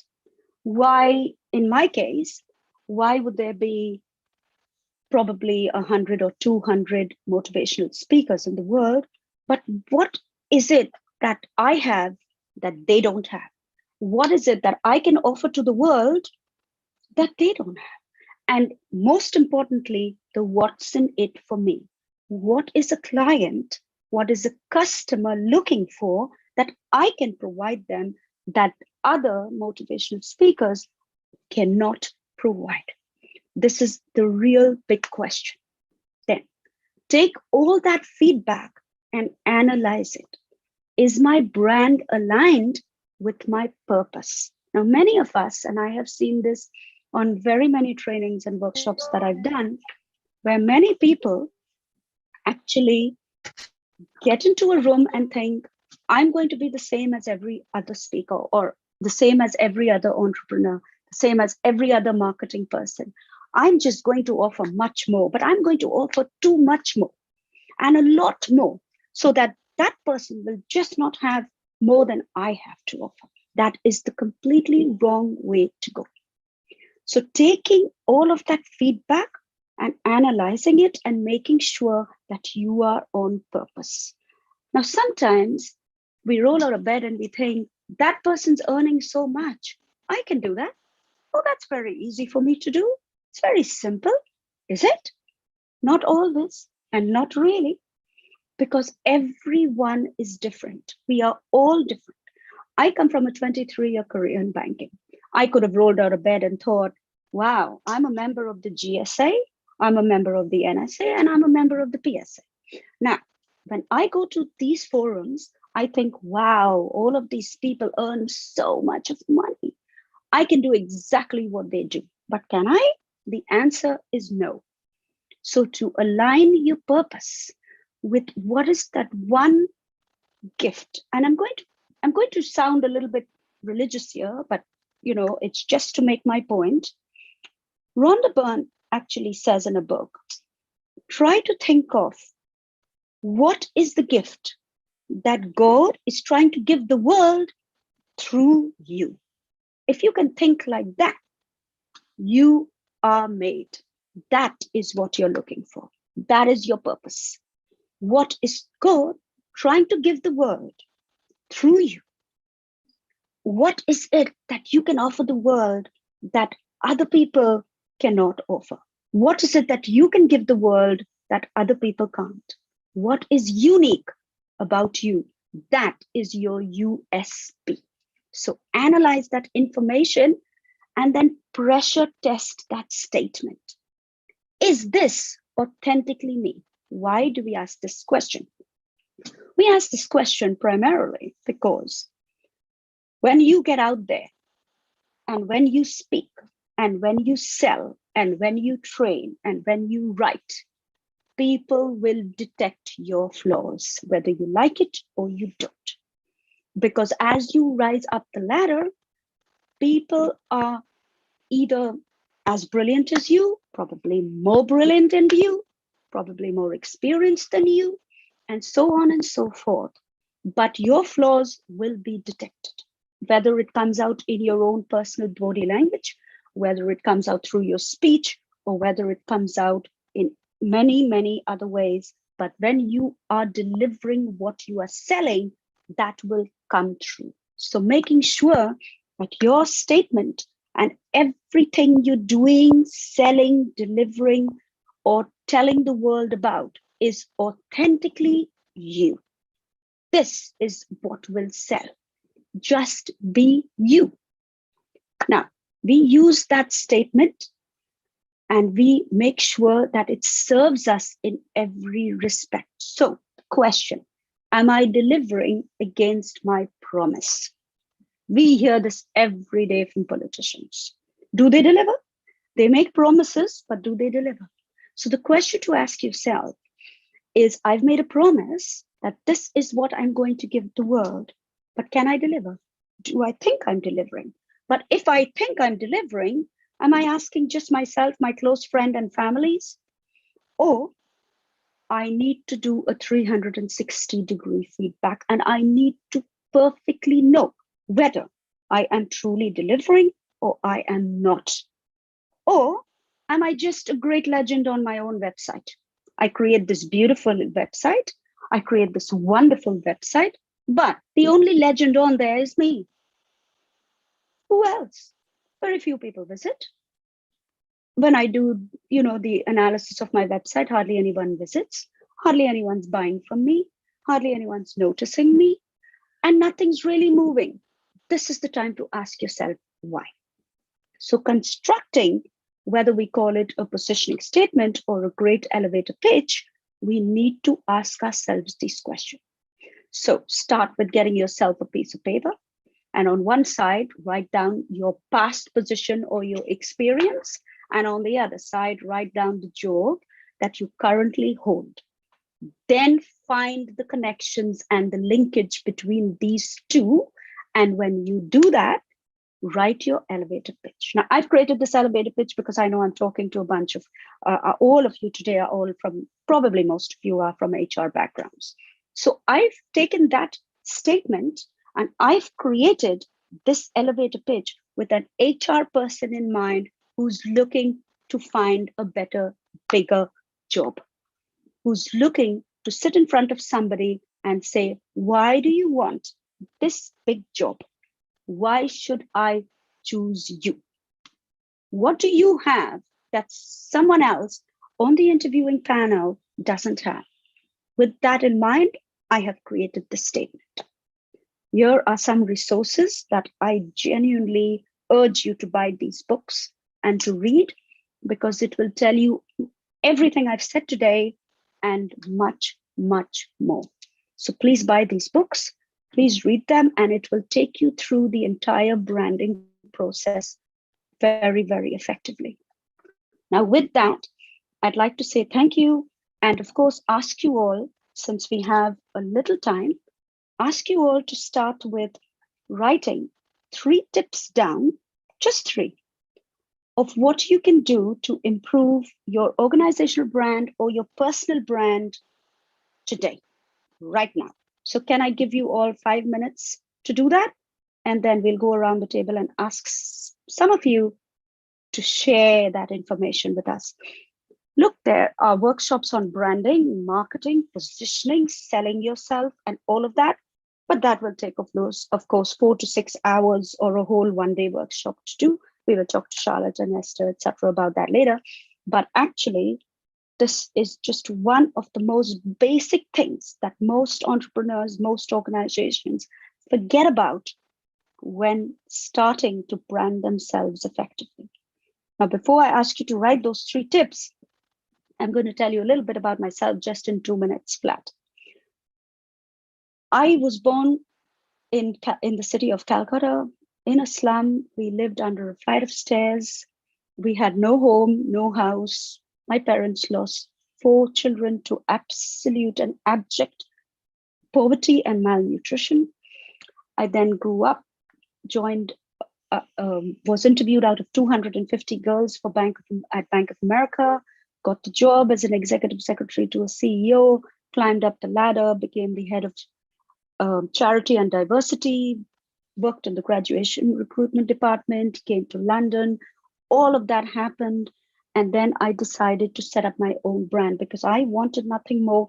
And I know many people aspire in life to be doctors and pilots and teachers and whatever else. My own goal, personal goal, was nothing except to help hundreds and hundreds of people. That's all I ever inspired to do. Maybe that had to do a lot with my upbringing. Maybe that had a lot to do with my mom, who was highly charitable. Or maybe it just had to do with what I saw as a child. But nevertheless, that's what I began to do. But before I did that, by the time I got to the UK, my mom's dad is Scottish and my mom's mother is English. My dad's parents on both sides are English. And by the time I got to England, I had a 23-year career in banking.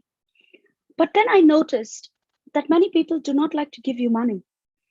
You can't keep standing outside somebody's office with a bowl in your hand saying, please help my charities. It doesn't work like that. I believe that the question that you need to ask is, do you wish to be a consumer or a creator?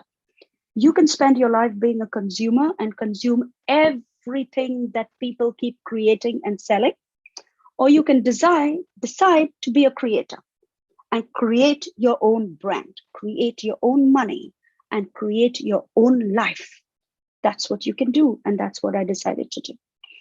Now, sometimes you have to fight your fears in order to do that. And I have had a very difficult childhood. Many of you probably have already read about it. But the one thing that I didn't have was confidence. I just didn't have it. I was locked up in a toilet with hundreds and thousands of flying cockroaches as a little child. I was traumatized and I fell down up to the age of 14. There's a lot of stuff that happened to me, and there is a lot of stuff that happens to all of us, whether we like it or we don't. And I do believe that every one of us have a story to tell, every one of us.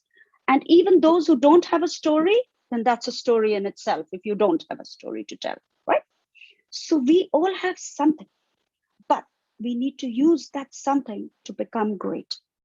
And so I had to fight and basically face my fears. And I decided that if I want to reach the world and I want to talk about what happened to me and I want to help hundreds of people and hundreds of little girls and boys all across the world, I have got to find my voice. And at that time, I couldn't say a word. When I got my first mentor in London, I ran away and I thought, no, I don't wish to go there, but I had to do it. And I learned how to do it. I got the right mentoring. I learned how to brand myself and I learned how to promote myself. And when I delivered my first TED talk, you can go onto YouTube and listen to it. I was up in Stormonton Island in this magnificent building, invited to deliver my first TED talk. And I almost ran away from the venue because I was so scared. And I called my mentor and said, I can just say I'm not feeling well, or, there's an emergency at my family and I've got to run away. But he encouraged me and I decided, no, I'm going to stay. And when I left Ireland, Belfast, and I took the plane back to London, it was just about 12 or 14 hours after I had checked YouTube. And from the time I left that venue in Stormont till the time I got home, I got 50,000 views to my first ever TED Talk. And no one has ever got that. Since then, I've done 6 TED Talks. And of course, I've spoken at the Bank of England, Novo Nordisk, Barclays, RBS, you name it, I have done it. But the first thing that had to happen is I had to fight my fears. And that's what I call, and that's why I talk to you about being authentic. Try not to be someone else. Try to be you. Try to figure out what is that gift you have that you can give to the world. And all of the branding, all of the coloring schemes, all of the websites, all of that comes second. This is what I want to leave with you today. So there are many things that can happen, but please let's start with asking you to write your 3 tips on what you can do today to change your brand and change your world. Can we ask you to do that? To take 5 minutes, please. Esther on the clock to do that.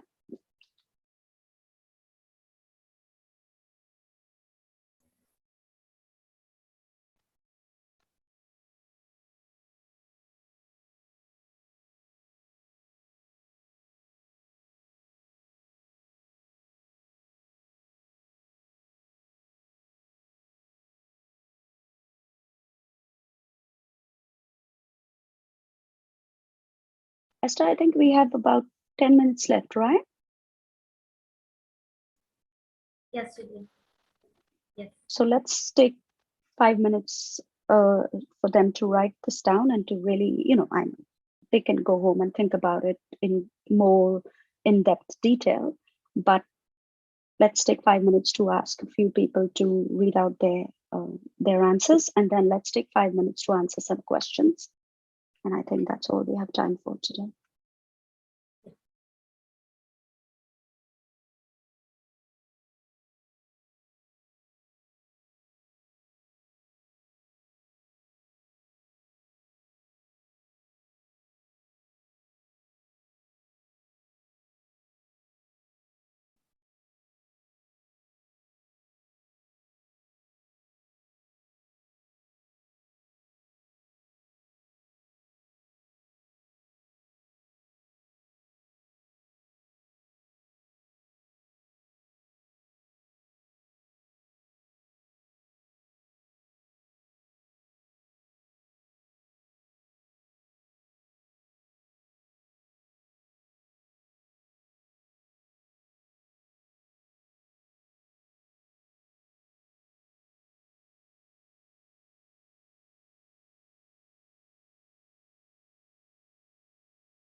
So we have last 30 seconds.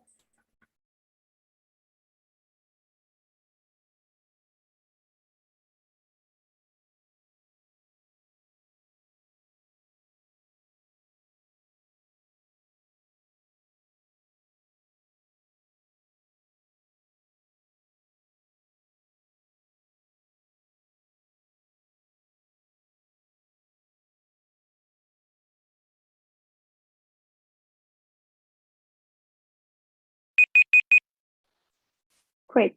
Thank you very much, Esther, for that. Right. So can we go around and ask anyone who's willing to come forward and share your 3 tips or ideas with us all? Anyone? I mean, Esther, if you all can put it on the chat line or inform Esther if you're willing to share your 3 tips with us, and Esther can unmute you. We have some answers in the chat box. Perfect, Esther. Then can you read those out, please, and share it with all of us? Yeah. I have one answer, which is number 1, proactive approach, focus, and making things happen. Lovely. Okay, any others? Yes. Another one is to build a brand statement, connect with overall vision, act on it, and keep reviewing the progress. We have determination, clear thought, and right approach. Okay. Perfect. Any others? Yeah. The 3 tips: start with a 360 audit of myself. Then we have purpose, conviction, and just doing it. Then we have make healthier life choices, be more organized, have precise short-term goals and plans in place. The next one is positioning statement, show up with vision in 360, align with values and visions. Be more organized by dropping some pursuits. Face my fears, fear of unknown and failure, just take the first step. Yeah, so these are some of the answers on that. Perfect. That's great. Now, some of the things, I mean, all of those answers, there's no right or wrong. It's just, I mean, everything that all of us need to do. I'm going to leave you with some tips as well, because obviously, you know, we have to answer the question, the what's in it for me. So I want all of you to go away today thinking of this positioning statement, taking the slides home and making sure that you work on this. And you first ask yourself the question, what is authentic about me? What can I give the world that the world basically does not have today, or something that is unique about me? Remembering, always keep the client and the customer in mind. So what are the things that you can do once you've got this statement already ready and it's done? You've done your 360 degree, you've perfected it, you've tested it, you've analyzed it, and it's ready. You can start by speaking outside your immediate group. So start getting people like these kind of organizers to give you the stage, give you the platform, and let you speak. You can also start by networking and going to different events, different networking events, and sharing your brand. But always remember, put the audience first. If you notice today, I didn't start off with my story, and I could have. I can show you some pictures that will draw you to tears, and I can show you some great successes. And of course, next year, you will be seeing some very, very great successes, but it's not for me. It's not about me. It's about you. I need to put you first. The third thing you can do is to share your publicity, share all of that, but in a very subtle way. If people want to know about you, they can go to your website, they can look at social media, they can do all of that. But again, share it in a very subtle way. Learn the art of business storytelling. I can tell you some stories today that you will probably say to Esther and Charlotte, you know, please cancel the rest of the conference. We just want to listen to these stories. But there are some great entrepreneurs who've actually been farmers, who've been daughters of people who grow berries on farms. There are people who have come from nothing. They have no money and just they're not even known in the world. And just through their own entrepreneurship and their own stories and their own branding, they are today in Macy's, they are today in Walmart, they are today in Bloomingdale's, and they are all over the world. And how have they done this? They have done this by business storytelling. You have to have a business, that is fine. But remember that the main thing that sells with people is emotion. That is the number one seller. But how do we elicit this emotion in people? How do we tap into the people's hearts and minds? How do we get them to buy something that many other people are selling in the world today? This is a technique. This is the art. And this is what I'm trying to get you to think of and to do. Business storytelling will give you the business story that when you open your mouth to speak, people will say, oh my gosh, if there's one speaker I have ever heard, it is her, it is him. That's what you want the world to say about you. That's when you will get picked up. So try to elicit the statement, get this business storytelling, make sure that you are totally authentic, and then go out to the world. Try not to go out to the world without your homework being done. If you go out to the world just like somebody rolls out of bed and you think, well, I'm just going to put out something, remember that the world is looking at you and everything you're putting out there is being understood. And that brand and that impression of you is being formed, whether you like it or not. So be careful what you put out before you do your homework. Remember that if you fail to prepare, you will prepare to fail. Remember that. This is a very important line that I want to leave you all with. So please learn business storytelling. Make sure that you are very authentic. Work hard on your positioning statement, and that is the place to start. And that is what I'd like to leave you all with today. If anyone has any questions and if we have any further time, I'm prepared to take it. If not, I'd like to say a huge thank you for inviting me here, and I hope I've left you all with something to take away.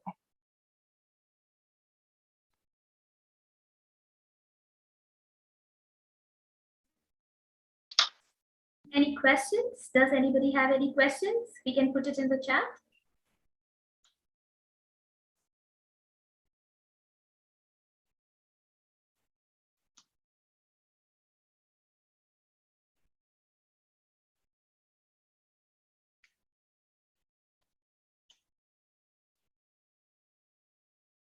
We have some amazing thank yous coming in, Jillian, for you.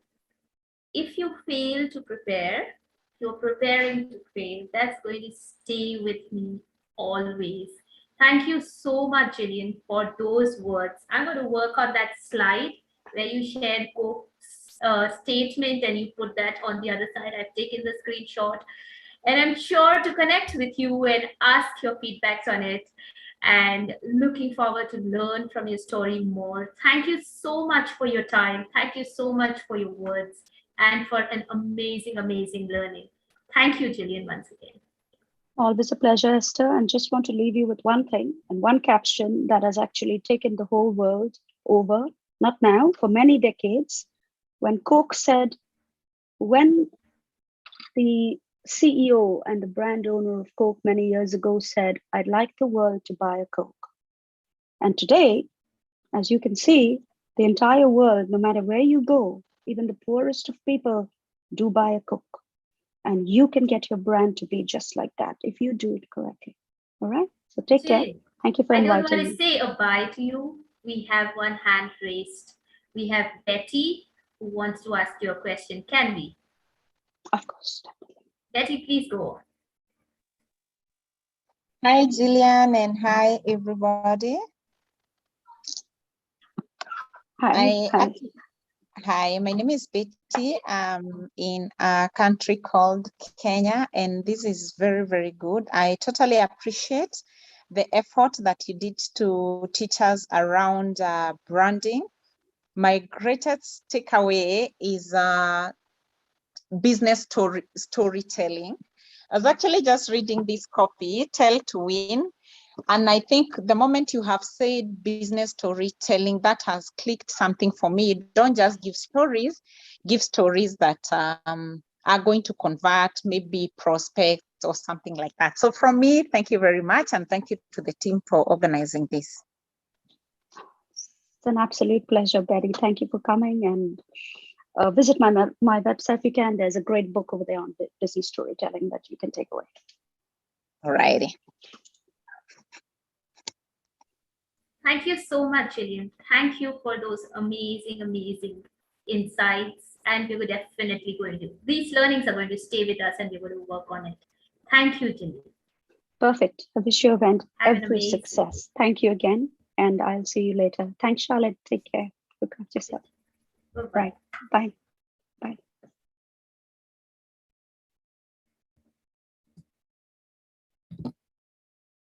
All right, that was amazing session. And once again, if you fail to prepare, you're preparing to fail. Wow, we've been learning. I've been learning, and I'm in awe of this learning, which is coming every minute from somebody or the other all this day.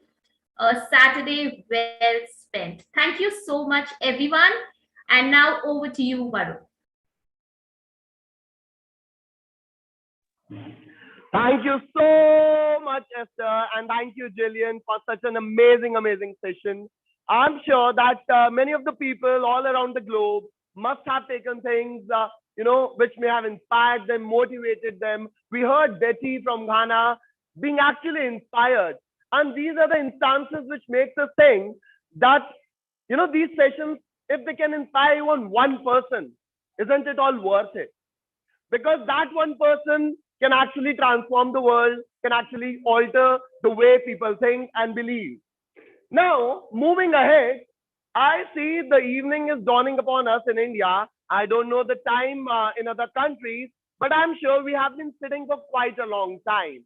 Now, Mr. Govind, will you allow me to ask everyone to please stand up?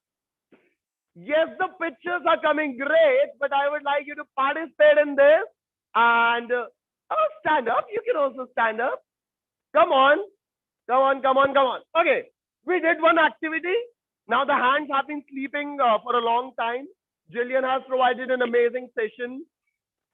And the encouragement it has given to even one person in the world and to multiple people in the world who may not have said it out loud.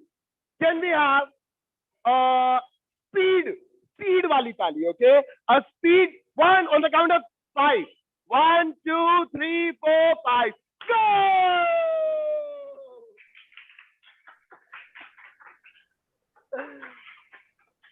Yes, yes, yes, Esther, be jealous. Thank you, Charlotte. Thank you, everyone. Thank you. You may have the seat. Now, I would like to take this opportunity to invite, it's a heavy talk, right? We have got inspired and motivated. Vikas, what do you say? Are we up for one more game? Can we have it?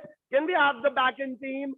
Please have the spinning wheel on the screen.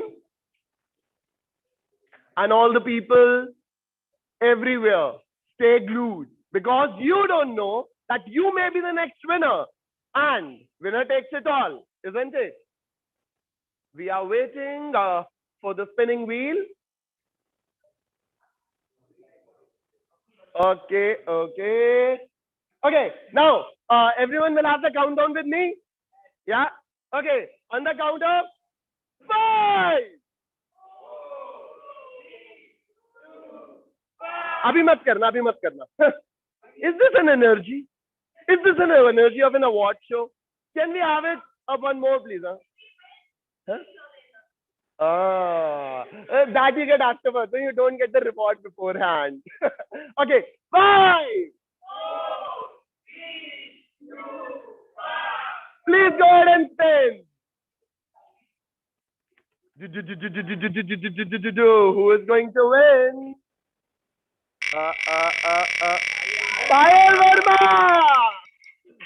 Is Payal here? Come on. Okay. You haven't thought about it, right? You thought it is fake, Mr. Govind, when he wants us to? No, you thought that. No. Okay. So what are you feeling about winning? It is already saying it's cheating. No, I don't know. Can we have a big round of applause for her? Thank you. You may be seated. Okay, that was fun. That got some energy back into the game, and the spirits are more heightened up. Now we move ahead to the next category of our awards, and I would like to introduce the next category of 3 awards. One is Women Excellence Award, which is for 15 years plus experience. Then HR Excellence Award and the Business Excellence Award. Before announcing the award, as we did it before, it is very important to know the role a jury plays and which are the members who actually selected everything. So I would like to introduce the first jury member, Mr. Mohammad Al-Asmari. He is a C-suite executive, Chief Human Resource Officer at Pimaco, Riyadh, Saudi Arabia, SME in HR management within the shared services concept, detail-oriented, performance-driven, and highly resourceful professional with 17 plus years of wide range experience in various organizations as HR manager and HR director. May he grace the occasion with few words. Over to you, Mr. Mohammed. Thank you very much. Can you hear me? Hello? Yes, Mohammed. Excellent, We can hear excellent. you. I'm delighted, to be honest. I'm very delighted and very honored to announce the Business Excellence winners category. It was a hard decision. A lot of good documents, a lot of good papers we have seen. The winners' names are as follow: Shitin Sharma, Dr. Parmad K.R. Rajput, Dr. Jitish Kahana, Kukili Roy, Mirza Ahmed Raja Beg. Thank you all. Thank you for the participants, and congratulations again to the winners.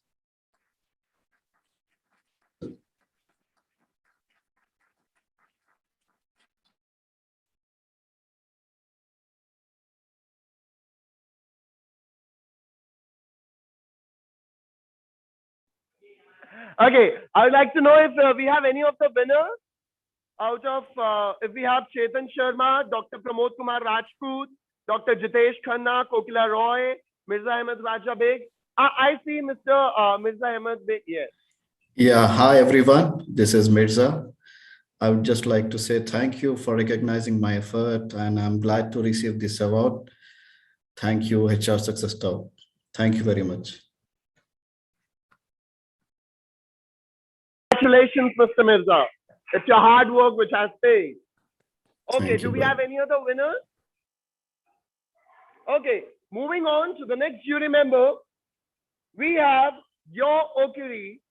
Yo serves as an HR practitioner from Ghana and is experienced in HR strategy, execution, stakeholder management, and team leadership. Yo has over a decade's experience driving HR best practice, out of which 6 years has been with a single employer, one of Ghana's leading banks. Experienced in both generalist and specialized advisory roles, Yo has worked across the whole HR life cycle, including the creation of an HR team from scratch.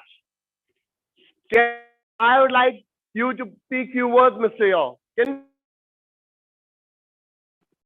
Thank you so much, and greetings from Ghana. I'd like to say that it was an opportunity to go through all the paperwork and select the winners. And I'd like to congratulate all the applicants for all the good work that they are doing in their respective professions to impact society and to impact humankind. Well done. And then at this stage, I'd like to call out the winners, just getting the lists. So for the Women Excellence category, we have the winners as Ain Pail, Kalyani Patangi, Manisha Sharma, Nishi Sethi, Nuzat Ali, and Smriti Sharma. I hope I pronounce the names right. So those are the winners for the Excellence, the Women Excellence Awards. Thank you. Thank you, Mr. Yo, and congratulations to all the winners. Do we have the winners? I'm repeating the name. Ian Pale, Kalyani Patangi, Manisha Sharma, Nishi. We have Nishi Shetty with us. Can we have a round of applause for her? Nishi, how are you feeling? I cannot really express how I am feeling, but it is the most beautiful feeling I've had in my lifetime. And I thank all of you, HR Success Talk team, the host, and especially Charlotte for pushing me to apply or asking me to apply while I was in the US on holiday, and I absolutely had no way of doing it. And I had no documents to submit. So I really feel great. I'm so happy. And I'm a people transformation strategist, CEO and founder of Niche Consulting, where I do emotional fitness training, coaching, and people transformation consulting. So my vision is to transform people and help them achieve success and abundance through emotional fitness. And I'm so happy. This is my first award, by the way. So you can imagine how grateful I am and how happy I am. So thank you very much. Can I speak? Great. That's great, Nishi. It was first award is always special, and coming from such a big platform, I can feel your feelings, I guess. And do we have any other winners? Nusrat Ali or Smriti Sharma? Wow. Yeah. Okay, and we have one winner offline with us. Can we once again welcome Manisha Sharma? And Mr. Negi, if you will please do the honors.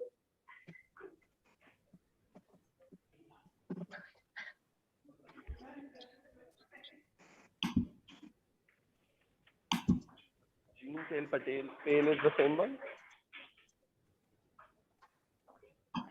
Jean Pale is written here. Okay.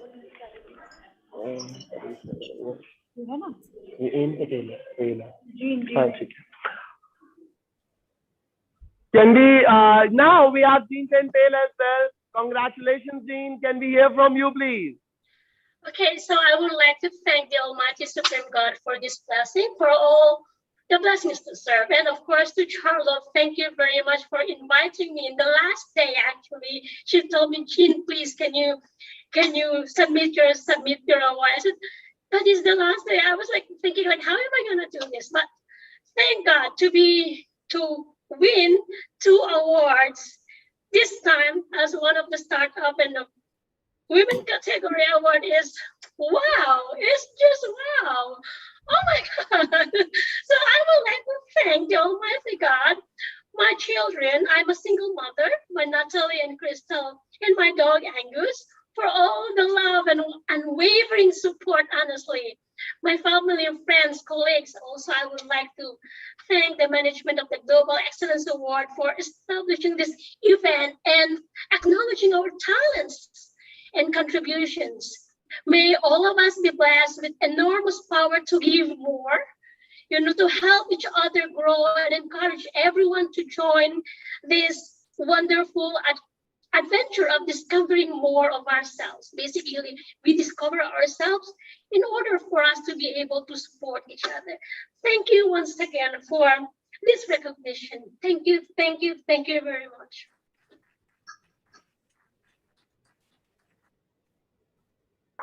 That's amazing, Jean. And as we say, 1 is good, but 2 is cherry on the cake. So congratulations to you. And that's brilliant. We can see the excitement and the enthusiasm on your face. But you know what? She said it very rightly, that people who do the hard work, who are putting so much effort into their work, they sometimes don't even want to, apply for something like this. They say, no, we don't want awards or something like that. But it's people like, who push her, and those people make a difference, because by listening to your story, Jean, by seeing you, there will be so many people who will be inspired through, around the globe. So congratulations once again. Can we have a huge round of applause for her?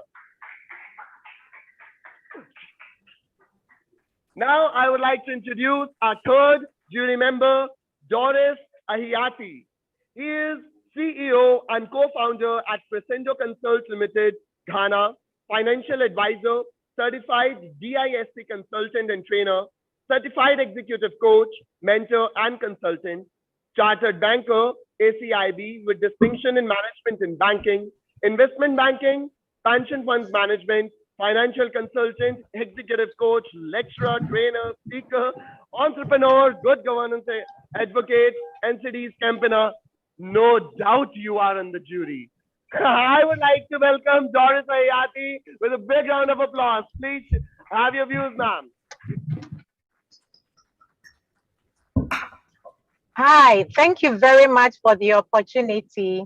And I'd like to say a big kudos to the organizers of this awards event, the HR Excellence Global Awards. The world has changed a lot in industrialization 4.0 going into 5.0, with so much disruptions that we've experienced in all industries, and HR being no exception to that. And this very morning, during the well-being segment, much was shared on innovations that are required to ensure HR continues to play the critical role it will always play in our lives. And while we were reviewing the applications for this award, we looked at the categories of inspiration, workforce engagement, impact on organization, and the individual applicant's role. And through it all, I observed that all the applicants, and especially those that topped and are being awarded today, showed leadership, and they also showed commitment in this direction already. And so I want to say congratulations to our winners for this category. And they are in the persons of this category being HR Excellence. We have Amit Kataria, we have Sachin Sajina, we have Sandrine Bardot, we have Vishwanath Raju, and finally Shika Verma. Congratulations to our winners, and we pray you to continue to make a difference in your communities and the world at large, continuing to create value. Well done.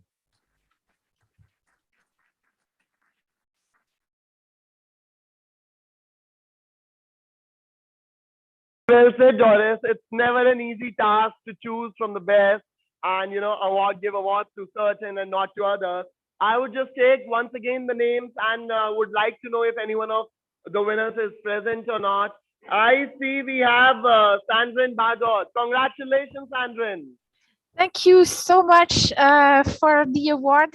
I'm very honored. I'm French. I'm based in Dubai, and I am an independent trainer and consultant in the Total Rewards. And it's so rare for us in the Total Reward communities to actually be exposed to getting this kind of global recognition. So I'm hoping that I'm kind of bearing a torch for all people in my specific subfunction of human resources. Since I left the corporate world 8 years ago, I tried to create a legacy, and through my training and my consulting and the coaching that I do with HR and component people, try to elevate them to think of the function beyond the technical and towards represent what is good as an employer, what we can do which is good for the employees as well as good for the employer at the same time.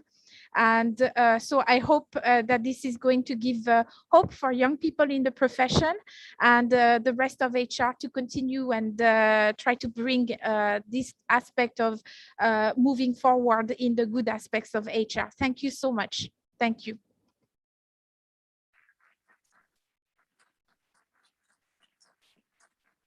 Hope is what people strive on, Sandrine, and I'm sure your efforts and the work you do, the legacy which you actually are leaving behind, is going to give hope to many around the globe. And now, do we have any other winners? If we can have them on the screen. I'm again taking the name: Amit Kataria, Sachin Saxena, Vishwanant, Raju, Shikha Verma. Okay, I guess that's this category. We conclude this category with this.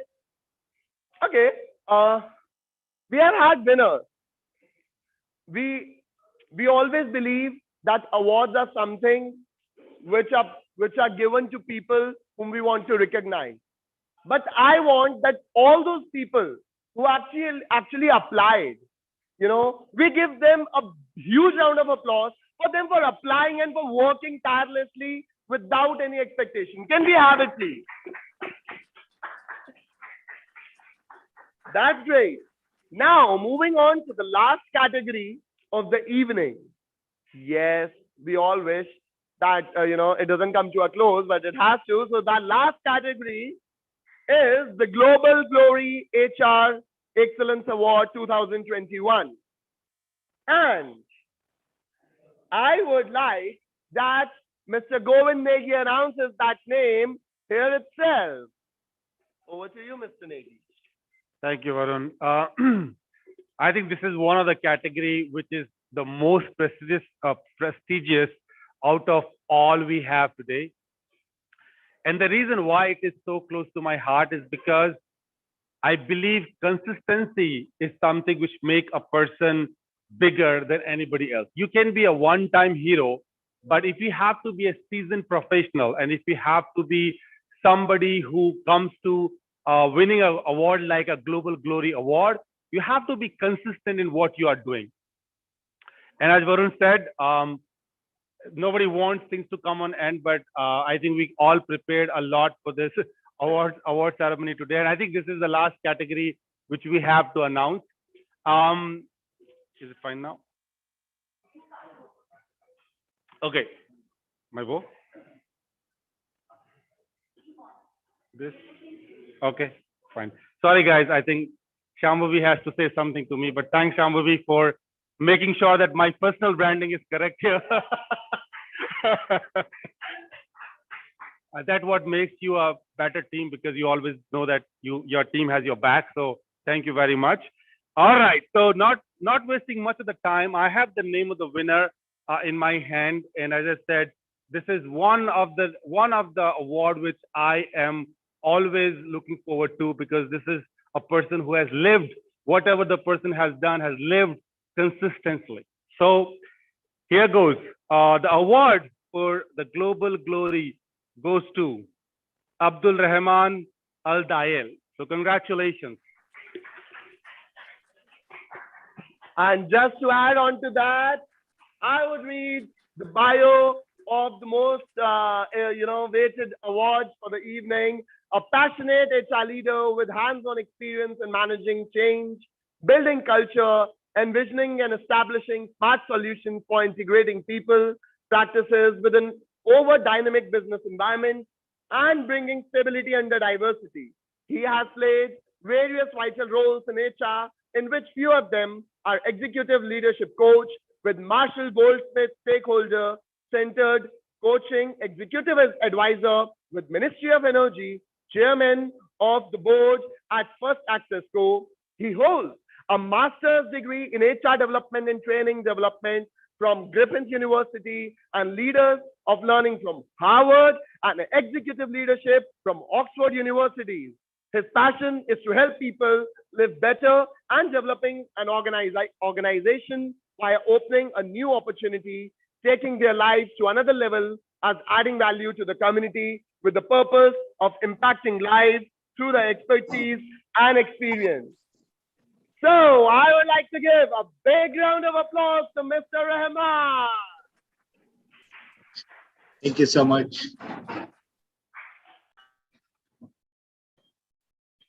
Thank you so much. It's actually amazing that I'm joining you today, guys.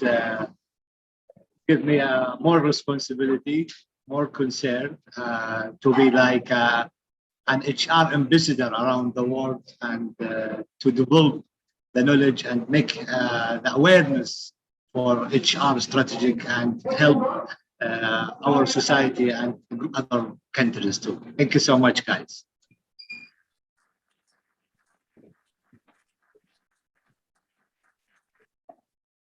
Mr. Rahman, I don't know what is the great personalities. They do not speak much. They let only their work to speak. So, no matter what, as we come to the closing of this event, I would like, Esther, are you there? Would you like to take the spotlight? Absolutely. Yeah. Oh, I guess there is some issue. Yes. Oh, shit. Esther, Yes. why did you... You see me now, Varun, and I would definitely like to take this opportunity because it's time to say our bye-byes. But before we do that, we have two winners who joined and they would like to speak to us and share how they feel about the awards. We have Betty and we have Reno who have joined us from Kenya and Indonesia, and they have won Young HR Excellence and Young Women Excellence Awards. And we would like to hear from you, Betty and Reno. Go on, Betty. Hi, everybody. Again, first of all, I am shocked, but I am also very grateful. Thank you very much a lot for the invitation to apply for these awards. I am one of those people who really never go out looking for awards. I've never gone out looking for awards. And I always say I want to do a very good job and, someone will realize and someone will recognize me for what I'm doing. So for that, I'm really totally grateful to the Global Excellence Award Management. Thank you for recognizing my efforts. And most importantly, to all the attendees, all the participants, all the winners. If you didn't take any award, don't worry, you have won half the battle for applying. Thank you very much. And my promise is to continue working very hard and do a great job in transforming the globe. Thank you so much, Betty, and congratulations. The next Thank winner, you. whom we missed speaking before, is Reno Rafli. She has also joined us. Reno, congratulations, and we would like to hear from you. Thank you so much, Esther. Thank you so much for juries, for everybody who's organizing this wonderful competition. Thank you, Charlotte, for giving me the opportunity to share the link and push me to submit my applications. This is definitely a humbling experience, and I would like to say thank you. This is such a wonderful opportunity just to meet with all HR professionals around the globe, especially during the pandemic. Yeah, we know that we've done so much to our organizations, for our team. So this is a wonderful opportunity to say, being grateful that we are here and we're able to get together and celebrate our profession, our beloved profession. So thank you so much for inviting me to be part of this, and look forward to seeing everybody soon, maybe in the next event. Yeah. Thank you so much once again from Indonesia. Once again, congratulations, Reno, and congratulations to all the winners. It is so amazing to see everybody getting this and doing some amazing work. All right, now the time has come. We know ends are not bad things. They just mean that something else is about to begin. Our beautiful event for today has come to an end, but with a promise to come back again, much bigger and much better. But before we say our goodbyes for today, I would like to call Mr. Govind Negi for speaking a few words and giving a vote of thanks. Mr. Negi, please, can we give him a big round of applause, everyone?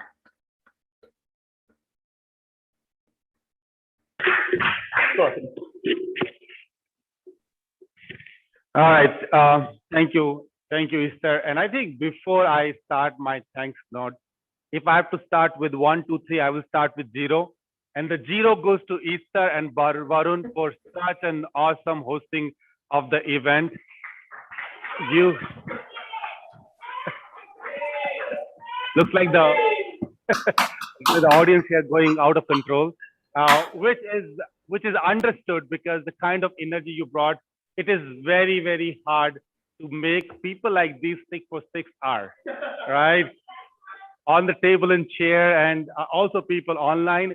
It could have only possible because of the energy you guys brought, both online and offline here. So thank you very much, both of you. Thank you, guys. Yeah, sure.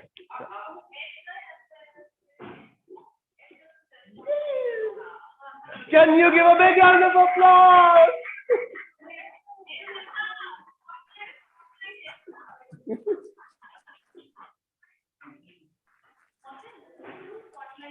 Thank you. Thank you.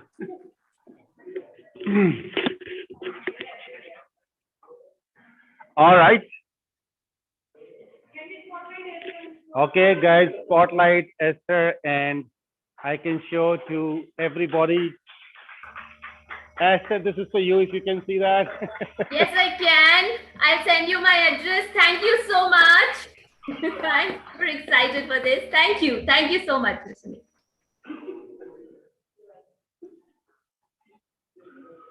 Should I? Okay. So the public was demanding to unmute Esther, and our technician couldn't do it on time. All right. So talking about technician, I think the one person who has been sitting here for almost 6 hours and yesterday to make sure everything is going perfect is Mohsin, and making sure that there is a great connection between online and offline. So guys, it's very hard to kind of switch on between somebody speaking online, somebody speaking here, to make sure there's a complete control on video and sound. We could have done it because of Mohsin. So I think these are our pillars of today's award show. And as Esther said, nobody wants good things to come to end, but I think good things have to come to end. Yeah, we are coming back, of course. But I think all well if ends well. But to make sure that the ends well, you have to do a lot of hard work. You have to start very well. So I think this award is a kind of a combination of a lot of people coming together and putting efforts. But I think if I look at this award truly, these awards are people who have nominated and shared their stories. So I would like to thank and how do I say it? Appreciate the contribution of all the people who have nominated themselves for those awards, irrespective whether they won or didn't, doesn't matter. What matters is that you have applied for those and shared your story to the world. So I would like to thank to them. And of course, congratulations to all the winners worldwide for winning those awards. And feel free, open up your champagne or whatever you want to and enjoy. Just make sure. All right, great. And then I think if I have to go back to the people who have organized this, let me start with Shefali. Shefali, thank you very much for. All right, so thank you very much for making sure that we are working on this. We are working as a team collectively here and taking it to a step and conclusion which we all need. So thank you very much. And also to all the jury members who have been here worldwide, let me tell you, it is not that they have to come one day and just declare the winners. It is that they have to come, read the story, do some prep, have conversations, come up on a conclusion, and also come up and declare those awards. It's a really, really hard work. And I know these are the people who are busy, and but they found time to make sure that they are coming and recognizing the efforts of people who have done so much of hard work in sharing their stories. So thank you, everybody. Jury, if you are online, you are here, you're not here, you're not present. Thank you from my side for being here and making this this a successful event. And I think one thing which I would like to say is that awards are always a special moment for HR Success Talk as well. And I'll tell you why. Because whenever we do awards, the complete HR Success Talk volunteering community of almost 100 people come together to make it successful. And they decide to support awards vertical to make sure that everything is going well. So if you recall, there are a lot of designing material which has been done since then till now. Shambhavi, thank you very much for leading it. Wow, great. She got woman power and muscle power, so you can see. So these are the hands which design all our posters, by the way. And we have Payal also with us, making sure that we had a great panel discussion today. So thank you very much, Payal, for making sure that. And these are the leaders. They have a complete team working behind them to make sure it happens. Krishna, for all your social media support and the support you are doing here. Praveen, for all your moral support and making sure that we are having all the country come together. Going to this side, maybe a little bit more, Ritu, our president for Delhi chapter, for her moral support and coming herself. That's a great one. Deepti, of course, everything in India happens with you. So thank you very much. Shefali, Mohsin, myself, and Baru. Thank you very much, everybody.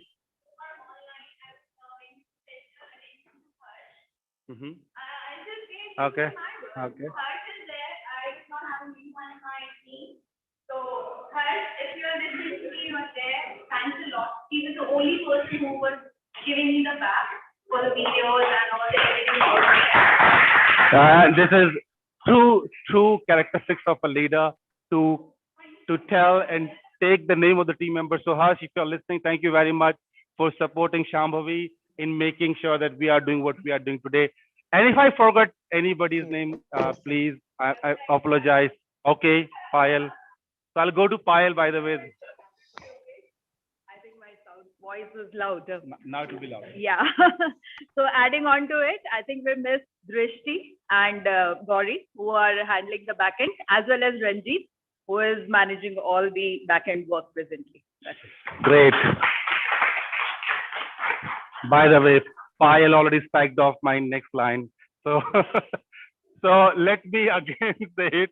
So I will, Payal, thank you very much. I was saying that you spiked off my one line from the card. I know. No problem.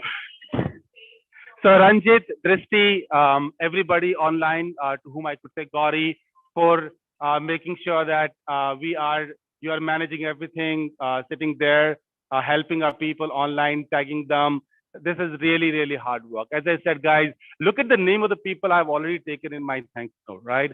And I'm sure there are many which I might have forgot, but this is the amount of energy and the work you need to put in to make an event, the glorious event, the way it is. But let me tell you, as Shambhavi was mentioning in the beginning, this is just a beginning for us. We always elevate the quality we bring, whether it is awards or anything else we do, but we're gonna elevate the quality every single time we're gonna do it. And I think this can only be possible because I have an awesome team in this community behind me, working selflessly to make sure that we are reaching to our vision. With that said, thank you very much, everybody. And Varun, this is over to you. Or if there's... Thank you so much, Mr. Negi. That's great, Govind. And that's great, Govind. And I would like to take this opportunity to play a video which is here now.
I would like that Esther, would you like to say some concluding notes about how do you find it before I take the event to the closure?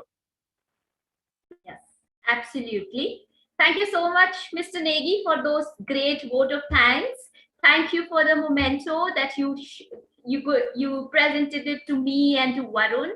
And yes, it's time to say a bye-bye, but with a promise that there's going to be another one, which is going to be a better and a bigger one, making bigger reach and recognizing more people who are doing some amazing jobs, but the recognition is missing. And HR Success Talk is absolutely doing that.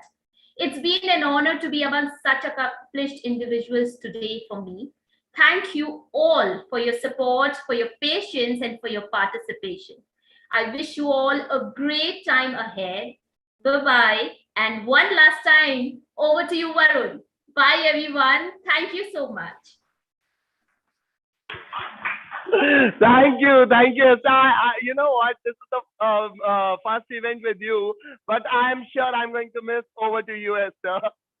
Okay, so before we conclude this evening, I would like to take this opportunity to make you stand one last time with me. Can you please all stand? And I'm going to make you do one demanding activity, which will demand a raise of your hand. Okay? We did it when we were kids. We did it when we have taken, great roles and things. So now, as we have done this great event, Global Excellence Awards 2021, I would like that we do 3 hip hip hooray. Are you with me? Okay, and not only the offline people, I would like that the online people, we may not hear you, but you know that our heart lies with you, and the whole ambience which you will create there is going to empower us to do, a more better version of hip hip hooray. So on the count of 3, I want your hands also to be raised. 1, 2, 3, go. Hip, hip! Hip, hip! Hip, hip! Thank you! Thank you so much! And with this, I would like to close this event officially. This is Varun Kapoor signing off. It has been a great, great, great pleasure. Thank you, Mr. Negi. Thank you, Shefali. Thank you, Deepti. Thank you, everyone who thought of me that I could pull this off, who believed in me that an event of such grandeur can be taken care of by me. And I got this opportunity to, introduce such great personalities. I'm humbled. I'm a more learned man than I came. And I really, really wish that we do many more such events in the future, and we grow from 4 to 40, 40 to 198, and jitni countries banti jayengi, and we move on to. Thank you. Let's have a gala time.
Anji sir, आपको live